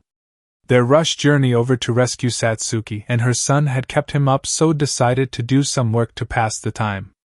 As an island nation, the Land of Spring must maintain a decent-sized navy and the crew to man them to ensure raiders and pirates do not start poaching the many trade transports convoys coming and going, especially during the spring months. None of that mattered for the moment, though, as he had just come face to face with his old flame, and their son. Yes, their son. The chakra was unmistakable at this distance. A son he never knew about. Sighing again as he leaned forward, arms folded on the table, face atop them, his thoughts were going a million miles a minute as to how this would affect everything. Things were different now. They weren't hormonal teens out in the world with no responsibilities, trained to kill from walking age, but full-grown adults with work and people depending on them. Or at least he is now. Koyuki is expecting again, so her workload will be loaded on to him to compensate, which is fine. He's done it before with Kushina and Sosita's births, so it isn't really a problem. Koyuki. Another sigh, he grumbled. She isn't going to like this. A groan before he continued. She really isn't going to like this. Then remembered that Konohagakure have an envoy currently back home. A second groan this time as he muttered. I am so dead. That night Naruto was on the top deck stargazing, a habit he picked up from Haku during their travels, the ship almost at the land of waves for a quick maintenance before their return voyage home. So SMVX new season sails smoothly on the calm ocean, and in no particular hurry now that the excitement was over, allowing the first gentleman of spring to ponder both the past and its effect on the near future. On one hand, the elephant on deck. Satsuki Uchiha. His old rival, best friend, and former teammate, who went rogue to avenge his brother to restore his clan, turned out to actually be a girl all along. The battle of the Uchiha siblings was one for the history books. The attacks thrown around drew Naruto and Haku's attention from the next town over. This led to their arrival at the tail end of the conflict, catching Itachi's final words to her. I'm sorry for everything, Satsuki-chan. Your life's your own now. His final act was done not out of his perceived madness, but out of love and brotherly care as he finally removed whatever technique had kept Satsuki as Sasuke. Her face was likely the last thing he saw, him and Haku at her side, before dying with a smile upon his face. The Konoha and Hibi teams nearby had engaged both Tobi and Kisame, drawing their attention long enough that Naruto and Haku could freeze a path in, swooped up both Uchiha, and then slip away largely unnoticed by both parties. Something had told them sticking around was a bad idea, so they moved swiftly and in silence. After the burial of the shinobi known and feared as Itachi Uchiha, that he had insisted on, she had spilled out everything to him. Her hidden gender was a result of her father's desire to protect her, disguised on a whim to sire two genius children of the Uchiha and gain infamy, prestige, and influence within the village. Not wanting to disappoint her father, Sasuke Uchiha was born. The stress of the act, her brother's mental torment, Orochimaru's influence, and her budding feelings for him had forced Satsuki's hand and caused her to go rogue. Her killing of Orochimaru calmed her growing darkness somewhat, but her single-mindedness led her to seek out her brother for answers. She now had them. Over the next week, in Naruto's and Haku's hideout in the hidden Edi village, Satsuki had slowly come to terms with everything with his help. The two had buried Itachi Uchiha on a beautiful wildflower meadow with a headstone of crystal clear, never-melting ice holding a torch of flames which still burns to this day. They spent 2 weeks together within the village where Naruto had talked her out of destroying Konohagakure, barely, as it would waste the effort her beloved brother had put to save her from her own curse of hatred. Her feelings for him the final proof she needed. When Karen arrived later that night, the duo left to places unknown, much to Naruto's dismay the next morning, but he too left when Haku had returned. That was the last he had seen or heard from her. Until a few days ago. A sigh escaped Naruto's lips, something he's been doing a lot lately, as he finally sits up and only then noticed his guest and newcomer. The two sat in awkward silence, not sure what to say to the other, but it was unnatural for Naruto to be this silent. It wasn't a normal situation though. "To-san." The raven-haired boy began gaining the blonde's attention. After a moment, Naruto offered back, just as carefully. Sochi. Itachi was hesitant to ask but forced himself. Are you really my father? I mean, without a doubt. Naruto cut him off firmly, with finality as his senses were not wrong on this matter. He then offered. My name is Naruto. Yours? Itachi. Itachi informed, and the blonde nodded. That was definitely Satsuki's way of thinking. The boy explained. Kachan said I was named after my uncle? Nodding again, Naruto responded, his gaze lifting to the star-filled sky. Yeah, figured. He was a complicated man. But he loved your mother with every fiber of his being. It's what drove him to do everything he did. To protect his precious baby sister. Itachi was silent but followed his father's gaze to the endless horizon and above. Just as suddenly, Naruto looked to his son, who felt the gaze and snapped back to him to see the hardened gaze of a shinobi. The budding doubt within the boy's heart died under it as the blonde's eyes softened, then a gentle smile. As for you, besides the obvious facial features. Itachi immediately went to his right cheek, tracing the faint whisker marks that he has obviously noticed on his father too, Naruto explained. Yeah, those whiskers you got from me, your face is your mother's with a hint of mine, and your chakra signature is unmistakable. You are my son. Tentatively, the boy looked upon the man his mother had told him about countless times, nothing but admiration and love for him. Yet when they finally met, anger flashed across the 7-year-old's features, his Sharingan flaring up. Itachi yelled. Then why did you hurt her then? Naruto faced the boy's anger head on, staying silent as his son continued sharply. Kachan loves you. She fought so hard to get back to you. She tried to do everything to get to you. Yet you attacked her. What is wrong with language, young man? Naruto interrupted sharply, a soft chop atop his head causing the young boy to near enough freeze and reset. Sitting back down, Naruto sighed as his gaze returned to the stars once again, then explained. It's a little complicated, Itachi. It really is. After a moment, sensing the deactivation of his son's Sharingan, he continued. Things are going on at a level that you should not be aware of as you are still a child. It's because of them, Itachi, that I am mad with your mother. Why things turned out this way? Naruto's voice then lowered, almost wistful. It's not just something that can be solved by simply hugging and making up. As great as that would be. Now slightly calmer and thinking a lot clearer, Itachi asked rather politely. Like what? Dropping his gaze back down to the child, a soft smile donning his own face as he meets the now onyx eyes that the boy inherited from his mother, Naruto began. For example. He pauses, trying to figure out how best to explain for a kid to understand. As he does, he takes in his son's features.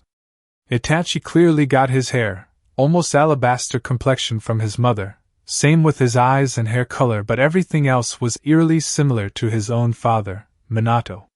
The hair was a bit wilder and obviously a dark ebony, but it was just as untamable, no doubt. Smiling lightly, seeing the eager boy's expression, Naruto finally explained. I am a leader of a nation right now, you see. Gaining a wide-eyed look from the boy. Giving a nod of confirmation, Naruto continued. Now, with your arrival, politics are going to be a pain in my ass. But the man just smiled while looking to his son before he added. Though I will face it dead-on without flinching. Though for the younger boy noticed the growing dread hanging over his father's shoulder, Naruto whispered. And should hell come down upon us? He looked dead in his son's eyes, and Itachi swore his father had the Sharingan too, the way his eyes seemed to gleam in the dark with intent. Naruto finished. I'll be sure to protect you. A soul-warming smile upon his face, it gave the boy a geyser of warmth within his chest, and for some reason his anger at him had faded away. Is this what meant to have a father? Just within the vessel's corridor, Satsuki had listened in and was relieved that Naruto had not rejected Itachi. She knew he would not, but she is still rather emotionally dependent on her son right now, at least until Naruto lets her back in. Land of waves, dry docks. Under the night sky in the land of waves, the SNVX new season slipped into one of the handful of dry docks of the port town the small island nation was known for. Its fishing trade was one of its most well-known attributes. As the Snow Navy vessel comes to rest, the dockworkers catch lines and secure them to the mooring bollards with practiced ease. The ship crew release the controls as they finish being moored and securely docked. Then the gangway was secured between vessel and docks, allowing the crew time ashore and let Naruto off after several crew members. He immediately glanced down over the side, watching the sea slowly drain out and reveal the structure and skin of the vessel. "It doesn't look too bad," Naruto murmured, when Kenz, the head engineer of the new season, pointed to the aft section at one of the rudders. "Not bad, sure, for a blind man. There's warping there. It's minor. For now," Kenz declared sharply, glaring at the blonde who snorted. Gesturing to the sub-propeller. "We're going to have to inspect them all with a fine toothpick. Nothing to chance." "How long? Inspection?" "A day. We need to be ready to leave, in 12 hours or so," Naruto pointed out, concerned that the Land of Fire, or more accurately its hidden village, will be up to something sooner rather than later. Snorting, Ken snipped harshly. "Not happening. A day is us being generous. If Anoka was here, probably, but she isn't, so we ain't doing that shit. Capish?" Raising his hands, Naruto replied with a chuckle. "Got it. I'll help with it. Naruto Uzumaki." A new voice causing the blonde to lock up stiff silence across the docks. After a moment, Naruto turned slowly to see a folded-armed, long dark-haired woman, tapping her foot to a military beat, and face stern wearing a robe over nightwear. He swallowed hard before he slowly stepped towards her like a child caught red-handed for something. When he reached this woman, he smiled nervously and offered, "Hey! Tsunami, ow!" She slapped him with a wooden spatula that came out of seemingly nowhere on the arm. Tsunami asked sharply, "Do you have any idea why I am mad, Naruto-kun?" Shaking his head, Naruto remained silent as she explained. "You don't write, you don't visit, and now I hear you're up to no good again." The blonde shot a glare to the dark-skinned, thin as a stick, Mario, who looked away and whistled innocently. "He just knows that punk tattled on him. Payback is a bitch. Her mercy is absent as cold but certain." "I'm talking to you," Tsunami whispered, and Naruto's attention snapped back to her instantly and intently. Her eyes narrowed and he swallowed hard. She added, "Where are my grandchildren?" Home. With their mother," Naruto explained quickly, not wanting to get in trouble further. He added, "This could have been dangerous. It was also a last minute. So..." Tsunami stared for a few moments, before her gaze shifted back to the ship and spotted the child clinging to his mother's hand. Then she regarded said mother briefly, then back to the blonde. "Then explain that child and his mother." Glancing over himself, Naruto spotted Satsuki and Itachi still on the ship's deck. After a breath, he did actually explain himself. "The reason we left in a hurry." Tsunami's gaze softened, then looked over as the blonde nodded to the Ravenet, who in turn approached the duo, nervously. Looking back to the civilian, Naruto explained, "Let me reintroduce you." "Reintroduce?" Tsunami questioned, following his gaze to the 5'10", fair-skinned woman with long black hair spiked up on top and partially covered her left face, but it reached down to her lower back. Her feminine figure was undeniable, and well-toned. Naruto stared and eventually, Satsuki relented. "My name is Satsuki Uchiha. Last time we met, I went by my alias Sasuke." Tsunami's eyes widened in surprise, but eventually she could see the similarities between that broody young man and this beautiful woman before her. Stepping aside, the Uchiha matriarch introduced, "This is our son Itachi." Itachi bowed his head lightly and offered a soft, "Hi." Tsunami's side eye on Naruto was telling, loaded with, "We will be having words," and he refused to meet her gaze, before she stepped forward and brought the two Uchiha into a hug, then greeted. Then, welcome back, Satsuki-chan. Welcome, Itachi-chan. I'm sure you are both hungry. Releasing them and looking over them both, she finished. So, come on. I'm sure I can cook you both something nice. We fed. Naruto began, but he fell silent at her side eye of motherly authority. Damn it, Tsunami ordered. And you, young man, will be joining us. Am I clear? The whole mercenary crew knew an order when they heard one. Jal, Kallio, Mario, and Ken's all knew part of the history between this civilian named Tsunami and their boss. She was there during his darkest hour, offering him the warmth of a mother, food on the table, and a shoulder to cry on. She is basically his mother in all but name and blood. That is how much respect Naruto has for her. Thus, they have no qualms with her seemingly endless control over him. If she gives orders, it's best to do it, or they'd have to deal with Naruto directly. Or Haku, who is similarly adopted by this woman. Slumping, Naruto muttered. Fine. But I have to come back to help with maintenance. Later. Tsunami informed, and that was the end of it, and decided. No one objected. As Tsunami led away Naruto, Satsuki, and Itachi to head to her home, leaving the shipyard to work on the latest arrival. The crew being sorted out into maintenance and rest cycles. Land of Lightning, Kumogaku no Sato, Raikage Tower. The Tower of the Raikage, built into the mountainside hanging over the main village as almost an eternal fortress of authority and control of the village it protects. In this place, above the shinobi and civilians that go about their normal lives without worry, is the office of the Raikage, the village leader and foremost protector. Fourth to bear the rank and title, I was a hard man, a just man, a man who will destroy anything that threatens his home he now rules. With dark skin, a large muscular build, his white hair combed back, with a small mustache and goatee, I was intimidating by default. A white haori without a shirt beneath, a golden belt around his waist with a boar's face engraved within it securing black trousers, kumonin shin guards and shinobi sandals. His gaze out over the village was interrupted, when a knock on the door of his office was heard, and even before he could say anything, it renounced its obstruction, and in stepped Mabui. The bulk of a man turned back, scowl removed and replaced by an acknowledging smirk and nod, I offered. Mabui, what have you got there? Placing the thick binding on the desk, Mabui informed. Raikage-sama, these are intelligence reports regarding border security. Taking his seat at this desk, reaching for the files, I grunted, so she added. Among them, you will find two things I think you should prioritize. His black eyes lifted to hers as he asked. And why is that? Both involve the Land of Spring's movements as of late. Mabui informed calmly, though now I raised a brow, then challenged. That northern island again? It's barely above a backwater we've been tasked with trading with. It is a minor nation, yes. Mabui confirmed as she watches him sort through the pile.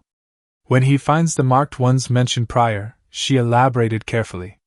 One that fended off our prior expeditionary platoon. I paused at that, a particular duo coming to mind as he grunted. The twin ice demon brothers. Mabui's silent nod confirmed he was recalling correctly, thus he added. They retired there, correct? They did.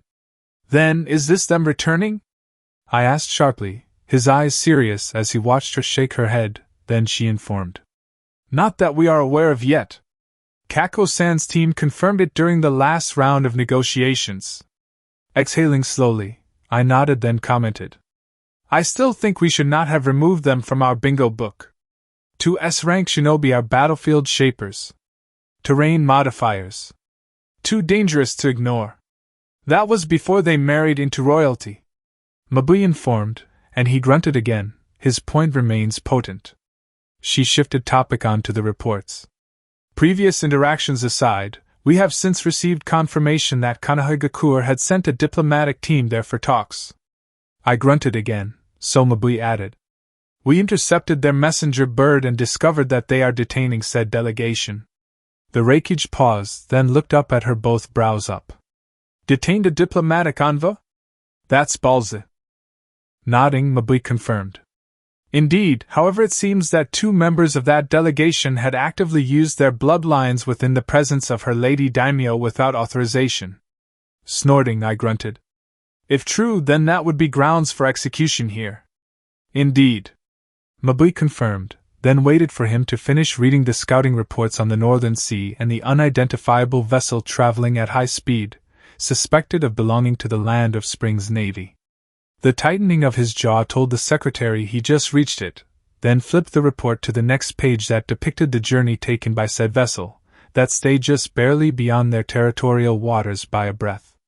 They lost track of it as it passed the island chain. The next report reveals 2 more Land of Spring vessels, moving at expected speeds around the northern cape and staying firmly outside their waters. They are still in international waters and seemingly following the first ship but lack the same outrageous speed of the first. Abruptly, I questioned. Is this accurate? Mabui nodded, so he continued.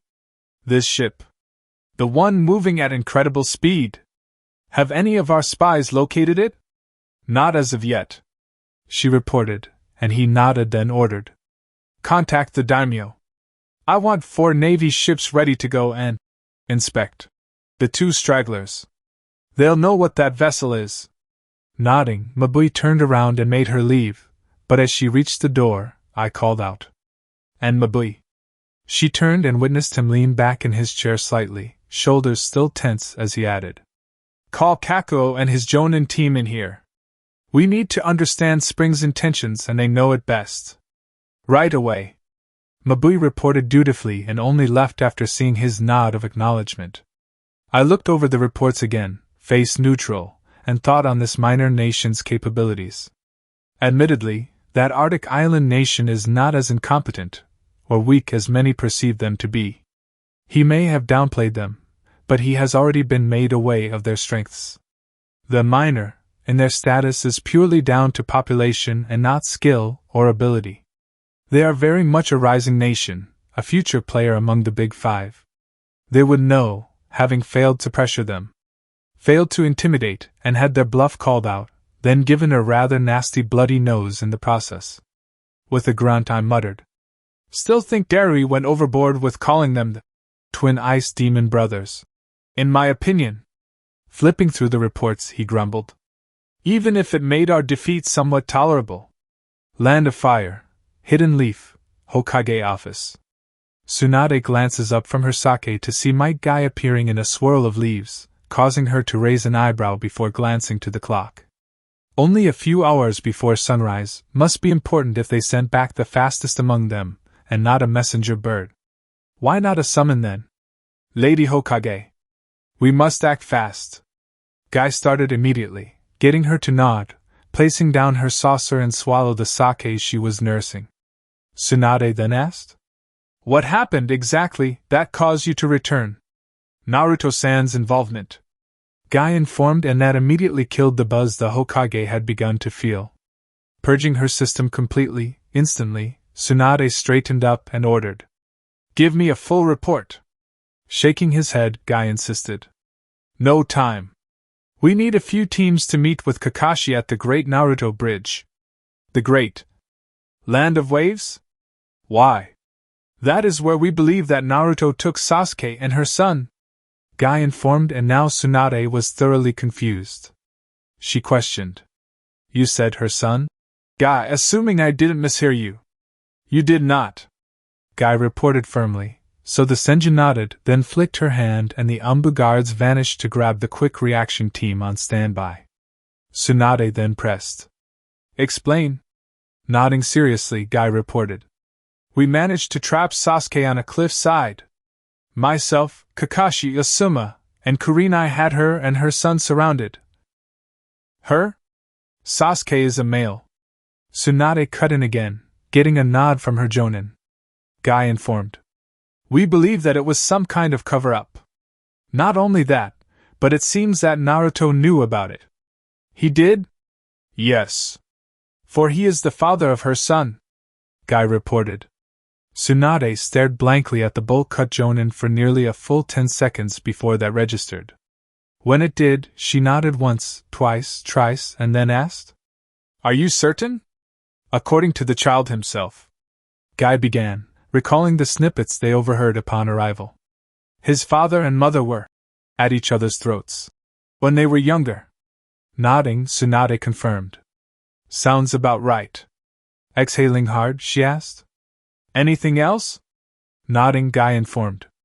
According to Kakashi, the boy carries chakra traces of both Sasuke and Naruto, whose chakra has shifted since we last saw him, which is why the boy's signature was not originally identified as Naruto's son. The Hokage nodded, so he added. Secondly, it seems that young Naruto can use the Force Flying Thunder God technique. Jolting up from her seat, Tsunade asked sharply. Is that confirmed? Nodding grimly, Guy informed. He used it to arrive among the ambush site with a thrown three-pronged kunai that he collected and had a pouch full of them, then left with both Sasuke and the child. Falling back into her chair in disbelief, Tsunade was running through the possible ramifications. No, how did he even learn it? The scrolls are still locked up in the Hokage vault, awaiting his return. She had hoped to use the chance of reclaiming his heritage as an incentive to at least return to claim it and foster a better relationship. Then again, knowing the council, and despite their numerous attempts to liberate the infamous technique of the Fourth, they will likely add strings and caveats to any deal for his inheritance. Especially Danzo.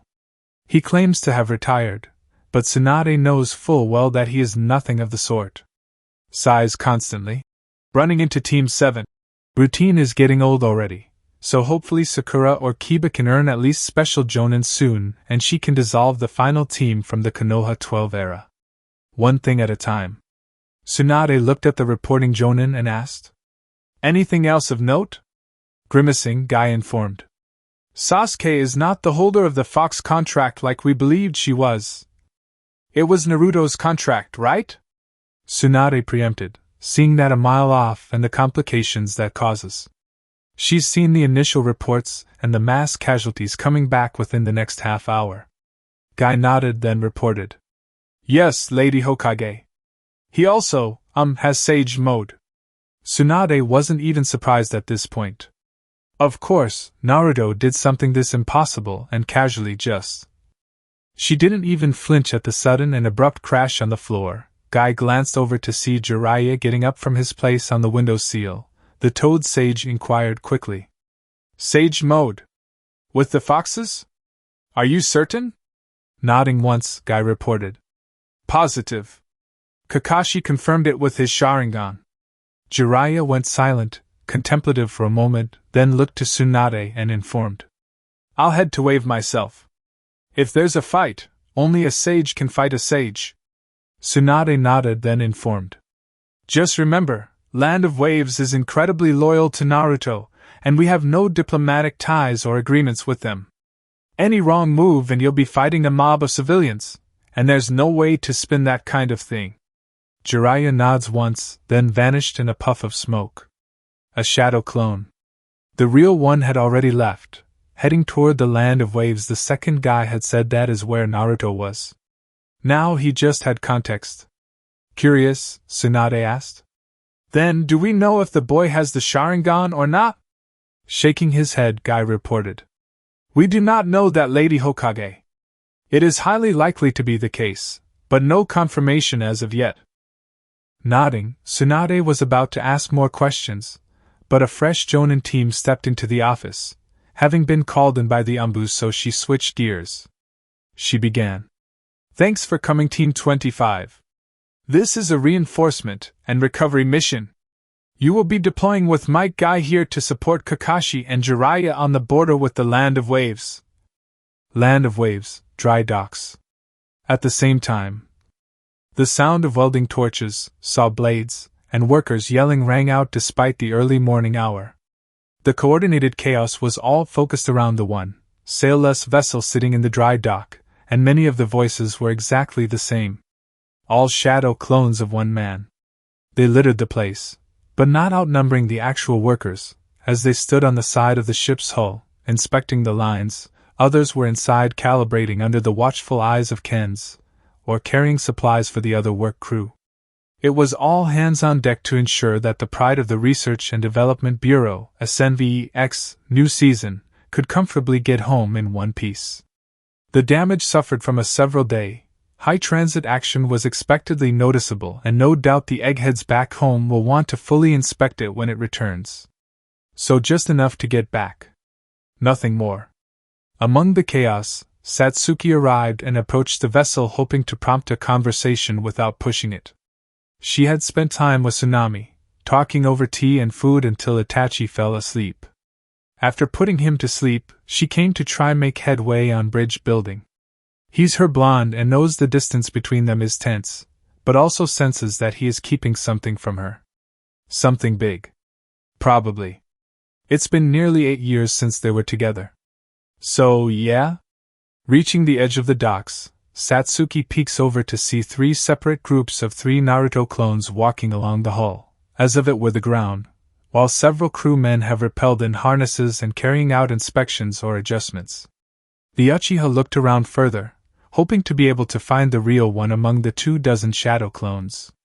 A flash of her Sharingan did not reveal the truth either.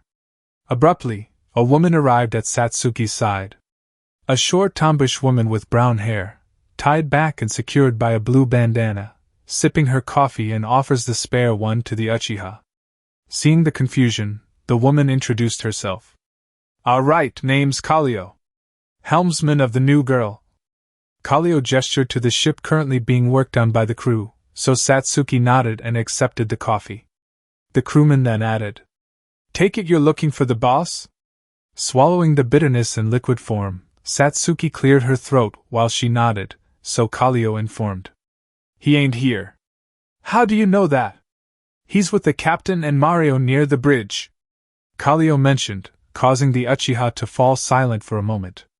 Satsuki remembers the bridge. It was the beginning of everything for her and Naruto after all. The first time they fought for their lives. From what she heard from Tsunami, this was also the place he and Haku, that damn pretty boy, started their mercenary journey. It also links the land of waves to the land of fire. Nodding, Satsuki offered. "I see. In that case, I'll be heading back."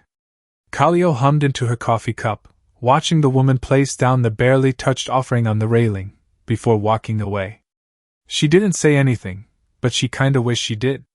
Something cool like meaningful. Not her style in all honesty. Land of Fire, the Great Naruto Bridge. Jiraiya the Toad Sage dropped down in the camp of Kakashi, Asuma, and Genma Shiranui, all glancing to the hermit the moment he arrived. Nodding to them, the sage inquired. "Any change?" Genma flicked the toothpick around before he announced. "That strange ship is here, but that's all we know. Haven't gone any closer to the bridge than this." "Reason?" "My dogs smell fox on the wind," Kakashi revealed to the Toad Sannin casually, looking up from his make-out tactics calmly. "A lot of fox on the wind." "Patrols," Jiraiya murmured, getting nods from the others who suspected that too. After a few moments, he sighed. "We have to do this carefully. One wrong move and every minor nation turns against us." Flicking his spent butt into the fire, Asuma questioned as he stood. "We sure we want to go now, and not wait for dawn? It's like an hour or so away. It'll be a lot less suspicious that way. Guy should be here soon too," Genma commented casually, glancing between Kakashi and Jiraiya. He pointed out, "Having backup is always a good idea." Looking to the Toad Hermit, he added, "You're not as young as you used to be, Lord Jiraiya either." Grinning, Jiraiya looked to the special Jonin and countered, "Could still whip all your asses." Shrugging, Genma didn't bother answering after that. Honestly, it was just an observational fact. They are heading into neutral at best territory, trying to make contact with the kid they banished, while he is harboring targets of interest and knows it, thus is on edge. What could possibly go right with that kind of attitude? Kakashi just returned to his book and began strolling back to the path and then down the road, Genma following shortly, and Asuma following after burying the camp ashes. Jiraiya took a moment, before following the group. It was probably a lot wiser to travel civilian from here anyway. It didn't take them long to reach the bridge itself, The small fire samurai contingent on the side of the bridge had a small barracks and watchtower. There were discussion on whether or not to add a shinobi checkpoint here, but this being such a low priority sector means it would be unlikely to get approved. Kakashi spotted the statue of his genin team. His team 7. Sakura, Sasuke, and Naruto, with him standing with them. It felt so long ago. Stepping on the bridge itself, Jiraiya spoke calmly. Tsunade said we have no standing diplomatic relations or agreements with the people here. So standard neutral rules apply. Genma and Asuma both nod, but Kakashi informed. I wouldn't be too sure about that. They were pretty fond of Naruto when I was last here. Slumping his shoulders briefly, Jiraiya recalled Tsunade's warning. Oh right, Tsuhaime did say something like that. Just means best behavior. They proceeded across the bridge openly. They all seemed to know that attempting an infiltration would be a bad idea right now. Land of Waves, the Great Naruto Bridge. Tazuna has been around a long time, but this bridge is still his most noteworthy legacy. Named after the boy who came and showed the people of Wave, his people, that together they are strong enough to rise against oppression and save themselves. Now, here he was. Ever since Naruto first returned to them, after he had just lost his home, dream, and way, he has become one of them, an extension of his own family, Haku too, so when the past comes knocking. As the man of the house, as old as he is, then it is his job to greet them, find out what they want, and then direct them back the way they came. His pet fox, the size of a traditional dog, with silvery blue fur, white tail tip and paws, and blue eyes, one that Naruto gave him a few years back, told Tazuna that the Konoha peoples were coming. Adjusting his spectacles, he pushed up from his seat and stood. You sure you can do this, old man? Naruto asked from his side, leaning against the security hut the old bridge builder was sitting in front of. His tone was light, respectful, but also concerned. He knew Tsunami would kill him if her father thrust himself into the hospital, again. Chuckling heartily, Tazuna waved the blonde off and returned. Oh, brat, this ain't nothing but a day in the life. Right, Jiao? He speaks the truth. Jiao reported, leaning back against the closed door of the small cabin, smirking at the old-timer and fellow seaman. It was clear to one who lived among the ocean that this bridge builder was once a man of the high seas and only returned to set roots. Nothing but respect for him, as not many ever survive long enough to retire. Chuckling, Tazuna strolls forward, his loyal fox at his side, tail swaying calmly at his back, and eventually stops in the center of the bridge's exit on the Wave's side. Though for some reason, or perhaps a coincidence, a light fog blocked the view directly behind him and he didn't notice. Or pretended not to. Hard to say. It did not take long for the 4 Konoha peoples to come into view and find the old man, hands on hip, glasses, large beard, and dark eyes, but most worryingly, a single-tailed fox sitting at his side patiently. Only when seeing the towel around the civilian's neck, did Kakashi realize who this was and spoke. It has been a while, Tazuna-san. The others looked to him, while Tazuna folded his arm and nodded once. So it has, Hataki-san. Care to explain why you are all here so suddenly? You've left us alone all this time and we long since settled our debts. It is too early for business hours and so it's all a bit concerning. Nodding, Kakashi offered calmly. I guess you would think that, but we were kinda in the area and needed a place to stay to rest. Tazuna grunted. Don't you super ninjas just sleep in trees and stuff? Like we did that time I asked for help. Shrugging with complete confidence, Kakashi replied. We can, but why not just stop at the nearby town and get a warm bed and good food? The fox glanced around, then seemed to track something beyond the swirling mist lazily.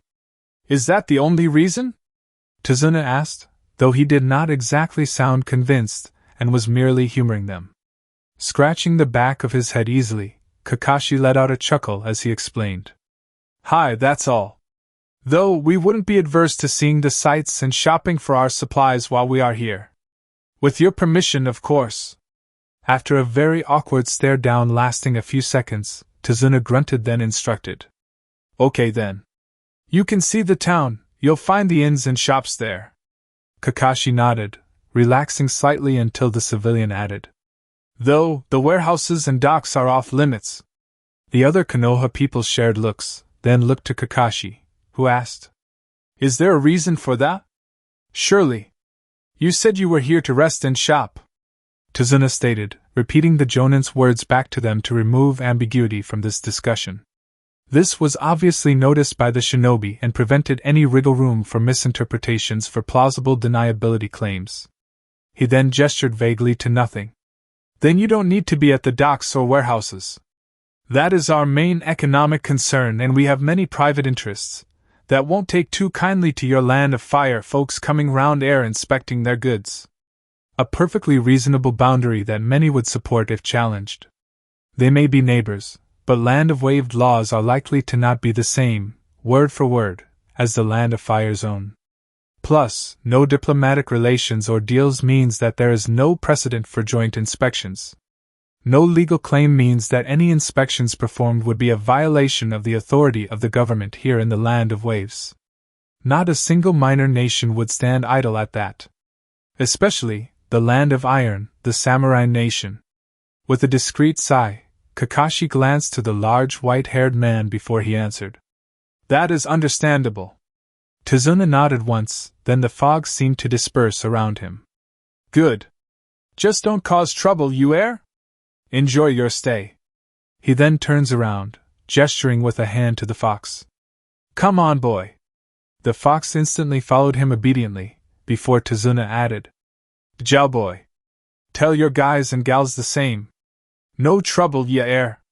That caught the Konoha people's attention, it seemed, as they followed his gaze toward a small security post where a man with blue hair, black-eyed scarecrow-like figure with more scars than a certain Konoha T&I department head stood casually. He was wearing a military uniform, a long, navy blue felt jacket, with an insignia on his upper arm. With a smirk while kicking off the door, Jiao reported. Got it, Gramps? Eyes narrowed from the Konoha peoples, Asuma asked curtly. Jiao, the pirate captain? Shrugging, Jiao replied as he strolled off nonchalantly. Supposedly. Genma whispered. I'm not familiar with this Jiao character. Asuma grunted, then began to shuffle through his equipment pouch for his bingo book while he explained. Most don't. He isn't a shinobi, but a notorious pirate captain with a half-dozen ships under his banner. A pirate, huh? Same level as a bandit then. Genma reasoned, but the Saratobi Jonin shook his head and finally began to flip through his bingo book. Finding the entry on Jiao, he handed it to the special Jonin, who began to read. Bingo book, independent operator. Name, Jiao. Clan, Pirates of Jiao. Monikers, Blood Ocean Thieves, the Mercenary Admiral. Rank A. Age, 20 to 26. Type, Pirate. Notes. Commands at least 4 ships, conflicting reports of exact number. Responsible for the blockade of Taro Island, Land of Moon, Jiro Island, and Kiko Island. Rated transports between Land of Tea, Port Degarashi, and Land of Moon. Decimated Water Navy squadron loyal to anti-bloodline faction near Uza Island, earned moniker for leaving no survivors. Suspected mercenary ties. Took part in the Land of Marsh attack, supporting landing of mercenary teams. Supported landing of mercenary teams during Land of River attempted coup. Provided heavy artillery support during Land of Demon Terracotta incident. Part of defense fleet of Land of Spring during Kumogakure's attempted subjugation. Genma looked up at the retreating pirate and offered. Okay. That now sounds like an issue to me. Nodding, Asuma informed. Because it is. The Land of Tea, one of our allies, still has a healthy bounty on his head, but it is also clear that he has an amicable relationship with the Land of Waves. Acting will ruin any chance we have here, Jiraiya stated clearly, as they proceeded towards the town ahead. Kakashi moved with him, and so did the last two. With a grunt, lighting another smoke, Asuma commented. Guess he works for Spring now. We got our certainty that they are here. And can't do anything about it. Genma countered, and that was true. This isn't fire country. If they move to subjugate this Jiao, or even their original targets, Sasuke and her son, things will get incredibly messy diplomatically. He then added, "Also, that fox by the guy's side. Yeah, basically announcing their allegiance with that one." Asuma commented, cutting his eyes over to Kakashi then Jiraiya's frame. He then posed. "A summoning animal?" "Nope," Jiraiya informed calmly, finally seeing the outlines of the town through the thin mist of soon-to-be dawn light. "A regular fox. Though slightly bigger than normal ones, and probably well-trained." Kakashi nodded then added, "Though, we could probably get away with visiting Tazuna at his home. To thank him for allowing us to stay." Asuma glanced at him, exhaling smoke then asked, "I take it there's a reason for such a visit?" Glancing back at him, Kakashi nodded and explained, "It's where me and my team stayed during our time here. I can hazard a guess that's where Naruto and Sasuke are staying this time too. Then the kid will be there." Jiraiya nodded, catching on to the ploy easily enough. He then dismissed it and responded, "Too risky. We can't afford to upset them so directly." "Then what do you suggest?" "Be seen in the town and shopping," Jiraiya began, as they reached the town proper. "Spend a bit of cash to legitimize our presence here and conforming to the rules. Then later scout out and locate that ship you mentioned." The others nod, so the Toad Sage continued. "If we can tag it, then we can confirm that it belongs to Spring and then challenge them for harboring our rogue shinobi. We just can't be spotted anywhere we aren't supposed to be and we will be fine." Chuckling, Asuma quipped, "So, any other mission then?" Shrugging nonchalantly, Jiraiya returned, "Exactly. International waters, SNV-Kite-Ru. Passing through the sea between the land of lightning and land of sky, very firmly within international waters to prevent any misunderstandings, the Snow Navy vessel Kite-Ru and its sister ships sail steadily southward towards the disputed islands and the Whirlpool Island cluster beyond them. They were originally intended to escort the SNV-X New Season on its emergency mission, to protect it, and the first gentleman of Spring, but its highly technical and spec engines were just too much for their far older ships to keep pace. They lost sight of them before they even cleared home waters. So now the two warships, cruisers, are following the planned route of their escort target in hopes of catching them for the return journey at least. As more traditional cruisers, icebreakers as with all Snow Navy vessels, SNV-Kite-Ru was a respectful 160 meters in length, beam 15, and draft just shy of 8 meters. Like her sisters, she was recently retrofit with turreted cannons similar to the Water Navy's Fleet tends to favor, but with only one long cannon in each of the two turrets, and 4 regular cannons spread across the gun deck below. It was again a respectable amount of firepower, but nothing the Great Five Nations couldn't manage. The only real advantage SNV-Kite-Ru and her sisters had over the more powerful navies is that she sat low in the water and was incredibly stable. Plus, the armored, rounded icebreaker prow makes an excellent bludgeon in case of incidental ramming. That isn't considering its denser framing, preventing hull buckling and inadvertently increasing survivability from heavier cannon rounds. The thick ice belt, to resist ice flow impact that also happens to prevent waterline shots. Even the iron sheathing, protecting the wood from ice cuts, that could be considered armor against cannon rounds of cluster munitions. Thus, when the lookout in the crow's nest reported to the bridge that 4 ships were bearing down on them from the west, waving the land of lightning naval flags, the captain, Fukuyo Yoichi, a naval man from a long line of Navy men, did not even flinch. Instead, he ordered them to keep track of them but make ready the ice anchors, poles, and chisels, just in case. Beside that, they continued southward at their maximum sustained speed to rendezvous with their escort target. He hopes they just follow and not cause issues or do something stupid like trying to impede their freedom of access in international waters. Not that he plans to back down if they attempt something as foolish as boarding them. Land of Waves, Tizuna's house. The morning sun had finally illuminated the land and began to work on dispersing the morning fog and mist common in seaports and towns. The people began awakening and going about their usual business as ships were preparing to leave while others began to arrive. Over the last few years, The land of waves has become a neutral port and base of call for many independent sailors, both the career and the temporary crewmen, thanks to the relatively low tax cost of calling it home port and access to consistently reliable yet affordable facilities. Due to this increase in income, the port had to be expanded several times and created a lot of work for carpenters like Tazuna and his grandson Inari, who also took up the trade with him. This reflected into their home residence, which has grown from the well-worn home into a slightly upscale house for them all to reside in. They even added 2 additional rooms, one for Naruto and one for Haku, as they have both spent a lot of time there previously before they moved into spring full-time, but their rooms remain open to them at any time they are in country. It is still a home to them after all. The smell of breakfast brought the yawning Itachi down from his room, actually his father's room borrowed, hair a mess but sleepy still.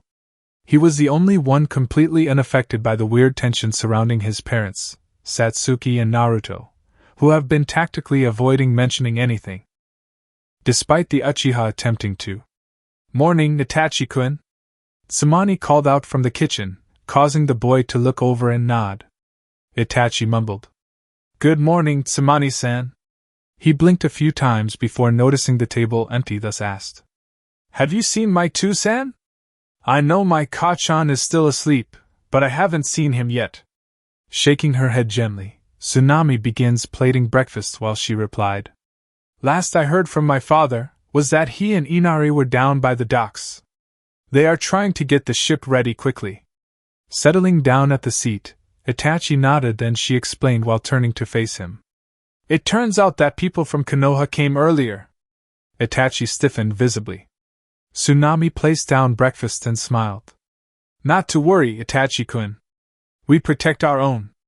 Plus, my father has made it very clear the boundaries. You are safe, I promise." Nodding slowly, Itachi whispered, "I hope so. I know Kachan is really scared right now, and I don't want her to worry." Smiling wider, Samani ruffled his 7-year-old hair and offered calmly, "Aren't you just the sweetest boy? I'm sure you get that from your father. Honestly, Naruto can be just the mushiest thing when he's worried. Always has been." Itachi looked genuinely bewildered by that claim. Did she not know who his Two-san is? From the stories of his childhood, told to him by his mother, he's a mega-powerful shinobi who never breaks a promise and has literally never lost a fight. Only to her. Which made sense, his mother is the strongest, but his Two-san is the second and a leader of a nation. You don't become a leader of a nation if you are weak. Plus, he commands foxes that beat all those Konoha shinobi that killed his clan. So they are strong too, but the foxes serve his father, so naturally he is stronger than even that. That's basic deductive reasoning. In short, his Two-san is insanely strong too. Not mushy. Heck, just his gaze paralyzed him, a Uchiha. This woman clearly doesn't know his Two-san. Seeing the confusion and incredulous, perhaps a bit disbelieving, look on the child's face was amusement for Tsunami, who returned to finish serving food, as no doubt the others will show up soon. After all, she knows her family's habits very well. The second she had the table set, the front door opened, and in stepped Inari, Naruto, and Tazuna, along with Akia, their pet fox. It was like clockwork. "I still think that traitor was trying to swindle us," Inari mentioned, but Tazuna grunted back. "He was, but not as much as you think. That was genuine teak wood from the land of forest. Hard to come by normally. But the price was outrageous." Naruto confirmed as they all finished taking off their shoes by the door, then move inside. He added, "I'm sure we could get a better deal from the convoy you said was coming from the land of sky, right?" "Without a doubt," Tazuna reported as he took his seat beside his daughter, Naruto opposite and beside Itachi, with Inari beside him, who asked, "Are you sure, Grandpa? I thought that." "No more work talk," Tsunami informed, clapping her hand, and all 3 men fell silent. She reiterated calmly, "When at my table, we are a family and not workers. That is the rule, and I will not tolerate anything less." All 3 men nod, while Naruto ruffled Itachi's hair, further messing it up and getting a HN from the young Uchiha. Yep, His mother's influence and Uchiha blood were clearly ingrained already. Just then a casually dressed Satsuki came strolling down from the upper stairs, mid-gathering her hair back into a ponytail and out of her face. Tsunami offered her a gentle, "Good morning, sleepyhead." Nodding as she reached the table, Satsuki offered a casual, "HN." Itachi's eyebrow twitched, thus he cleared his throat and his mother froze, then corrected herself. "Good morning, Tsunami-san."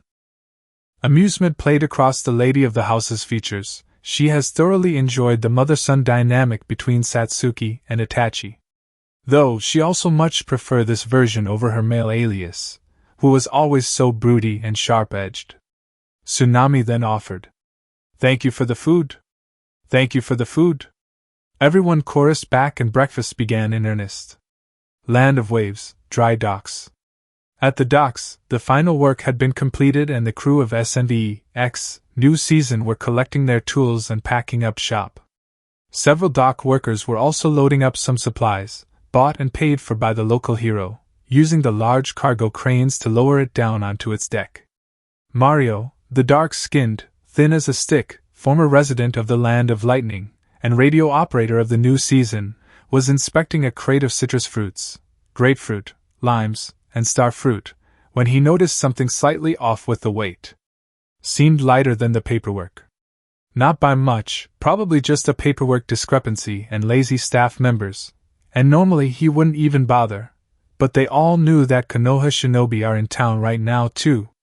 So, as much as it was of an annoyance to sort through, Mario called over a few extra hands to inspect the cargo thoroughly. Sure, it would delay them, but if something was amiss and caused issues at sea, it would be on him. It would take nearly 45 minutes to check the entire crate, and they did not find anything out of the ordinary, but all 10 crewmen were equally unsure about it. So, when Zhao came over and it was explained to him, he just ordered that it be kept in their warehouse here and collected later. It was unfortunate, but the prototype security has to remain as strict as it is, or its secrets will no longer remain so. As the crate was placed in a chilled and secure warehouse away from the dry docks, a handful of the star fruit destroyed themselves silently and unnoticed by anyone, leaving no evidence of tempering. International waters, SNV-Kite-Ru. Approaching the disputed islands off the coast of the Land of Lightning and the beginning of the whirlpool chain of islands, SNV-Kite-Ru continued with its sister ships southwards towards the suspected location of its escort target. They haven't made any significant changes to their course or speed, showing the peaceful intent. Unfortunately, the Land of Lightning Navy has not given up the chase and have now entered into international waters in what is clearly an interception attempt. SNV-Kite-Ru is many things, but fast is not one of them. She's a cruiser, an icebreaker, and a warship. Speed is something that typically comes at a cost of something else they need more often than not. Protection. Thus, the Lightning Navy vessels are closing and will soon cross the initial warning line most competent navies typically abide by, and the Snow Navy is no exception. Fukuyo Yoichi, captain of the Kite-Ru, really hoped that they could get close enough to the Land of Water to spook the Land of Lightning vessels to hesitate or withdraw, but it seems they are running at higher than cruising speed to catch them. Plus, they have yet to encounter any Land of Water patrols as of yet. He will hold his fire for now, feign ignorance of their intentions and continue on their course. Should they attempt to impede them, however, he will not hesitate to give the order to open fire.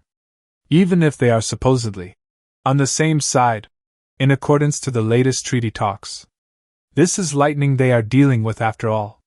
Land of Waves, SNV-X New Season. Flashing into his office aboard the SNV-X New Season, Naruto catches Itachi as he stumbled, still not accustomed to his Hiraishin no Jutsu yet.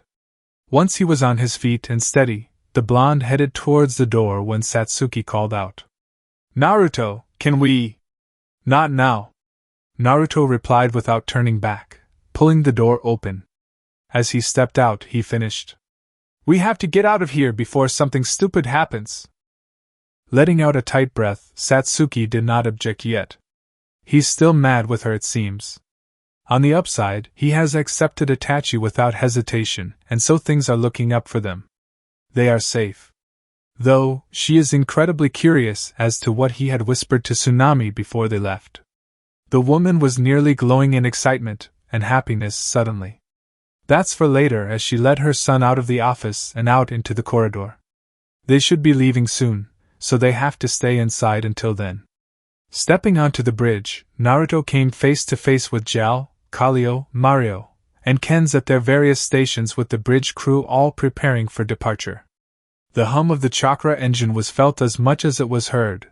The ship was very clearly floating again, and the gates keeping the vessel there were being manned.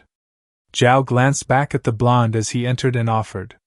A flashy entrance again, huh? Naruto gave him the driest look known to man. That was terrible, and you should be ashamed of yourself. He isn't, Kallio quipped, not looking away from her dials with her hands on the controls and throttle. Ken's added from the engine readouts. He never is. Even Zhao was amused by his crew's quick retorts, though finally Mario reported in. Dock Master is giving us clearance for departure in 20 seconds. Seriousness settled in now. It was time to get underway. Although unnecessary and more a ritual than anything, Zhao began to issue orders. Secure and confirm all hatches. Verify rudder control and engine throttle. Detach any remaining lines and await confirmation from deck crew. All hatches confirmed sealed and airtight. Rudder authority functional. Ken's confirmed. Kallio reported promptly. Engine throttle and transmission responding to inputs. Green here. All lines clear. Naruto reported from the bridge window, his binoculars lowering, having seen the hand signals from the deck crew from both port and starboard sides. All mooring lines had been removed.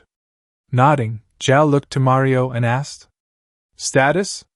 Holding his headset to his ears, Mario was listening and nodding before he reported. Gates are clear. We have permission to depart. With a hum, Zhao looked to Kallio. You heard the man. Take us out slow and steady. Slow and steady, aye? Kallio reported, placing on her headset, and then eased the throttle back from neutral to reverse. 5 knots reverse set. Slowly and carefully the SMV-X new season pulled out of her assigned dry dock. All other traffic halted as she did so. Along the mooring, there were several port pilots keeping watch to ensure she didn't drift into any other vessels nearby. On its deck, the various crewmen were doing the same, both groups having radios to coordinate with Kallio directly and helping her maneuver the ship. Once clear of the dry dock, Kallio reported in. Clear of dry dock, exit corridor clear? Exit corridor is clear, Mario reported, listening to the dock master over his radio set. He then informed. Maintain 5 knot speed limit until clear of outer perimeter marked by green buoys. 5 knots until perimeter, acknowledged. Kallio reported smoothly, focused intently on every single flex she can feel through the controls of the SMV-X new season. This is her ship and she will never allow harm from her piloting. As SMV-X new season cleared the docks and the port itself, passing the outer control area, many back in the port would later swore they have never seen a vessel move that smoothly before. Then again, from what the rumors and by its appearance, it is that experimental ship of the Snow Navy. Perhaps the future of Navy combat is rising in the Arctic North after all. Land of Waves, Town.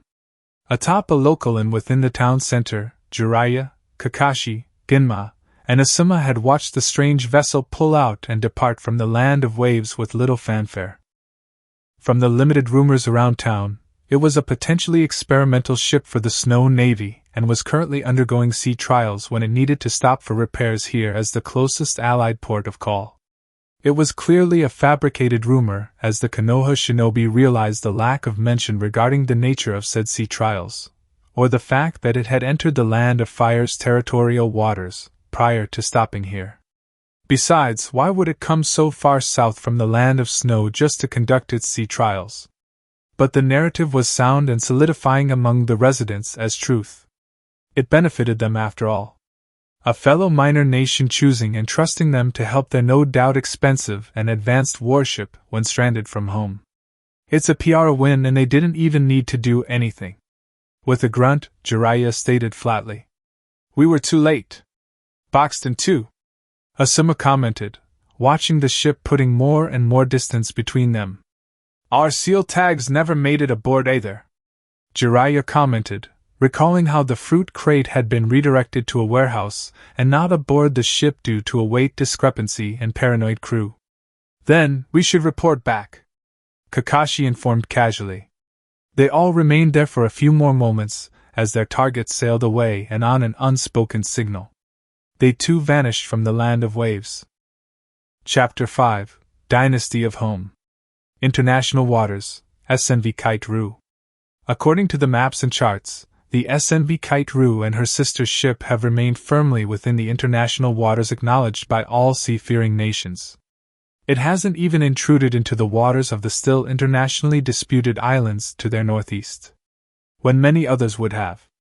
Thus, Fukuyo Yoichi, captain of the Kite-Ru, felt no way in ignoring the repeated hails from the four Land of Lightning Navy vessels ordering them to stand down and prepare to be inspected. They lack the authority here. However, even he is on the deck, binoculars affixed to his face, and watching the four Lightning Destroyer-class ships edge closer to his previously worn boundary line. They must think he was bluffing. Those destroyers are almost the same size as the Kite-Ru. Faster, likely more agile, and equipped with very strong firepower for their size. However, as stated before, in order to achieve that, they had to sacrifice something else. In their case, it's protection. So yes, they are heavily armed and fast, but Kite-Ru has protection and can weather the storm longer while keeping her firepower active long enough to handle them. Thus, Fukuyo was not worried too much about losing, more like the paperwork required for the repairs and the hearings with the Admiral and Lord Kazuhana. Just the thought of the meetings is annoying him now. He glanced back at his third in command and ordered, "Prepare the aft gun for active combat." "It's already manned, sir." Nodding, Fukuyo looked back at the ships on their tail. "Then, let us hope they do not test our resolve." They did not want to, in all honesty, but they are not afraid to fight if pressed. International Waters, SNVX, New Season. Clearing out past the whirlpool chain of islands, SNVX, New Season had returned to its higher cruising speed afforded to it by its design and engineering. They were not sprinting like before, but still they moved fast. Naruto was in his office and calmly reviewing the few documents he had left from the pile Haku left aboard before he left. If he was being honest with himself, he is not really paying much attention to what he was writing as his mind was elsewhere. Satsuki Uchiha. Grr, how the hell is he going to handle this mess, and how will Koyuki handle this? Kushina and Sastisu. This was a situation he needed to speak with Haku about. He would know what to do. A knock on the door snapped him from his spiraling thoughts. Looking back, he declared, "Yeah." The door parted and in popped Ken's, concern written over his pale sunken face as he spoke. "Boss, we got a situation." A raised blonde eyebrow urged the engineer to press on, he explained. "We are picking up radio transmissions from SNV Kite-Ru and SNV Like Loom. They are preparing to fight against 4 Kumo ships." "Seriously?" "Seriously." Ken's nodded, then explained. "Yeah. We've already increased speed. The gunners are running checks and loaders preparing the auto-loaders." Standing up from his desk, eyes sharp, commander mode locked in, Naruto secured his gray military kimono, the yuzu swirl affixed on his upper arm, and snow insignia on his chest and navy blue obi. Naruto was on his feet in an instant. "Then we have no time." The two rushed to the bridge, the crew already moving to their own positions of battle with all due purpose and conviction, but not in panic. Reaching the bridge, Mario informed. "Confirmed contact. SNV Like Loom is under fire." "Shit. Increase speed to flank." Jal ordered and Kallio thrusted the throttle forward to max, and the vessel catapulted forward. Naruto stepped past the captain now, eyes as hard as the rest. "Kumo again, huh?" Jal nodded, then explained. "They're ordering them to stop for inspection. In international waters, no less." "New report," Mario announced, glued to his headset. The bridge fell silent as he stated. "No damage on Like Loom." It appeared to be a warning shot. Who's in command? Kelly Naoko. Mario informed sharply, then added.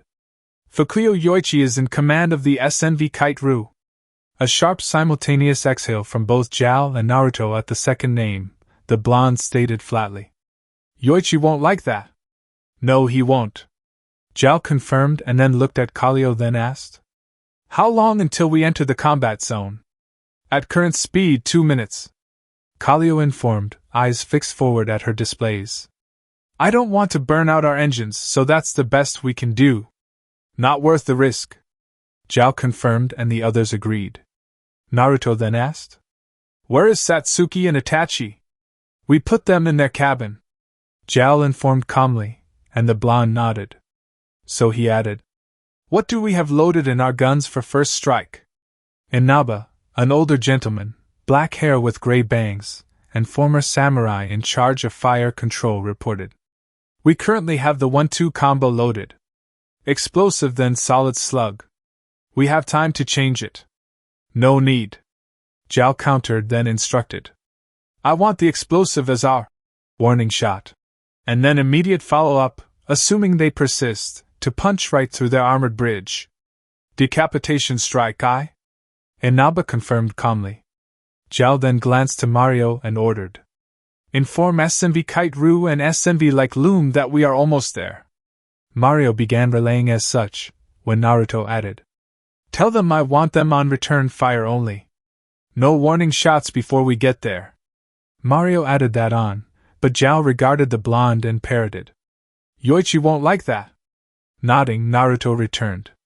No, he will not. Glancing back at his trusted captain, face stony, eyes sharp, he added.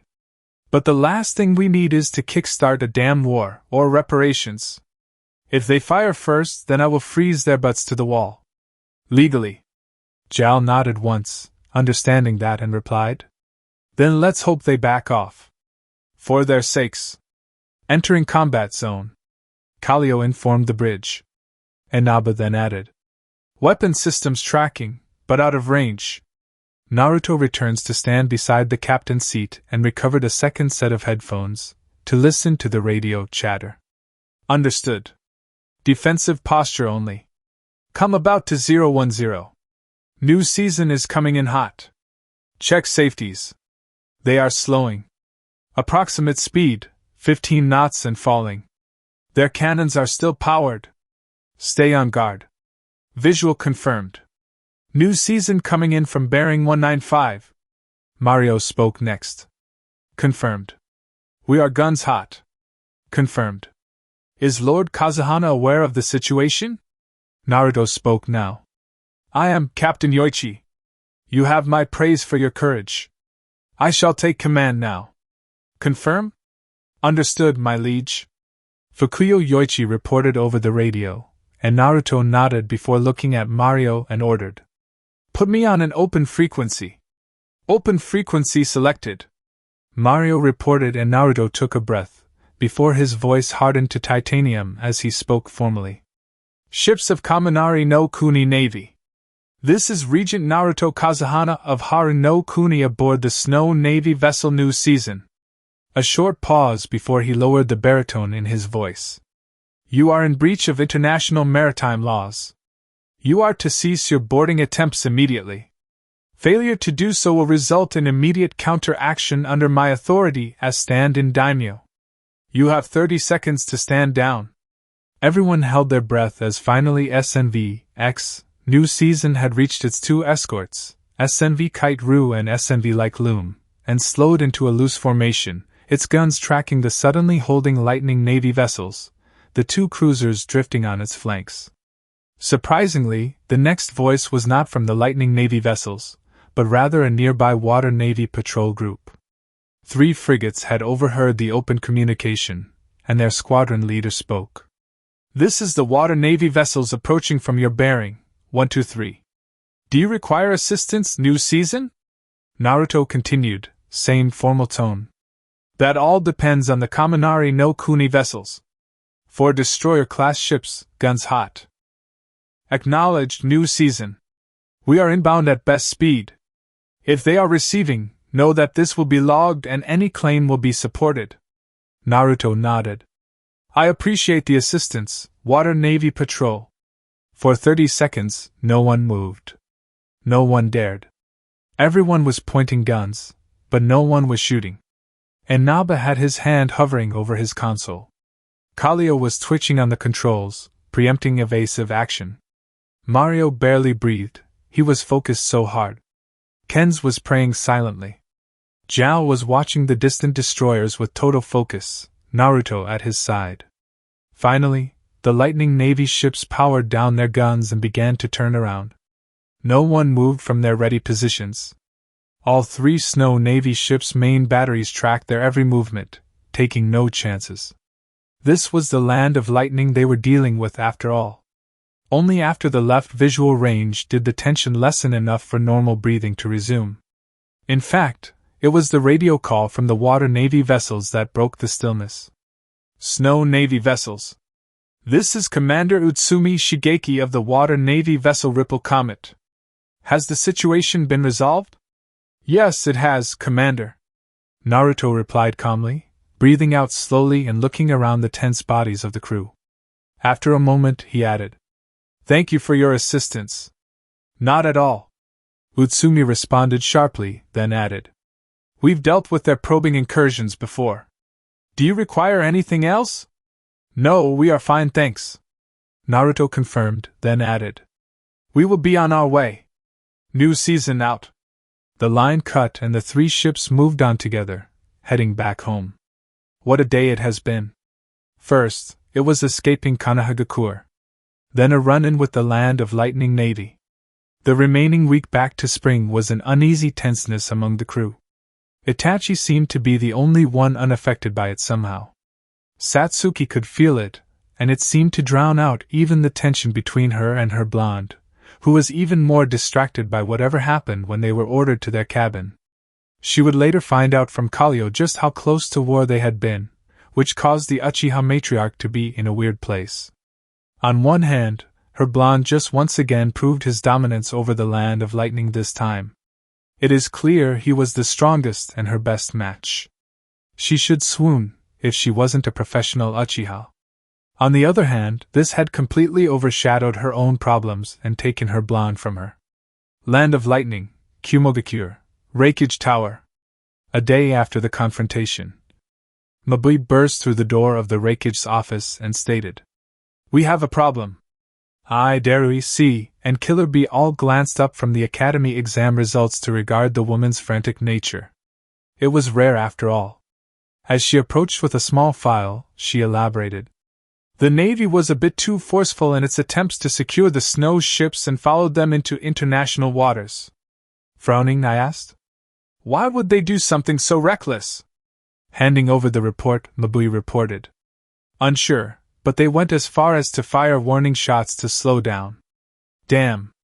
Darui drawled, arms folding while C nodded with a frown. I growled as he read the report. Those fools! Involving the Water Navy! How incompetent can they be? Shit! Darui sighed, voicing the universal feeling of the room. I barked out. I want their commanders flogged for this mess. They have already been demoted. Mabui reported, getting a nod from the others. She added, However, the daimyo is already looking for appeasement. He what? I roared, yet no one flinched. Mabui continued. He believes it's best to keep this incident out of the public space. So he is already drafting an apology letter for spring. What about water? C inquired, thinking they'd likely use this for more pressure against them. They've been struggling to recover since the bloodline purges, and this is a perfect opportunity for them to try extorting some concessions from them. It was a no-brainer for him. Mabui looked to him and explained. I think he's more concerned with spring and water teaming up. If we leverage our own connection with them first, it will stop that dead. I growled, furious with the Navy right now. The fools just handed a perfect opportunity for anyone to take a chunk out of their political might, especially if Konoha hears of this. Who is he kidding? That damn toad of theirs will definitely hear about it. A strange silence before Killer B broke it. Ah man, we will be fine, They are just our kind. Let me speak to my man, with the light tan, and we'll be good like a cook and be good so no worries, yeah. Shut it be! I roared at his brother, fingers clenching in a claw but held back for now if he doesn't. That is the worst idea yet. They still haven't found Yujuto. Losing their second Jinchuriki on some diplomatic mission is stupid. After a moment, the Reikage then asked, "Any idea what the daimyo is offering Spring to look the other way?" Mabui shook her head. "Not as of yet, but I believe it will involve us." I grunted. That was the general feeling he had already. But this time, what could they possibly offer that nation beyond a stronger treaty? They have a hidden village too, not even a tenth of their strength, no strong bloodlines there yet, so maybe a joint training excursion. Unlike the Land of Frost, and their hidden village, which is basically their unofficial vassal, they have next to no information on the hidden village in the Land of Spring. Perhaps they could use this. With a deep hum, I stated, "Tell the daimyo that we extend an invitation to the upcoming Chunin exams here in Kumo. We will cover all fees and charges for the Land of Spring. That should pacify any protests and close the door on water and Karigakure, while also giving us information on their shinobi." She realized and nodded. It was a good idea with minimal loss on their side. Mabui nodded. "Right away." She moves quickly back toward the door, ignoring the rapping of Killer Bee regarding finally meeting the Man of Spring. Land of Fire, Hidden Leaf, Hokage office. Not even an hour later, Tsunade was staring out at the village her grandfather built and ruled over for a time that is now her responsibility. The sun was out, a few scattered clouds floated by, and the wind was gentle, keeping the early summer sun from being overcoming. The shinobi were going about their business, the civilians were carefree, traders were coming and going, the children were laughing and playing. Yet, for her, this was all still felt so dreary. Something had been missing, absent from the village for some time, and she knew that it was only really her personally who felt that way. Of course, she knew what was causing it, and the feeling of failure still clung to her heart, recalling that moment she shattered a dream. His dream. Those stormy gray eyes still occasionally make an appearance in her nightmares alongside the others, somewhat driving her obsession with seeing him again to ensure they were blue again. Unfortunately, the Senju's contemplation was cut short when the doors to her office were flung open and the two stooges entered like they owned the place. With a sigh, she turned around just in time as Koharu began. "We have received word that Sasuke Uchiha has not only escaped, but rescued by our Jinchuriki. He isn't our anything," Tsunade replied, leaning back against the windowsill completely unfazed by these two fossils. Perhaps she should just have them retire permanently. "Now there's a thought," Hamura countered. "Of course he is. We may have banished him, but we have not relinquished our claim to him. Now that we know that the Uchiha is actually a she, with a child no less, it is imperative we recover them both." "Oh yeah?" Tsunade offered sarcastically, monotone and clearly not actually taking them seriously. So she inquired, "How do you retired counselors intend to do that?" Pushing up his glasses, Hamura stated simply, "Issue a retraction of the banishment directive and recall the Jinchuriki to defend his homeland."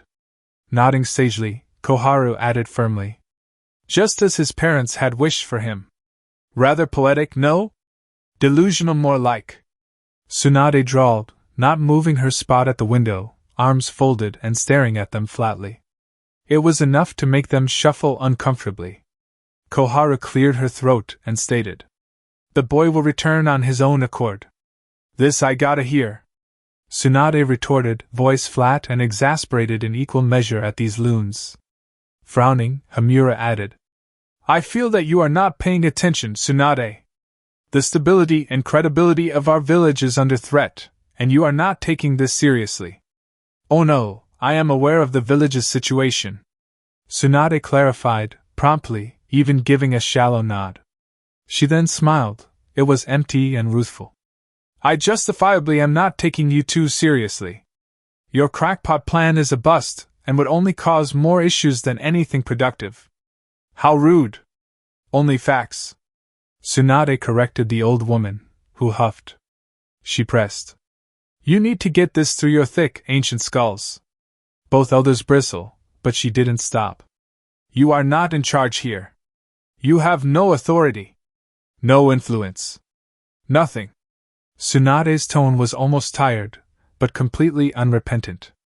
These fools and their tempering are complicating things unnecessarily, and it was well past annoying. She added. So go home and do something productive, like making tea or something. I don't actually care, just stop assuming to be of authority and bothering me or my shinobi. You can't be serious, Tsunade. Hamura demanded, only for her eyes to shift from empty and pitying to cold and dangerous. He wisely stayed silent. Kohara huffed again, then stated. How presumptuous. We still have contacts. What did you do? Tsunade hissed dangerously, forcing the old woman to silence. Pushing forward off the rear wall, the Hokage stepped forward and the air seemed to still and thicken as she pressed. What? Did you do? Another huff before Koharu announced. I merely sent word to the daimyo regarding the return of the Uchiha. She couldn't finish as suddenly her throat was being crushed, windpipe smothered, and feet left dangling as Tsunade lifted the fool by her neck then hissed. You decrepit, fossilized, remnant old hag of a woman. Do you have any idea what you have done? Before even Hamura could protest, a new voice spoke up. Tsuheim! Tsuheim! We got. Jiraiya's voice was cut off upon seeing the situation in the office, before he chuckled. Oh, didn't realize you were busy. Tsunade dropped the fossil down, the old woman, and turned to her teammate. No, we're done here. I'll deal with that mess later. What have you got for me? Sliding into the office via the window, Jiraiya stared at the two old-timers for a few moments before he looked at Tsunade and informed. Well, this just informed my people in the water country. A raised brow from the Hokage urged him forward. Apparently, just after leaving Wave, that snow ship got into a standoff with Lightning Navy. Lightning? Weren't they supposed to be allies? That's what's got people in the land of water talking. Jiraiya explained, getting a nod from his former teammate. They've been desperate for allies since the end of their civil war, and now may have just found one. Though, this also presented them with a chance too. Despite being deep in thought, Tsunade noticed that the two old farts were still in the room and clicked her fingers and her Anbu guards appeared. Take them both somewhere I can't see them. Nodding, the masked shinobi grabbed the two former advisors, despite their protesting, and vanished. With them gone, the Senju voiced. Let's hope the diplomatic team we sent to Spring has made progress. Their time under the diplomatic seal is almost over after all. Jiraiya nodded, then explained. Speaking of that, I need to head to Mount Maboka to speak with the toads about something. A raised eyebrow from Tsunade pressed him to continue. He did. From what Kakashi said, the brat learnt the Flying Thunder God and has foxes as a summons. I have some concerns about something, so I need to check it out. Anything I should be aware of? Tsunade questioned, but he shook his head. Jiraiya then added. Not as of yet. Though, I suspect that the council will be up in arms, so be prepared for that. The Senju snorted, oh, the toad doesn't know the half of it. You have no idea.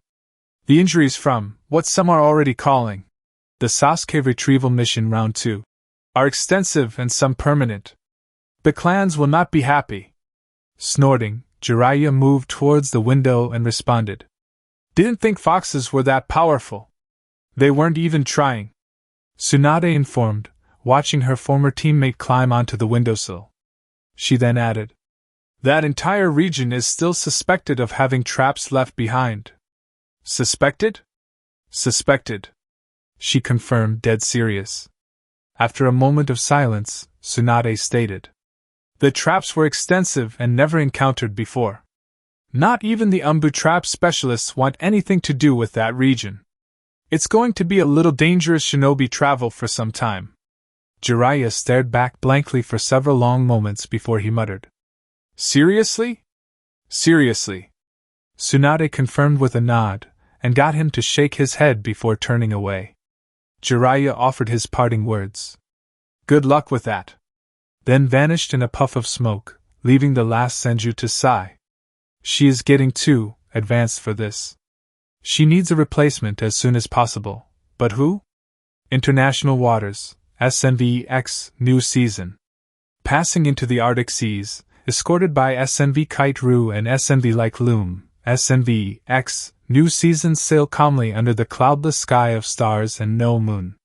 Now that they had cleared the land of lightning territorial water boundary, the no-lights policy has been lifted. Thus, Naruto was on the deck stargazing again from ahead of the foremost gun.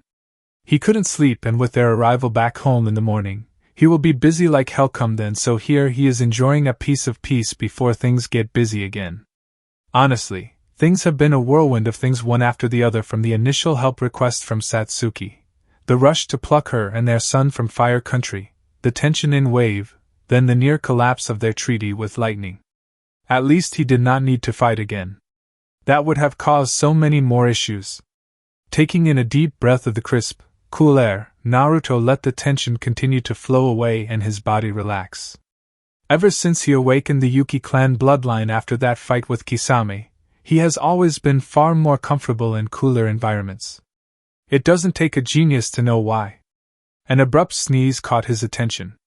It was small and definitely not Satsuki. "Did you wrap up properly, Itachi?" Naruto called out abruptly, and he heard the hitched breath, which caused him to smirk. Yeah, he's a total badass shinobi.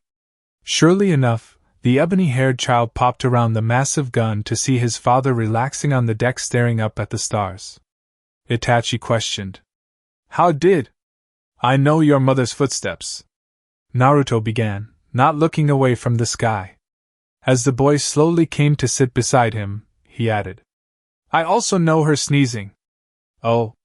Plus, I've known her a lot longer than you have." Naruto began, and that caused his son to pause for a moment. Snorting, he added, "You've known her your entire life." "I've known her before then, remember? I had actually forgotten," Itachi murmured before looking up at the stars himself. Then he sneezed again, and caused his father to sit up. Before the 7-year-old knew what was going on, a cloak of some kind appeared over him and the warmth returned. He had like 3 layers and his mother's hoodie, and it didn't matter. But now, his father's cloak, and he's as toasty as... "I'll take that back later," Naruto explained as he sits down beside his son once more. Upon the nod, he added, "Besides, I suspect that your mother still has the one she took from me a while back, so she will try to keep that one if you keep it."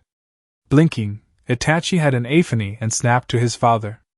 "Two-san, is it gray and orange one with white swirls on the—" "Yeah, that one," Naruto confirmed, causing his son to nod. Itachi informed, "I was never allowed to touch that one. It was also the one Ka-chan had argued with Oba-chan over." Naruto's eyebrow twitched, suspecting and knowing the answer, but wanted to clarify and thus inquired, "Let me guess. That Oba of yours has red hair, wears glasses, and is completely obsessed with your mother?" Itachi just nodded slowly, then replied, "You know Karen Oba?" "Unfortunately," Naruto murmured lowly and fully meant it. "That woman is nuts. Straight up obsessed. Kinda hard to imagine they belonged to the same clan." Nodding, Itachi then informed casually as he secretly snuggled into the cloak, "She knew you too. She insisted that you are my dad apparent, and could not be as attentive as she was." "Sounds about right," Naruto whispered breathlessly, though Itachi swore the air from that breath was filled with crystals of pure ice. After a second breath, both looked back to the sky once more. The stars twinkling like tiny pinpricks against the black sky. Just then, the slight flicker of the aurora borealis can be made out, surprising the young Uchiha. His gasps caused his father to smirk, bringing him into a one-armed hug as the full-blown northern display kicked off. Naruto whispered gently, "Welcome to the Arctic Circle, both of you." Itachi was too mesmerized to realize what his father said exactly, but not the hidden Satsuki, on the other side of the ship's main battery, who now had a slight tint of pink on her cheeks, not that anyone could see it. She too was staring up and watching the dancing lights across the sky. Although she thought he wouldn't hear her, she whispered, "Thank you?" Naruto just smiled a little bit more, but stayed quiet and just watched with his son in arm. A son he had 7 years to catch up with. Land of Spring, Agni Military Docks. The afternoon of the 6th day since the confrontation with the Land of Lightning Navy, SMV Kite-Ru and SMV Like Loom, SMV X, new season arrive back home in one piece, and the prototype vessel slips away into the hidden, underground part of the harbor.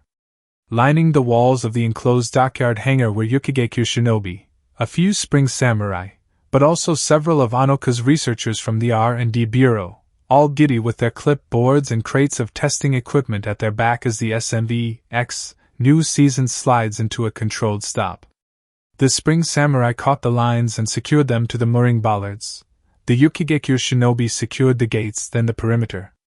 The scientists were already making notes on the state of the ship as the water began to drain while the gangways were being deployed. The whine of the chakra engines finally fell silent, and the crew relaxed finally. Jal and his crew knew better than to stick around to be grilled by the eggheads, and made haste down the numerous gangways the second they were secured. Except for Ken's, who everyone thinks is into one of the researchers. They weren't wrong. Finally, Naruto steps off the gangway to find his brother already waiting for him, a pair of Yukigekyo shinobi at his back saluting the first gentleman of Spring. The blonde questioned. "Okay, what's wrong, and can it wait?" Smirking lightly, Haku offered. "Plenty is wrong. Your kimono is a mess, and no, that can't wait." Rolling his eyes, Naruto moved to fix his kimono enough to get his brother to stop glaring. Once achieved, he pressed. "Now, on to what you actually meant." No word from Kanehigakure. Haku informed, getting a raised brow from the blonde. Nodding, he pressed. "There is talk of sending a runner to Kanehigakure, contacting the Land of Iron or Execution." With a deadpan, Naruto remarked. "Let me guess, Yui Pulse is calling for that last one." "How did you know?" Haku asked with enough sass. One of the researchers clicked their fingers reflexively. He then aired carefully. "The lady was not against it." "Oh boy." Naruto muttered, then sighed, rubbing his brow. After a moment, he straightened up and clarified. "Okay. I'll deal with that mess. You can handle this one, Aniki." Haku's eyebrow twitched, but before he could voice his annoyance, an ice mirror appeared off to the side and Naruto jumped into it, then vanished.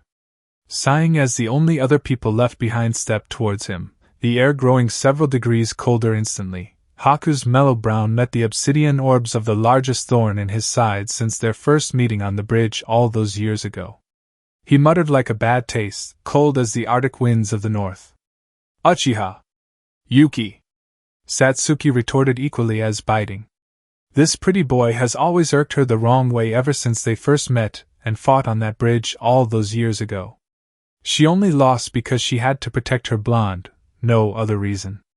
Haku's face was blank, void of anything resembling kindness or emotion as he growled. "You abhorrent piece of—" He paused, only then noticing the child and took a breath to center himself, he whispered. "I see. You have some nerve to call upon him, after all this time. After what you did." His eyes sharpened dangerously, as razor-sharp as even her chikudo, known as the grass-cutting sword, as he pressed. "What will it be this time, huh? A bed to sleep on, warm food to chow on, or perhaps your personal favorite of crushing his heart a third time? Maybe to just relieve your— What Naruto and I—" "Quiet," Haku ordered sharply, interrupting her, then stepping closer and into her personal space. The air chilled immediately, a light frozen haze fading into view as he whispered. "Whenever you get involved with my little brother and I, who do you think is putting him back together?" She went to answer, but a hand motion told her to keep quiet. "No. I'm talking. You listening?" Haku stated firmly, and Satsuki remained silent. He continued. "I am always left picking up what you leave behind and piecing him back together. He was a mess when you left, you know that, right?" His voice lowered, borderline lethal. "He was colder than our collaboration jutsu, dark as night, and stoically detached from everyone. Were it not for those he still had." Realizing his chakra was affecting the surrounding area, Haku stops and takes a step back to take a deep breath and settle his irritation and anger at this woman. Satsuki was fully cowed at that trail of thought and the damage her younger, brasher self caused and left in her wake.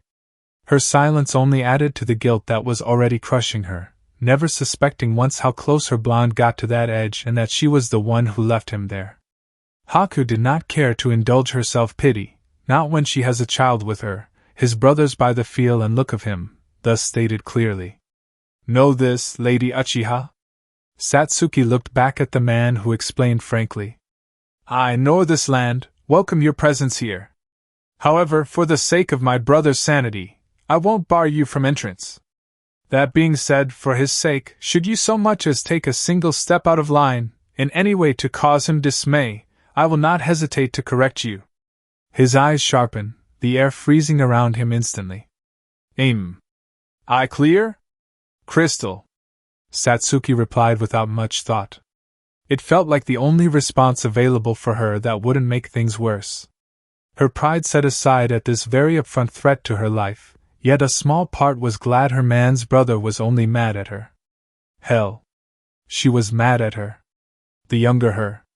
And Karen, for convincing her troublesome self it was for the best. After several tense moments, the warmth returned and Haku nodded, then offered far more accommodatingly. Then, welcome to Land of Spring, Miss and Mr. Uchiha. I will show you to the train. Your accommodation has been prepared. Before turning swiftly and leading them further through the hidden naval base. Itachi soon whispered. Kachan. Satsuki looked down at him and questioned. Sochi. With her attention on him, Itachi asked carefully. Are you sure this was the right thing to do? Positive. We couldn't stay there. We are at least safe here. Satsuki confirmed as she looks down on her pride and joy. Thankfully, he was looking forward and missed her sad smile. She added, Your father will protect us.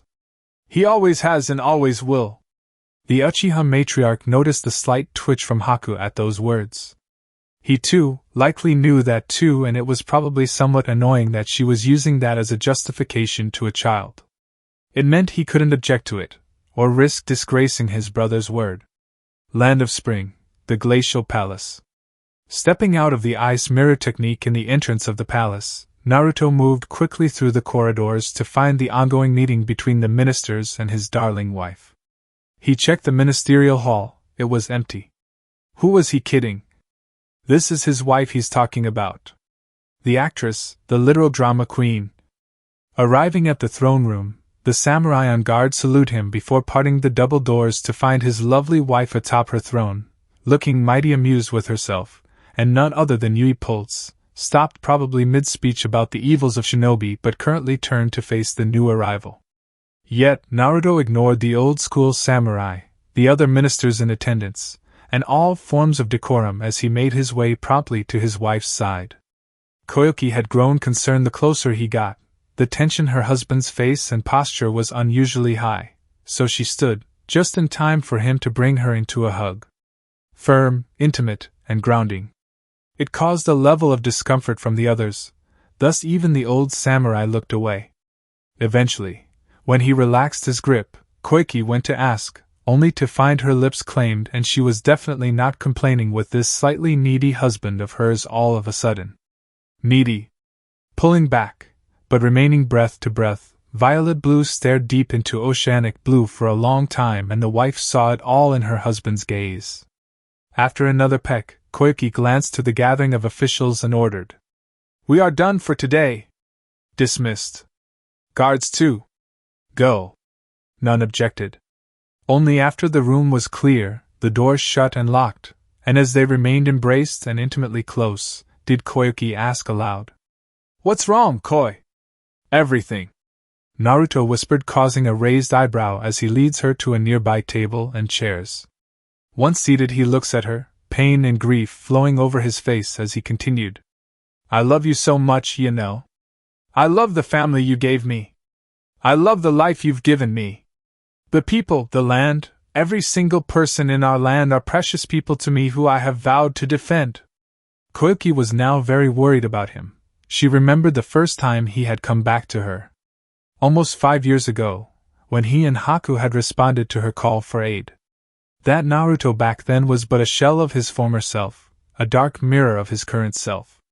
His shimmering eyes he had when he saved her had been dulled and was as cold as the winter night. After the first mission she had confronted him, he gently sidestepped the questions, but she was nothing but persistent and forced him down and ordered him to speak. It took a while to break through to him, several months in fact, but eventually she was able to tear apart his walls, and he unraveled into a sobbing mess right before her eyes. It took years for the shimmer to return. Haku was a great help with that, as he wasn't always in Spring Country, as the two were mercenaries for hire. Eventually, Haku had managed to convince him to make Spring their base of operations, and she managed to finally pull out that old charming side of him. Their daughter was born shortly, not even 6 months after their wedding and him hanging up his sword, at her suggestion, to be happy and healthy for their now growing family. Then it hit her. The only other person to be able to get through his defenses like this. Koyuki narrowed her blue-violet eyes and growled. "Ah, I see." Pausing the diatribe Naruto was rambling on about. He looked at her wide-eyed, and as he was about to speak, she raised her hand, stopping him. Koyuki continued, speaking snipped. "I am already in a bad mood, so let's get this sorted now rather than later." She got up, pulling him to his feet too. A quick glance reminds Koyuki that she had dismissed everyone and Tuts before she called. "Guards!" 2 snowflakes, Spring Zumbu Force, land before her and take a knee awaiting their lady's instruction. Koyuki then ordered. "Summon our guests. I believe they are still with Haku," knowing him. The 2 masked shinobi nod, then exclaimed in unison. "Yes, ma'am, at once." They both vanished, and she turns to the samurai who also have just arrived. Koyuki did not slow in instructing them. "Inform the prisoners that today's meeting is on hold for internal affairs or something. I don't particularly care what reason you give them, just make sure they know I so not want to see them too." The squad of 12 bowed and responded. "At once." Before they all jog off to pass the message, Koyuki turned back to Naruto, her fierceness softening as she ordered. "Koi, go shower and clean up. No doubt the kids are causing trouble for Anoka and the maids." Naruto just stares at her in awe for a little moment, causing a slight tint of rosiness to his wife's cheeks as he stated honestly. "I love you, Yuki." Jumping to his feet, he slammed his lips against hers, with Koyuki returning it happily and passionately. This led to a 2-minute makeout session, and as they part slowly, they remained embraced with their foreheads resting against one another in this intimate moment. Eventually, trying to catch his breath, Naruto whispered, "I really do love you, Koyuki. Have I ever told you how much I do?" With a beautiful smile, one far more dazzling than any of her on-screen personalities could ever hope to replicate, her sparkling violet-blue eyes glistening like diamonds, Koyuki replied. "On occasion."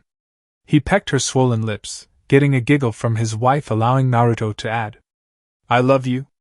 Koyuki replied immediately after their lips parted again, smile radiant. "And I love you, Koi." An hour later, Kushina and Sositu, his 2 kids with Koyuki, were exactly what the doctor ordered for Naruto. The former mercenary turned first gentleman was in bliss as he read a book with his youngest, Sositu, all the while Kushina was braiding his long dark blonde hair.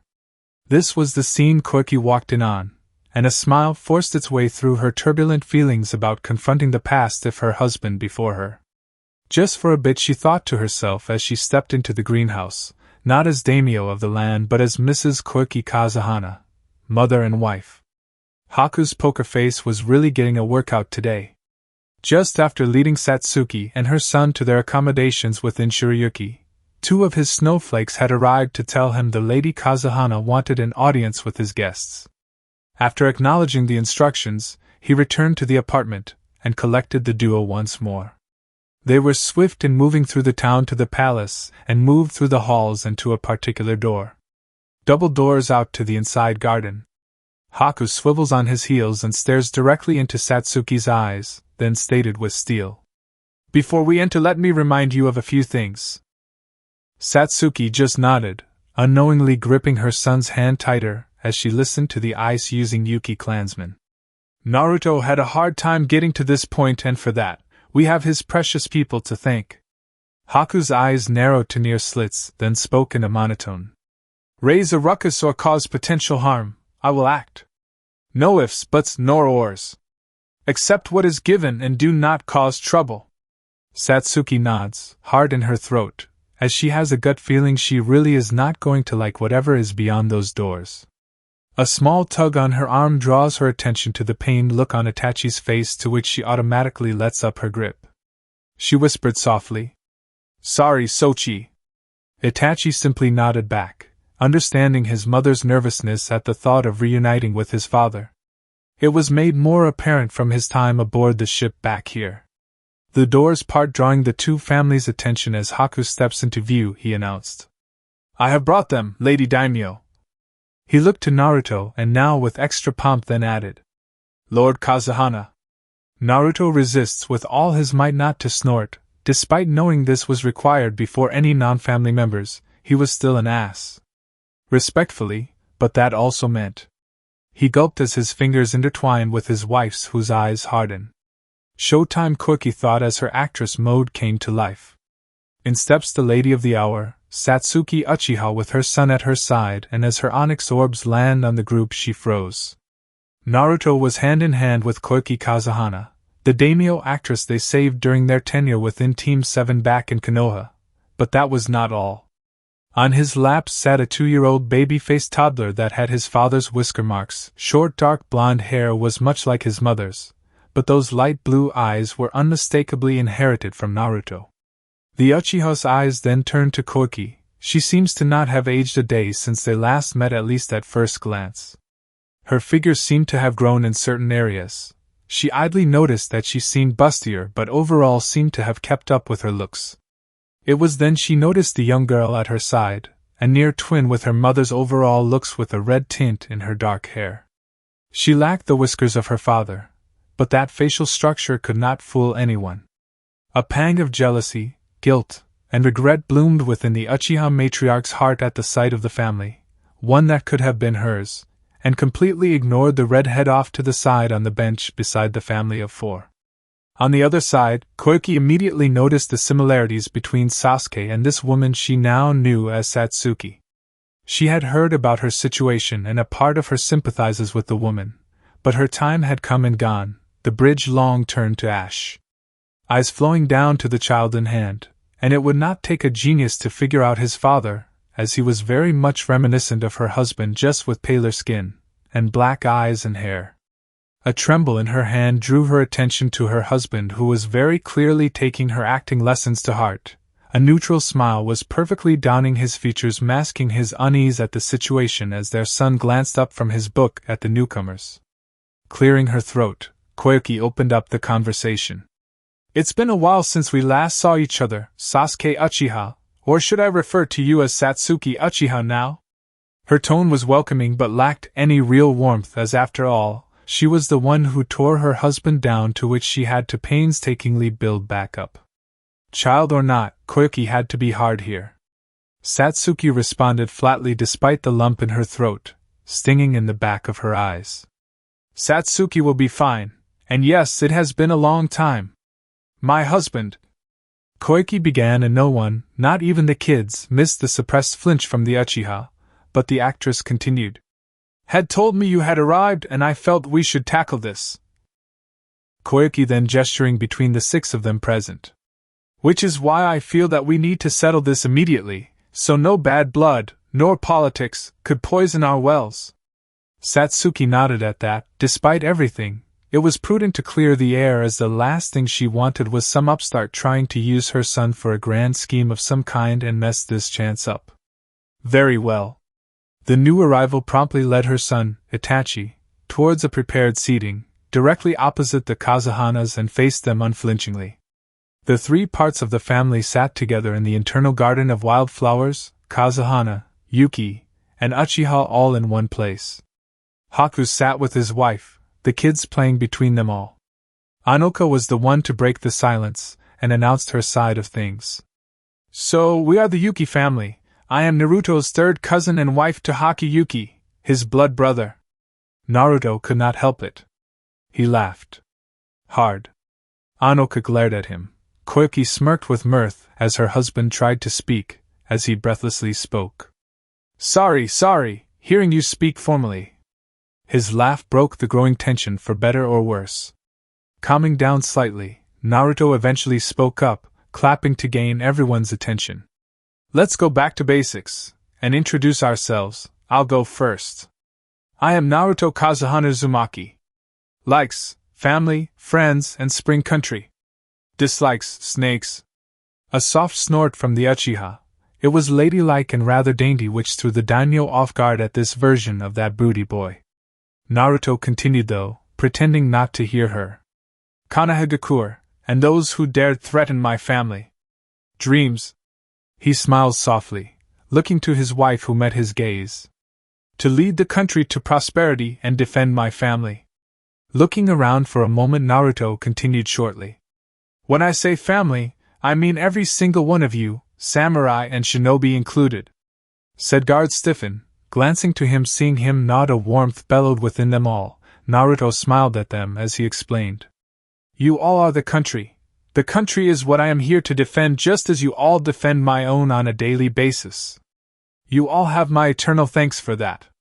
Koyuki smiled a million-watt smile at the performance of her husband, instantly raising the moral of her, their people, lighting the fires of loyalty with but a few simple words.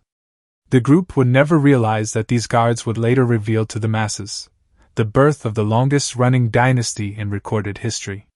Gently clearing his throat, drawing eyes to himself, Haku then announced.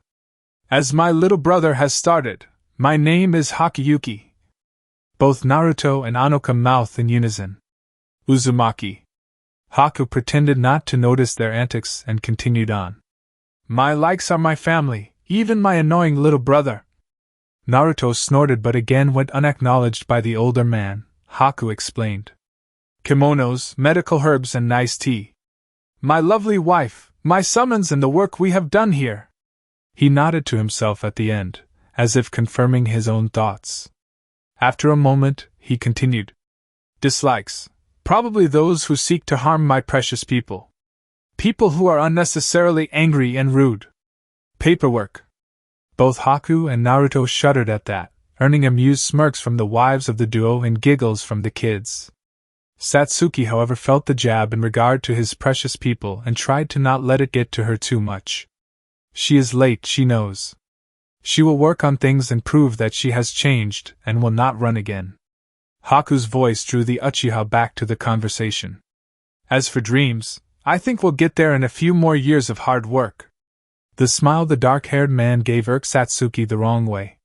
Sure, it was no doubt appealing to some, but she has Naruto, so back the heck up there. Koyuki, who had noticed the subtle recoiling of the Uchiha, spoke to draw her attention. Satsuki-san? You aren't alone in that feeling, I assure you. Satsuki met the wife of her man's eyes and simply grunted out. HN. Naruto and Haku's left eyebrows twitch at that, recalling their previous interactions with the former brooding emo boy, turned girl, but it was Itachi's reaction that amused the adults. His dark shaggy hair somehow managed to cover his eyes, as he whispered. Kachan! Satsuki broke into a cold sweat and swiftly amended her earlier statement. Thank you, Koki-san. The aura of disappointment rolling off Itachi faded immediately, and he nodded once towards his mother. Everyone was amused at the mother-son dynamic, though Haku had a particular gleam in his brown eyes that Satsuki did not like at all. Koyuki went next, introducing herself briefly. My name is Koki Kazuhana Uzumaki. My likes are my home, my family, and my work as an actress. Though that's on hold for now due to family time. She smiled radiantly at the end, and Satsuki understood what was not said clearly. She will not pout nor frown at this point. Stay strong. This is for Itachi's future.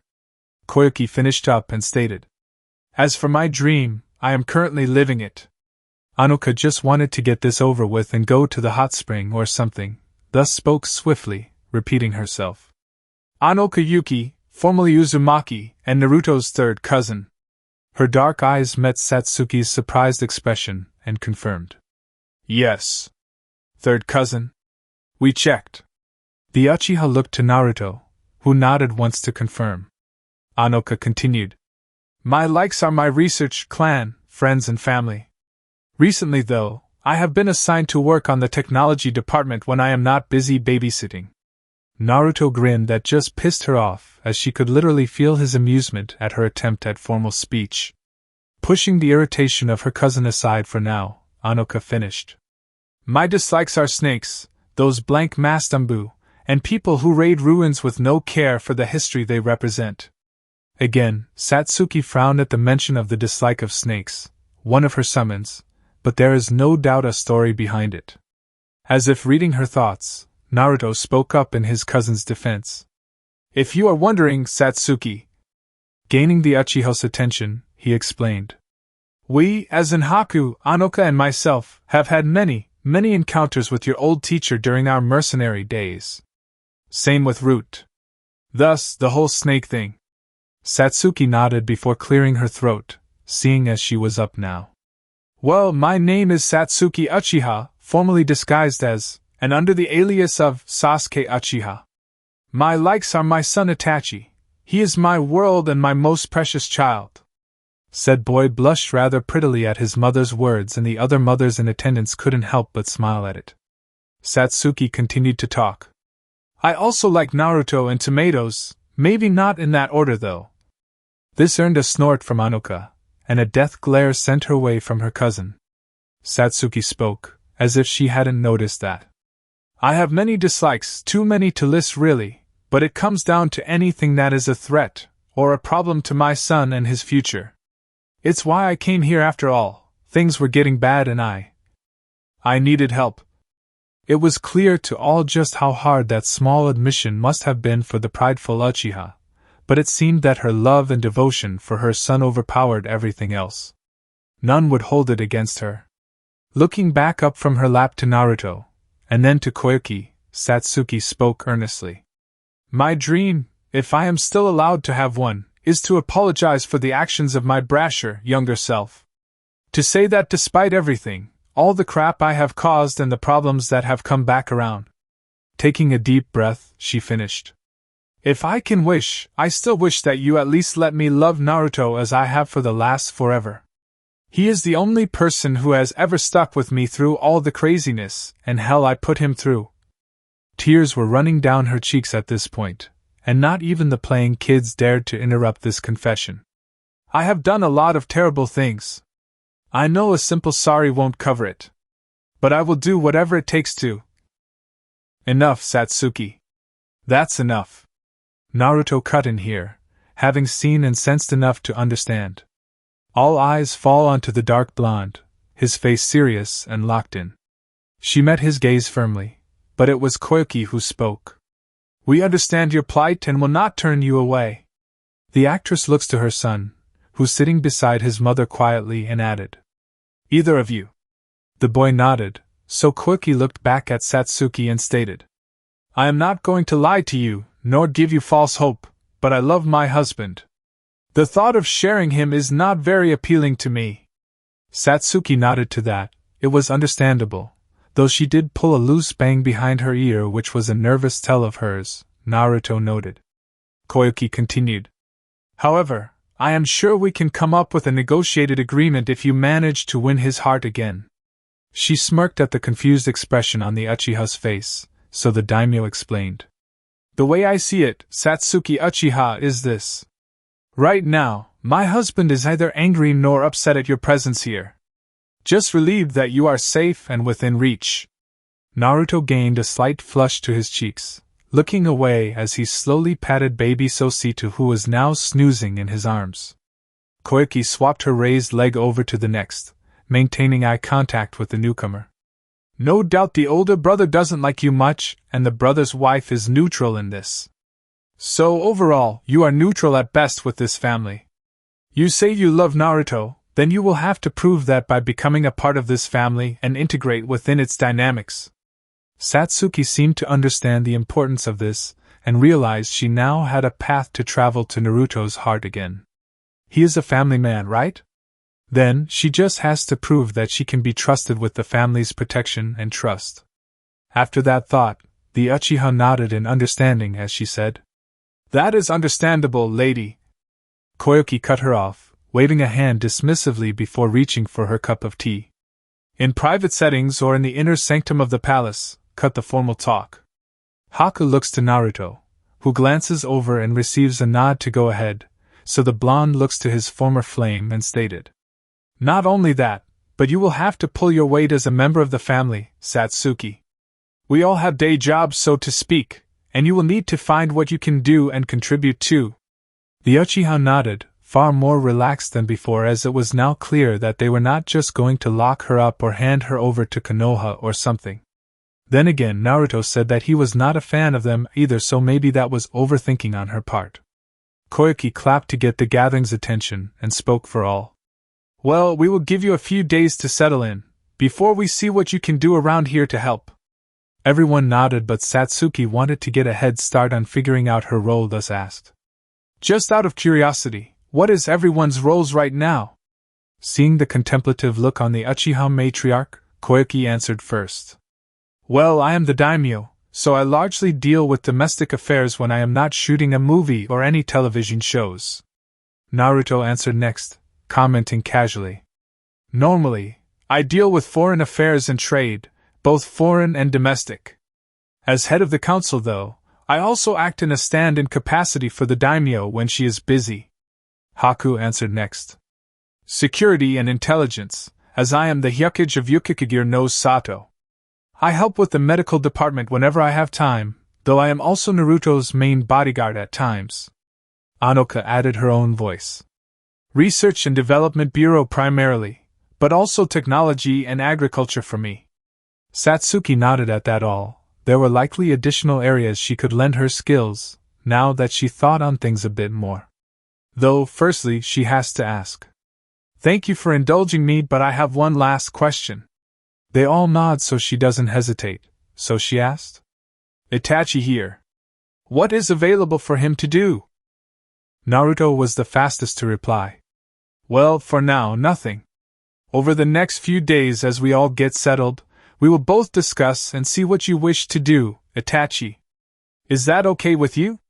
The 7-year-old very visibly relaxed, as if all the tension of a man many times older than he had just slouched as he nods. Itachi replied, "Yes, Tusan." Kushina's head whipped around so damn fast at that reply, Haku thought she might get whiplash. The dark redhead rushed back to the table, leaving her other cousins, and confronted the slightly older boy and asked, "Why did you call my daddy Tusan, huh? He's my daddy, so you have to." She paused upon seeing the woman next to the boy, who had a raised brow at the cheek of this little one. Or maybe because she had reddish hair that neither of her parents had. Naruto's voice drew the 4-year-old's attention to him. "Kushina, he is your older brother, Itachi. Be nice." Kushina, again, snapped her head back to the black-haired kid, and Haku was signing to Naruto that he wanted to give her a checkup at the speed she was doing that at. The little girl squealed, startling the men present. "You're my big brother! That's so cool! Where have you been? Where have you gone? Can you do all those things that Daddy can do, those cool ninja things? Oh, are you starting here?" Satsuki looked to Naruto, amused lifted eyebrow in place, and the man had the decency to look sheepish as his daughter rambled at 1,000,000 miles a second, at a boy who has only ever dealt with older women and is drowning in this new experience. Poor boy. And that concludes this story. Thank you for spending your time here at Ichiraku Ramen and listening all the way to the end. Your support helps keep these stories alive and allows the shinobi world to continue through new adventures and alternate timelines. If you enjoyed Twin Ice Demon Brothers, don't forget to like the video, subscribe to the channel, and turn on notifications so you don't miss future stories. Once again, full credit goes to Havoc-Teir, the original writer of this story. If you would like to read the original version, you can find the link to the story in the description below. Let me know in the comments what story you would like to hear next. Until the next time, stay safe, and I'll see you again at Ichiraku Ramen.